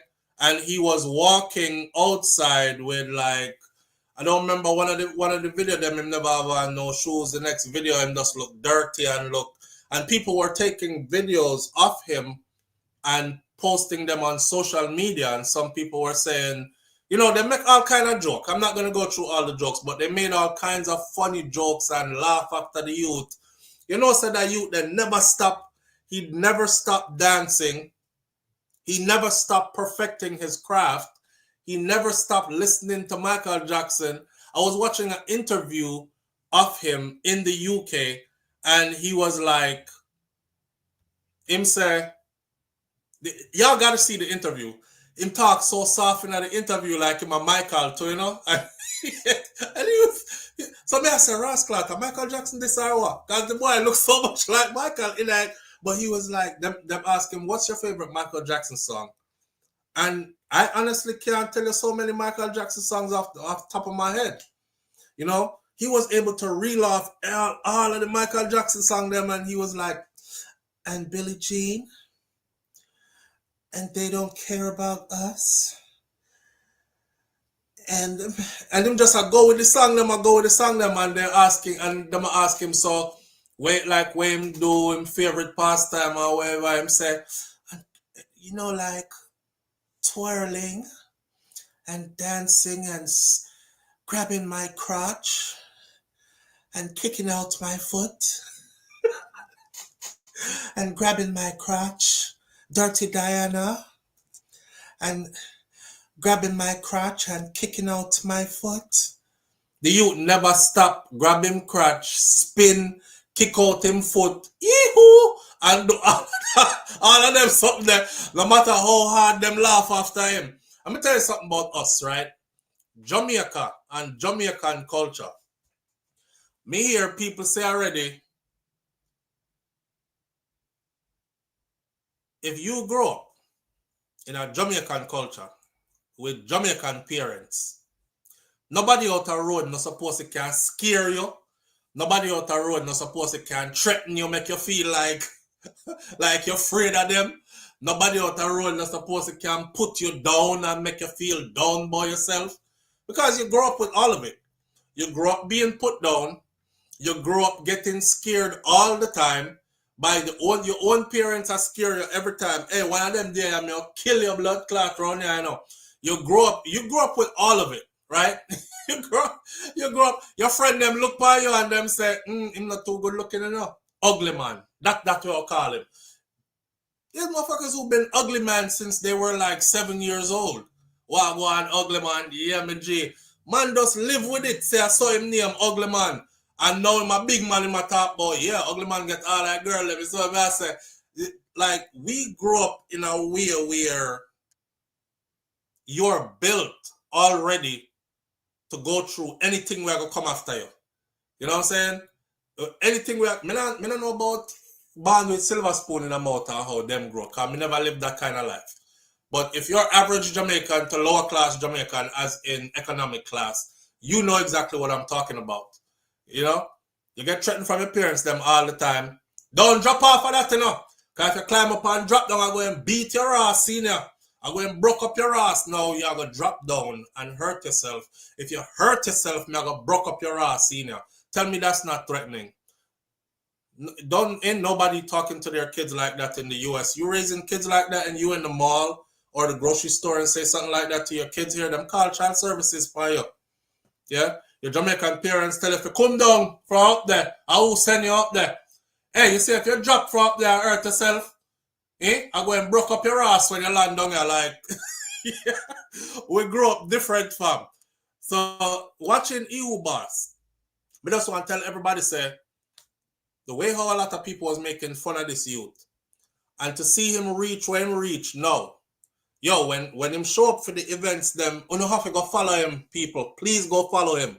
When he shows up for the events on Instagram, he is JMJH, like Jamaica, JMJH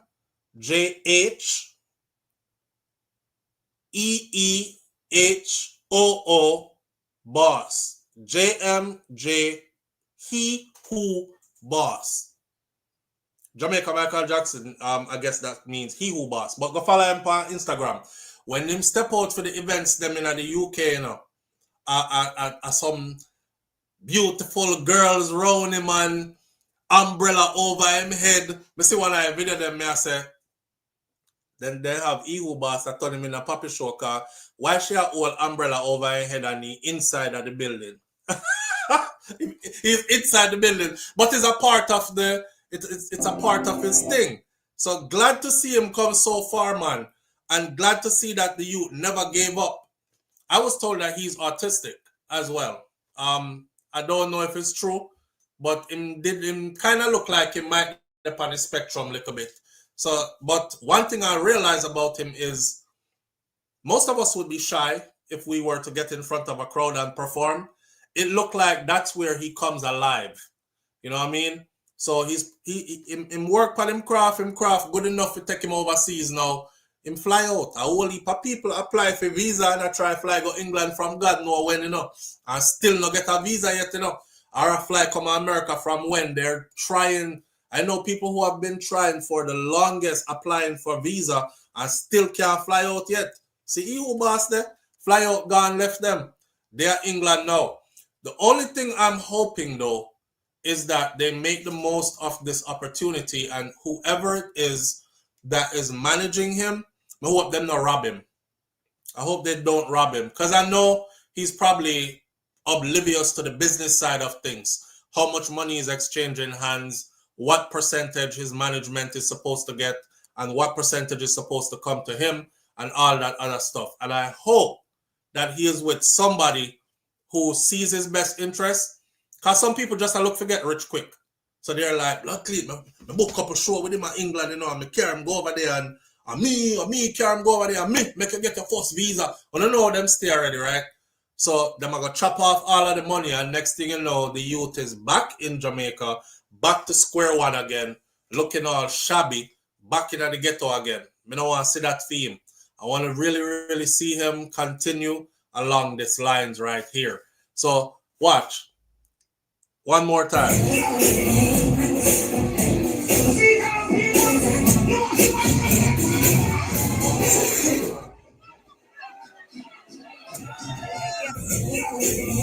The way I'm licking head, yo.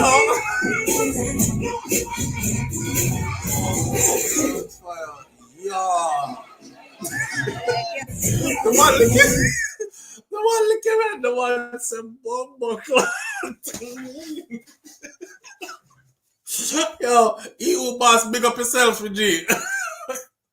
Oh my God. Tashi Ann said, what Tashi Ann said, we should definitely adopt a family, and I'm willing to donate. Tashi Ann, absolutely. We have that on the list. We are going to pursue that. I am pumping my brakes though. And it don't even sound good saying I'm pumping my brakes because people are in need like right now. You bring me back into the topic, so, and I forgot something that I also wanted to say. It wasn't so much about me, it was more about, I'm thinking along the lines of, if you are to adopt a family, right, you're going to put a family back on their feet in a community where nobody is on their feet. Ready for this? You ready for that? We're going to adopt a family and put a family back on their feet in a community where nobody is back on their feet. In a community where everybody house blow down, everybody lose them stuff. Here goes the family that you are sponsoring, and they're happily rebuilding. Do you think that is going to bring about any kind of jealousy, sabotage, animosity towards them, anything like that? You know what I mean? I was looking at, okay, so look. Not to cut into Eeehoo boss time, I already said all I had to say about Eeehoo boss. Continue being resilient, my youth. It's gotten you very far, and even a message to us out here that don't give up because people are laugh after you and talk about how you think now go work and you pop down and you could never be this and nobody now book you for nothing and go. You're living that life right now, and now you get a chance to feel what a star is outside of your community, across the pond even, right? We'll learn from that. Back to this. I was even looking at and saving these. I know everybody like that's Chronics. Can't use him. Babe, come here.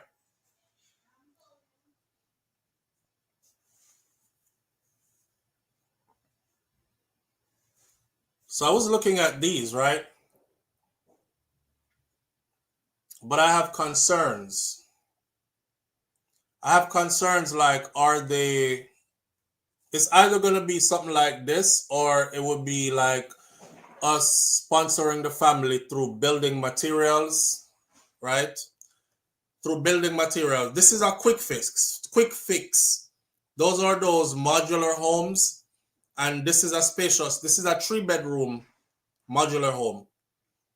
And the 3-bedroom modular homes, I would like to find out if they are able to withstand a Category 5 hurricane. Because you know what, build up a family and the family blow away in the house where you put them in a kind of thing, right? So we have to go make sure, or we'll just have them build a concrete house. There's just details that I'm working out behind the scenes, right? This is a 3-bedroom for 6.9 million.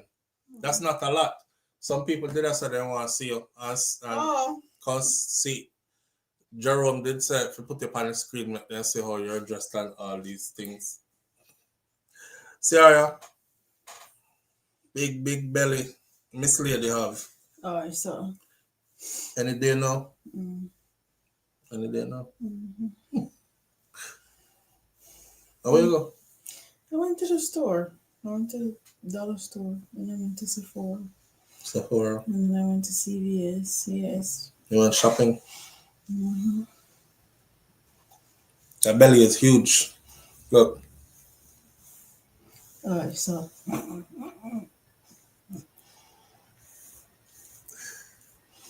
Any day now.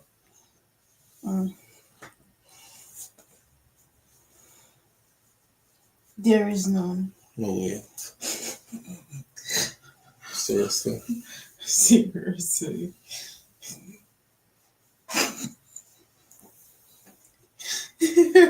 Oh, that Brahma right. Say hey Shakira. Hi. Shakira and baby. Mm-hmm. Him need to stop bleach though. Eeehoo a bleach cause a part-time thing, man. Mm-hmm. We're gonna make the youth do what him do. Him can't go Black Michael Jackson. Them not gonna want him. Make him come out of poverty first. And then him can go to Black Michael Jackson. Alright, so Charlotte said the show done. No, Charlotte, the show not done. We have stuff to talk about still. yes, and I'm about to go find something to eat. You gonna find something to eat? Mm-hmm. Alright. Go on.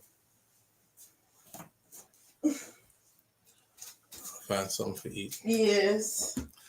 Alright.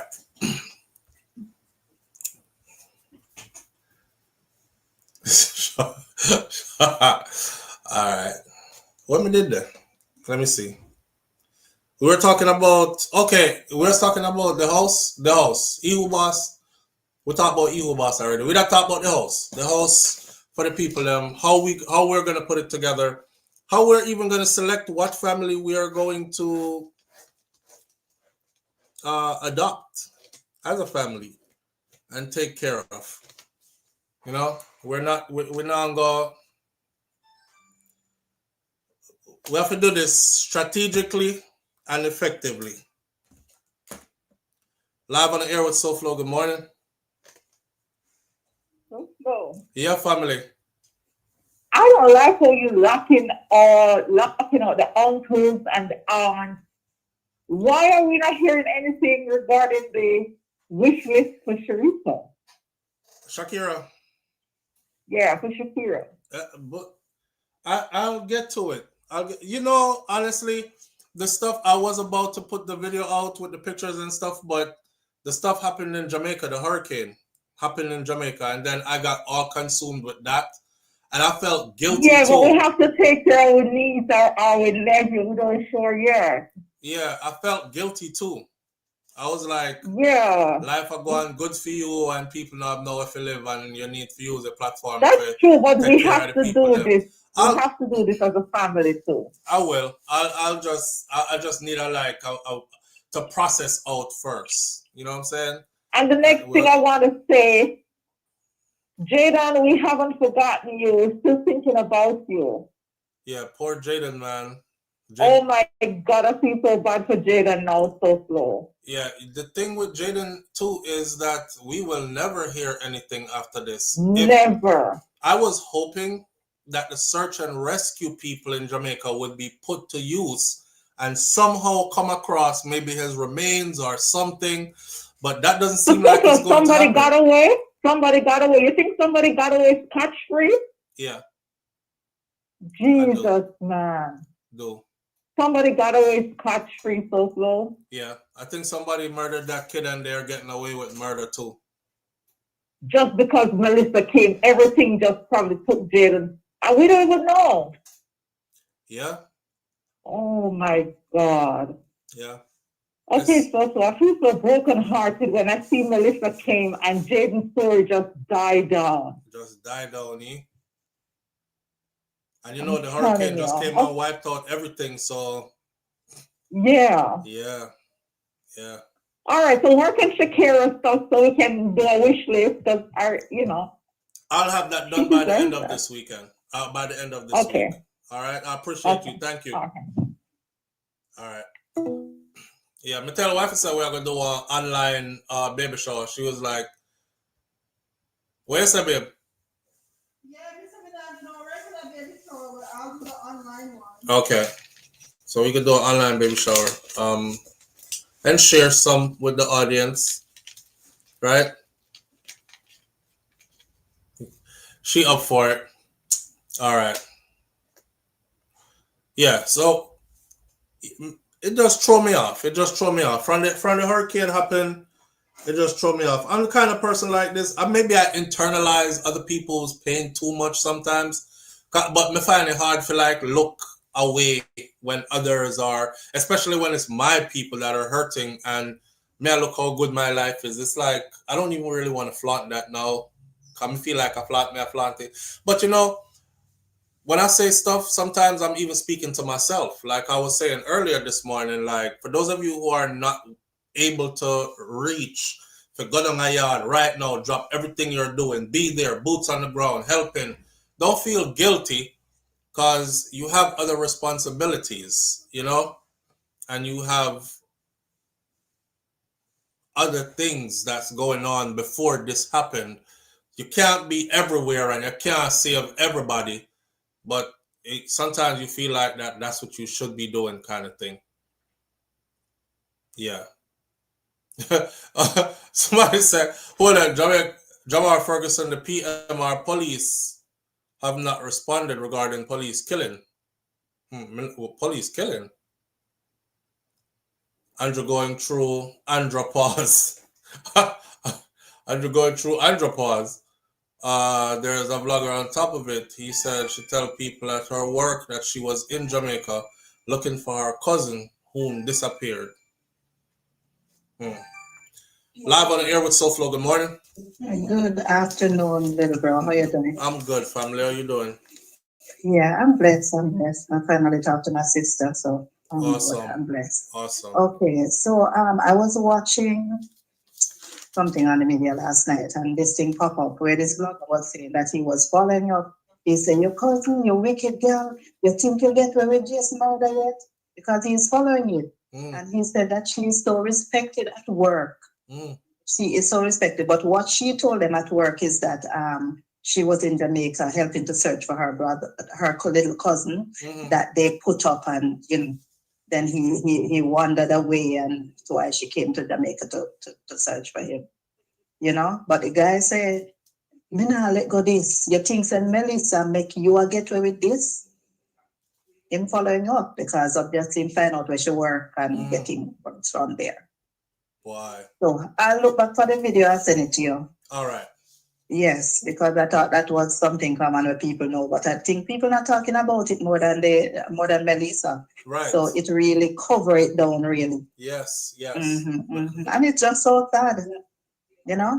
With all of the people that's being buried now, just imagine Jane is amongst them. Because remember, he was the talk before the He hurricane. was the talk. He was the the hurricane, main topic they before say. the hurricane, but the But hurricane here just then, wipe that out. Yes, Melissa, just wipe it out. Now nobody speaks about him. I don't hear anybody on any platform speaking about him. Only that one guy, and he's a popular guy. When we hear you mention his name already, Really? But right now, I didn't subscribe to him, so I really didn't remember his name right now off my hand. Yeah. But I mean, him buried out there too, just like many people that's trapped in the bush and buried. Yeah. Yeah. So that is sad. That's really sad. Indeed. But every secret sin must reveal, And when I sit down and talk about that little boy, just out of their own mouth, you wait. You kid them. Why? Anyway, my lunchtime up, so I'm going back to class, All right. Enjoy your day here. Yeah, man. You too, bro. All right. Yeah, later. All right. One more thing before I forget, and then we'll get into our last topic of the morning. So the info about the video we put up yesterday for you, the video, everybody got caught up in the part where they said, the brother said he had to show ID to get aid, and how him stand up in a line hour and a half after him go back home, and him couldn't find it because him house get washed out, but him find some old driver license paperwork, something, so him bring that back, and by the time him go back, they only had 60-something packages, so they couldn't give everybody something, and him never get nothing anyway. And that everybody was caught up in, oh my God, so you have to show ID to get aid? Okay. The rest of the video, after you get past those live slides, the rest of the video is what you really need to hear about. There is a real estate attorney who also does family law, and he put out a wealth of information for those of you who might be thinking about. He's basically saying, he said, don't abandon your hurricane ravaged land. And he was basically encouraging people to not run and leave your land because your land is damaged or what you had on your land is damaged, right? Don't abandon your land because of that. He gave you pointers in the video as to things that you can do to keep hold of that land. There's some important information in there, like for instance, one where he said, what is on the land might have been destroyed, but the land itself still holds integrity. And he's talking about all the other stuff that makes up the value of a piece of land and all this other stuff. So y'all go listen to that video completely and get past the part about giving aid for giving ID up to get food. That wasn't the main part of the video. Just to put that out there, because somebody said earlier, this is why I wanted you to do this topic on a live, because there was a wealth of information in that video. Well, go watch that video again and you will get the wealth of information in the video. All right. Moving right along. For those of us living in the United States of America, I don't know if you have seen what the food lines are looking like, but there are a lot of people out here who apparently need government assistance to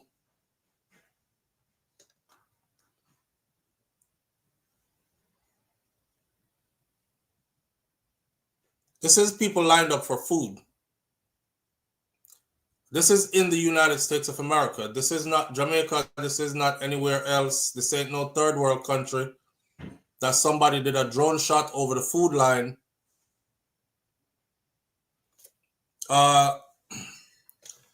Okay, let me call this person name real quick. So I'm gonna highlight this name. I didn't wanna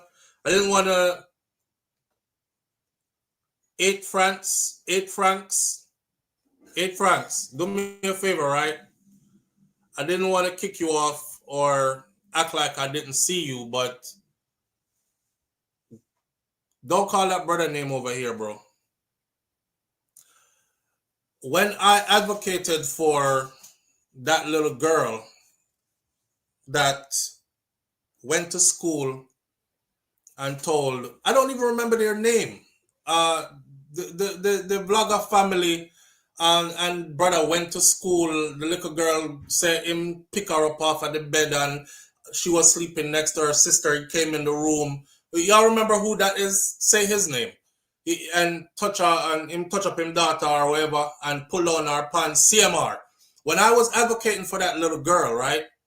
That J Progress, whatever his name is, I don't want no beef with none of these people because, you know, I see them in real life and then we gonna friggin' fight in real life and stuff like that. So I don't have nothing to say to any of them, but he's one of them who did the same strategy that I'm telling you about. Like, let me start talking bad about SouFlo so I can get some views. I don't understand how you say is a good brother, but that's good for you. But anybody who fight against somebody who is standing up for a child that is complaining that they were molested by a step parent, then you can't be a good person for me.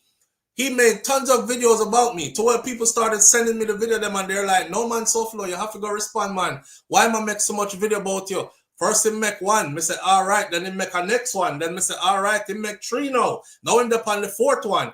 And I'm like, what the hell is he calling up my name like that for? Let me go see who this is, because I didn't know who he was.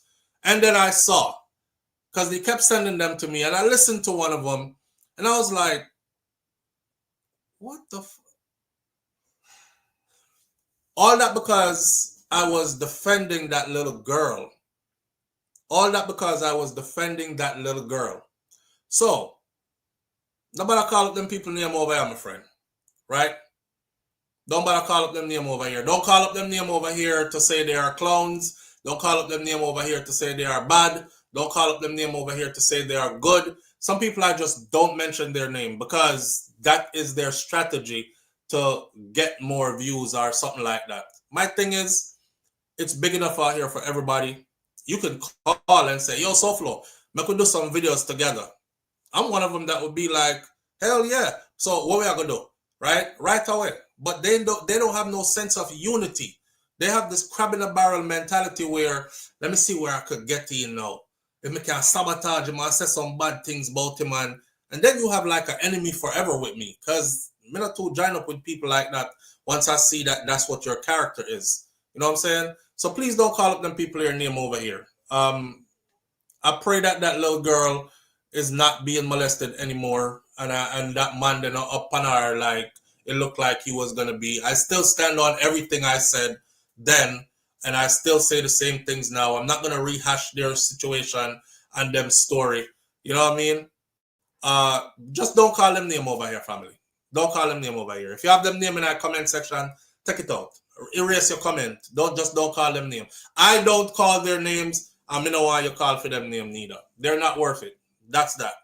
Right? I just saw the name though, and you like kept posting the name and saying stuff. So back to what we are talking about, because this is our last topic for the morning. Before we do the last topic for the morning, so the Jamaica Constabulary Force has put out a warning. Most of us here will not be affected by this because we're not in Jamaica and we're not purchasing meat. However, for those of you who are in Jamaica purchasing meat, it doesn't matter where you are on the island. They're saying that some of the meat might be tainted. So be very careful of who you're getting your meat from. You know, hurricane just passed. A whole heap of animals get blown. Whole heap of animals. Huh? Save it, babe. Thank you. Now almost done. Whole heap of animals died in the process. And there are people who seem to be making use of the animals that died, right? So be very careful. If the beef that you're eating never come from down at Westmoreland and is a cow with blow it, or the pig where you eat the pork, it never come from, and the people are repurposing the meat, which could be contaminated. So the Jamaica Constabulary Force Agricultural Protection Branch, the APB, they are warning Jamaicans to be careful about the purchase and the consumption of meat and poultry, particularly those originating from western parishes severely damaged by Hurricane Melissa. In recent events, highlights a significant risk of contaminated or spoiled meat entering the market, posing serious health threats to consumers. It said in the wee hours of Sunday morning, lawmen attached to the Manchester Police Division and members of the Area 2 APB, they intercepted a Toyota Hiace, a van on the porous main road, carrying carcasses of 4 large brown cows with the heads still attached to the cows. 4 big dead cow in the vehicle, head still attached to the cow. That means them never slaughter them cow here. These cows died from something else, and they were obviously collecting the carcasses to probably bring meat to market.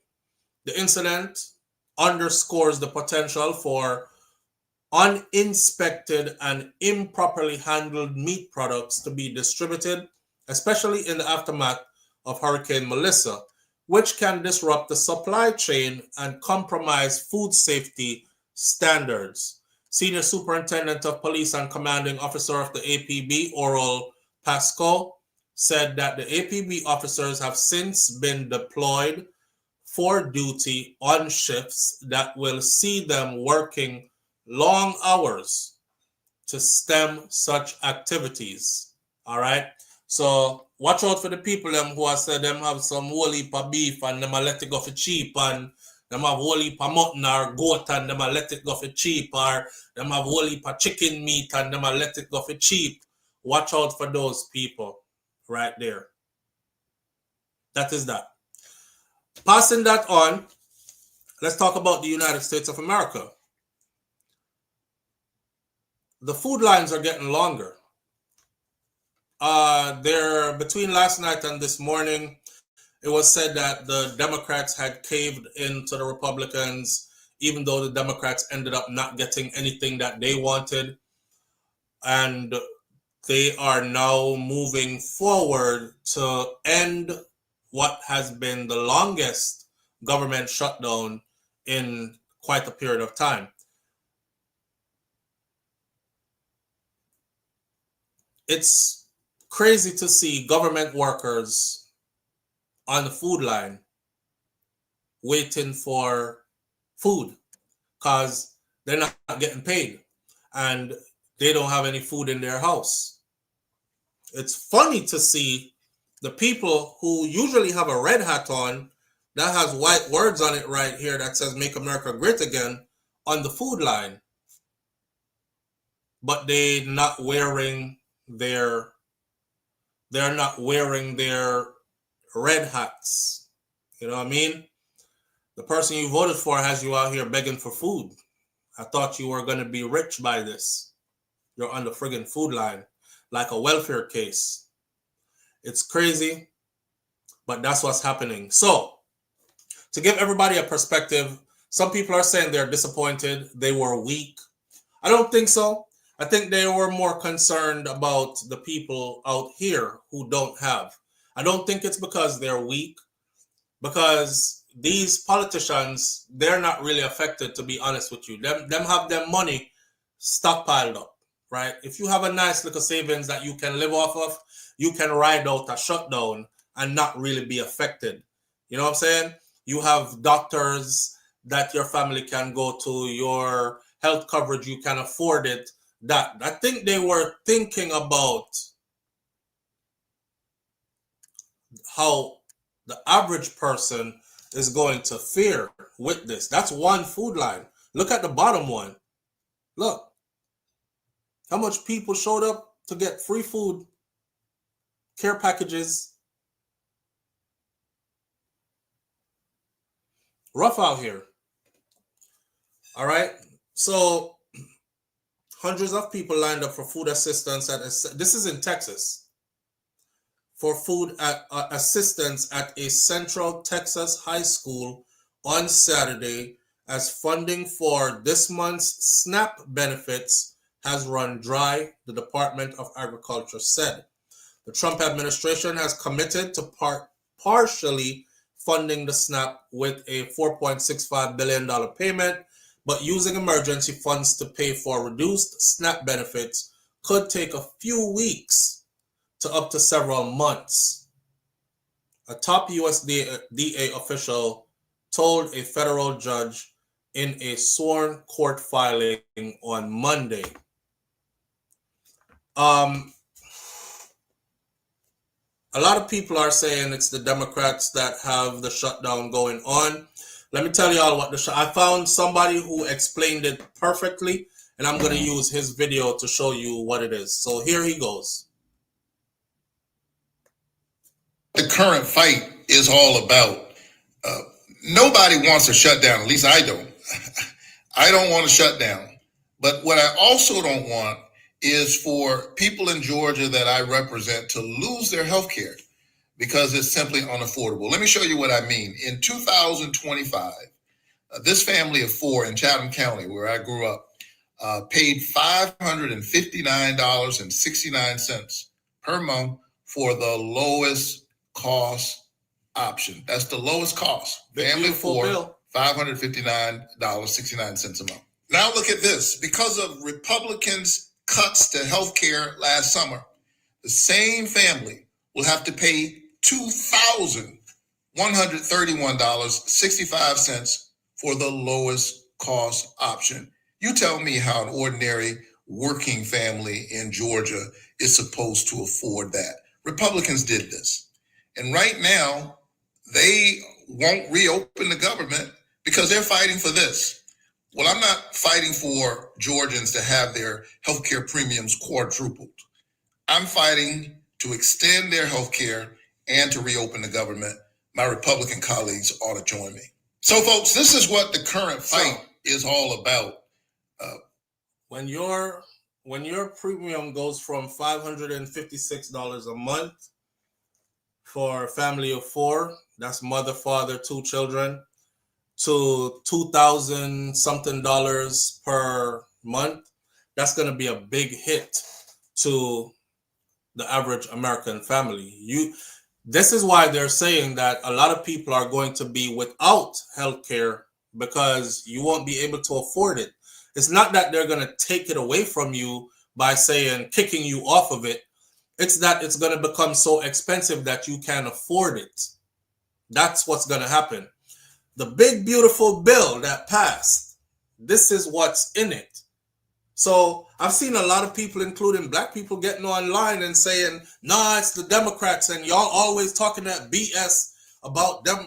Democrats are better for us or whatever. Tell them we don't want to give illegal immigrants. They're still using that and it's still working. They're telling them that the Democrats want to give illegal immigrants insurance, health insurance, and they want to pay for sex change for minors. That's not the case. Your premium for your insurance, it's about to skyrocket like you never seen before. I was watching them in Congress in the question and answer session, and one of the guys that was questioning one of the congressmen, he said, is it true or not? Is it true or not that in 2026, he said something like the bottom half or those who make less than, he was like, those who make less than $50,000 a year, they will end up, they're paying, their tax will increase by 20%, 30%, 50%. Then you got to the point where it'll double in years to come, right? 50%, 70%. There was one where it was like 200 and something percent in years to come by 2027. And all these were things that were written into the big, beautiful bill that the Democratic Party is trying to get to not go into play. Can we go back through this and take this out and get that out? And apparently they weren't able to do so. So is the government shutdown over? And what happens next after the Democrats have caved? And it says that the U.S. Senate has advanced a deal to end the record-breaking 40 days government shutdown, making the first step towards reopening government following weeks of deadlock. A block of 8 Democrats voted with Republicans in a 60-40 vote on a package that would temporarily fund the government until January 30th of 2026 and fully fund several key agencies for the entire fiscal year. This is the first step towards reopening the government, though the measure still needs to clear a final Senate vote before heading to the House of Representatives. Why does it matter?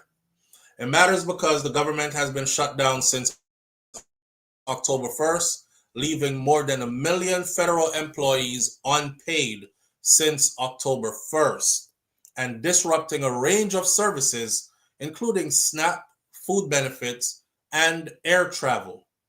You know, the people who work for TSA, the airports have been looking crazy because ain't no TSA workers there to screen the people who are going through for travel, right? As the longest shutdown in U.S. history drags on, Republicans and Democrats have traded blame. The vote represents the first step towards ending this stalemate. Sunday's vote came after a weekend of negotiations that were led by Senate Majority Leader John Thune, 7 Democrats and 1 independent who caucuses with the Democrats joined Republicans to vote in favor.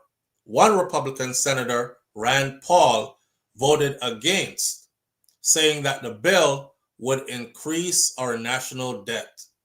The vote has a procedural step in the Senate, and the deal must still pass additional Senate votes and gain approval from the House before it can be sent to the president.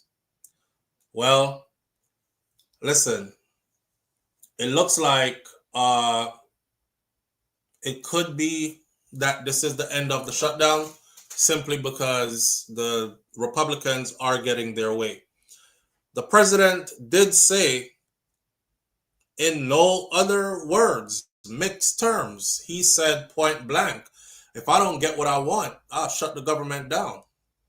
So it's amazing to me to see people still saying the Democrats got the government shut down and they're over there complaining and acting and blaming and acting like they didn't do it. Right. You must have just signed in. They did not reach an agreement. It still has to go through House of Representatives. That's exactly what I just said. I can afford food, but I cannot afford health care, says Kaitai Jai Empress. And a lot of people are about to find themselves in that situation where you cannot, you'll be able to afford the food. Food is about to be even more expensive. You'll be able to afford your food, but you won't be able to afford your health care. Now, over the weekend, there was a mention of a $2,000 stimulus check that was supposed to go out. It's not an agreement. It's until January partially. Yes, that's what I said. It's until January partially, and if it's agreed upon, it will fund it for the complete fiscal year. There was a $2,000 IRS stimulus check that is supposed to be coming this month in November, and we did a fact check on it, and here is the truth.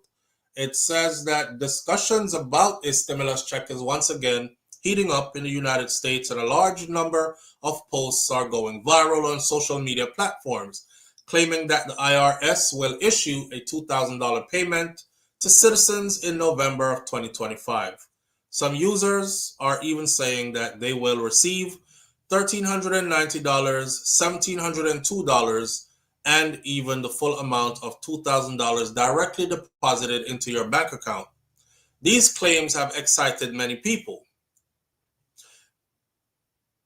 I don't mean to sound any type of way, but as a big man that has, and I mean grown man that has responsibilities, $2,000, if I was going to sell my soul or sell my vote, it wouldn't be for $2,000 stimulus check, because $2,000 don't even cover my bills in any way, honestly, right?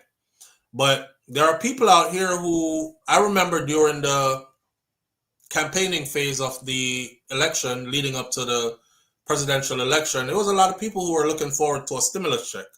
And that is the exact reason why they voted for who they voted for, right? Because they thought they were going to get these stimulus checks on a regular basis. They haven't gotten one yet. And as far as this one goes right here, these claims have excited a lot of people. And a lot of people are looking forward to this already. But are these $2,000 stimulus checks really coming? And the answer is the IRS and the Treasury Department of the United States have declared that there will be no new federal stimulus programs starting in November of 2025. No new federal stimulus programs. The information that is going around on social media is absolutely not true. In rare instances, is being disseminated with the intent to deceive people. There's no help coming for you. You're not getting any stimulus check. You're going to have to sink or swim through this one. All right? And that's that. So there ain't no stimulus checks out here.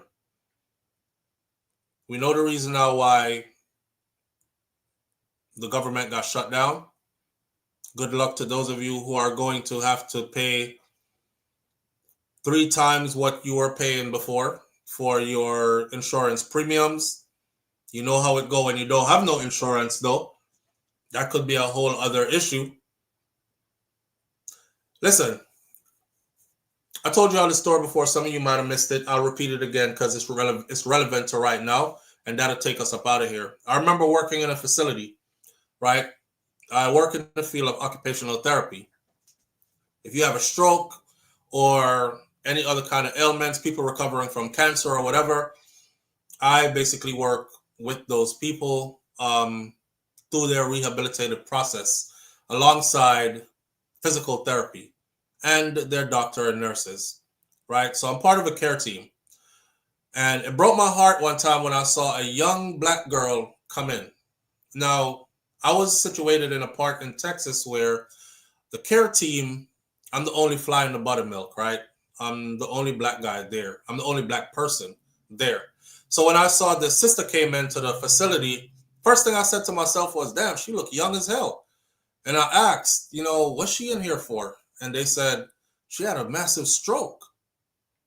And she's messed up.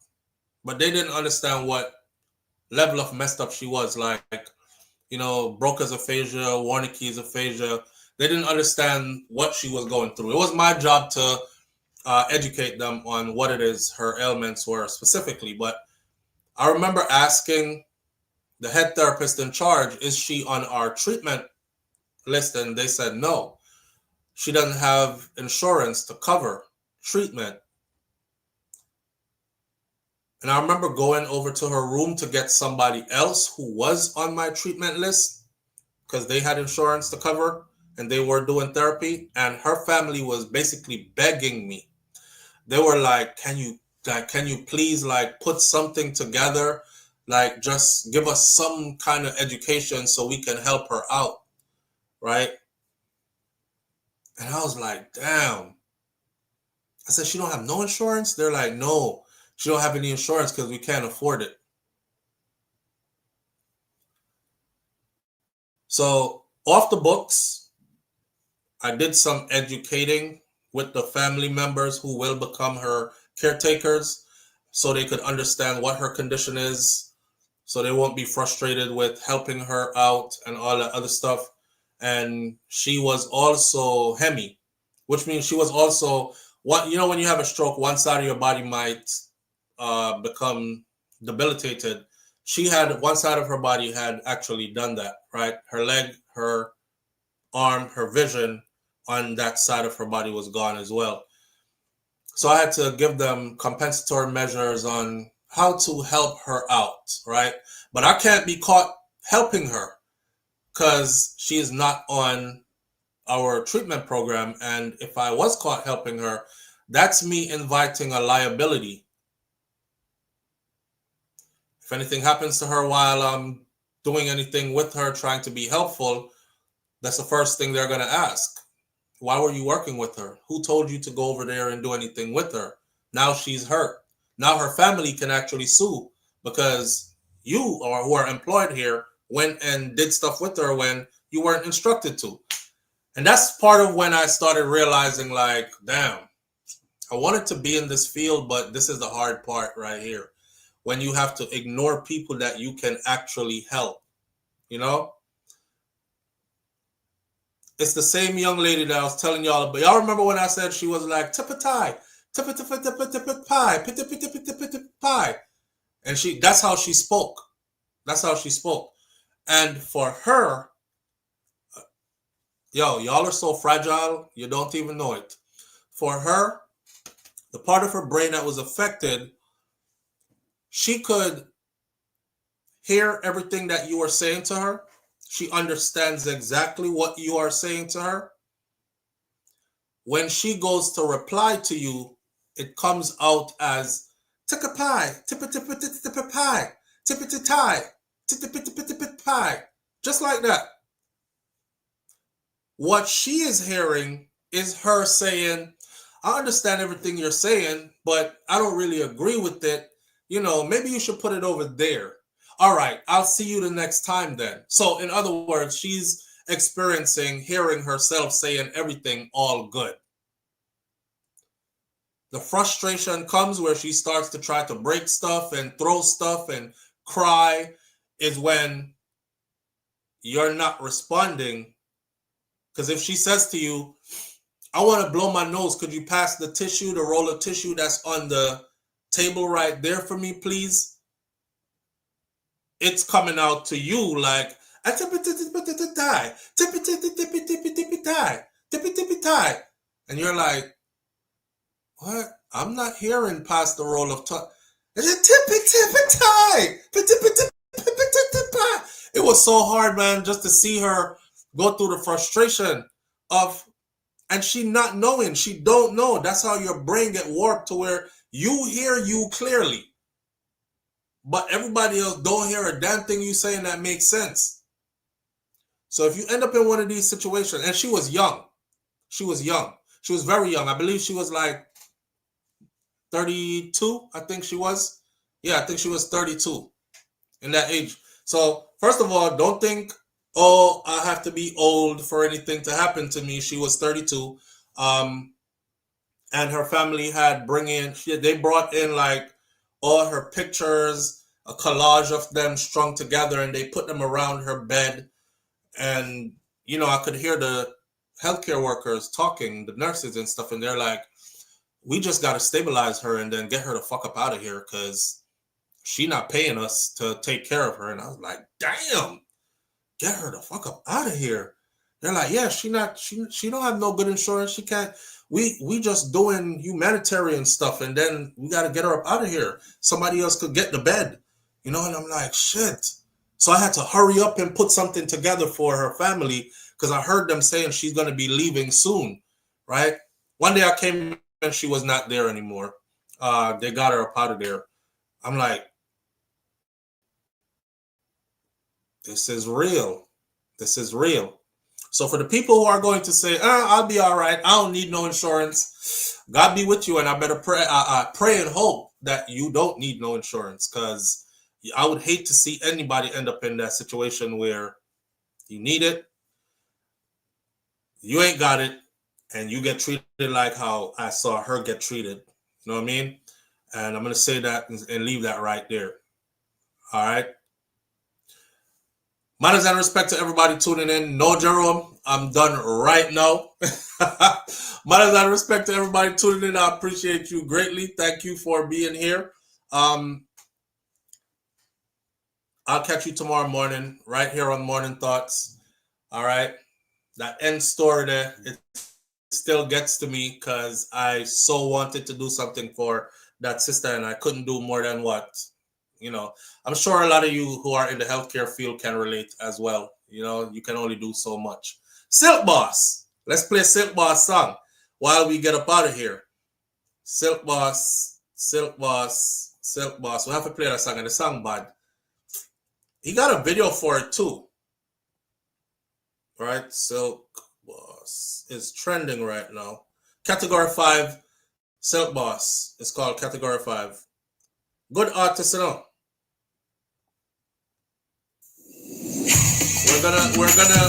We're gonna take a hit for this because copyright infringements for sure.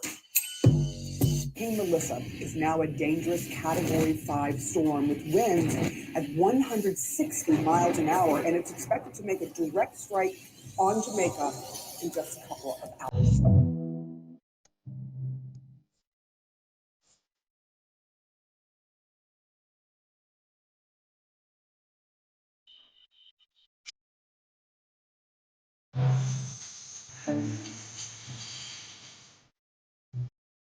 On this song out right now. Not lie.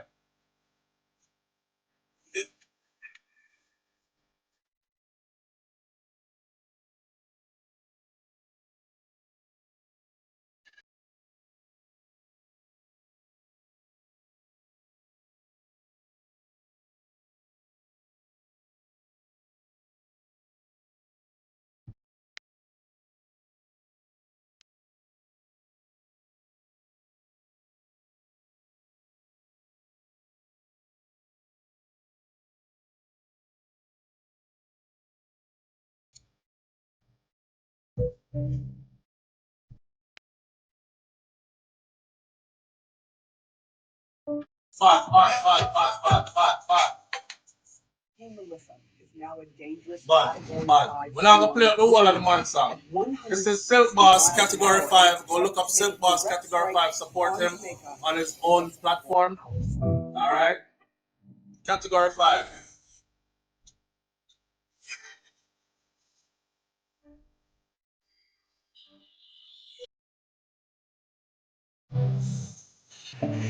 I'm gonna bless the CPS.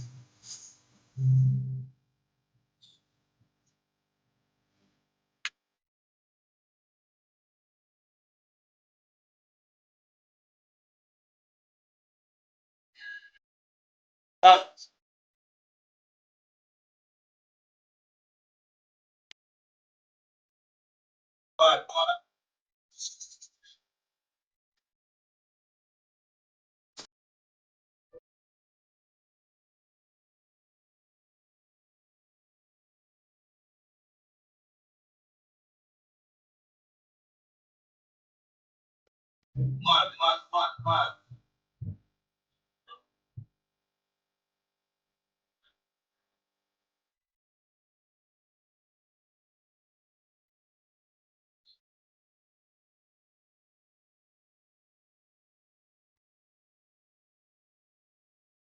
No,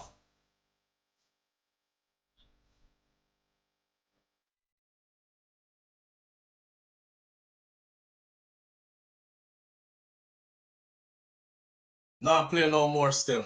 Big up to Silk Boss. The song tough. Matter of fact, if y'all look back, I think it was last week, Friday or Thursday, I said it on the live. I said the baddest song out right now is a hurricane song from Silk Boss. He hadn't made the video yet, so I wasn't preying it yet, but I did mention it. So now that him have the video and other people are say that it. All right, so go over to Silk Boss on YouTube, SILK Silk Boss BOSS. It's called Category 5. Look for the official music video. Silk Boss Official is his YouTube page. Hit the subscribe over there. Help the brother. He's a talented artist, and he has many other songs that are just super good. Him is a really good artist, for true, in a real life, right? We don't know what we do already, right? We love to see when the brother them take off in a real life. With that said, and our sisters too, with that said, manners and respect to everybody tuning in. I appreciate you greatly. Like my granny Miss Ruby right here, so say, be good. If you can't be good, be careful, but it's best to be good. And my grandfather Mas Clevey said, I will see you tomorrow if God spare me life. You don't control this. No matter what you have, you cannot bring tomorrow to you. You have to hope. So God said tomorrow is for you. All right? So if God spare life, we'll see each other tomorrow right here on Morning Thoughts again. Walk good, people. I'm out. Peace.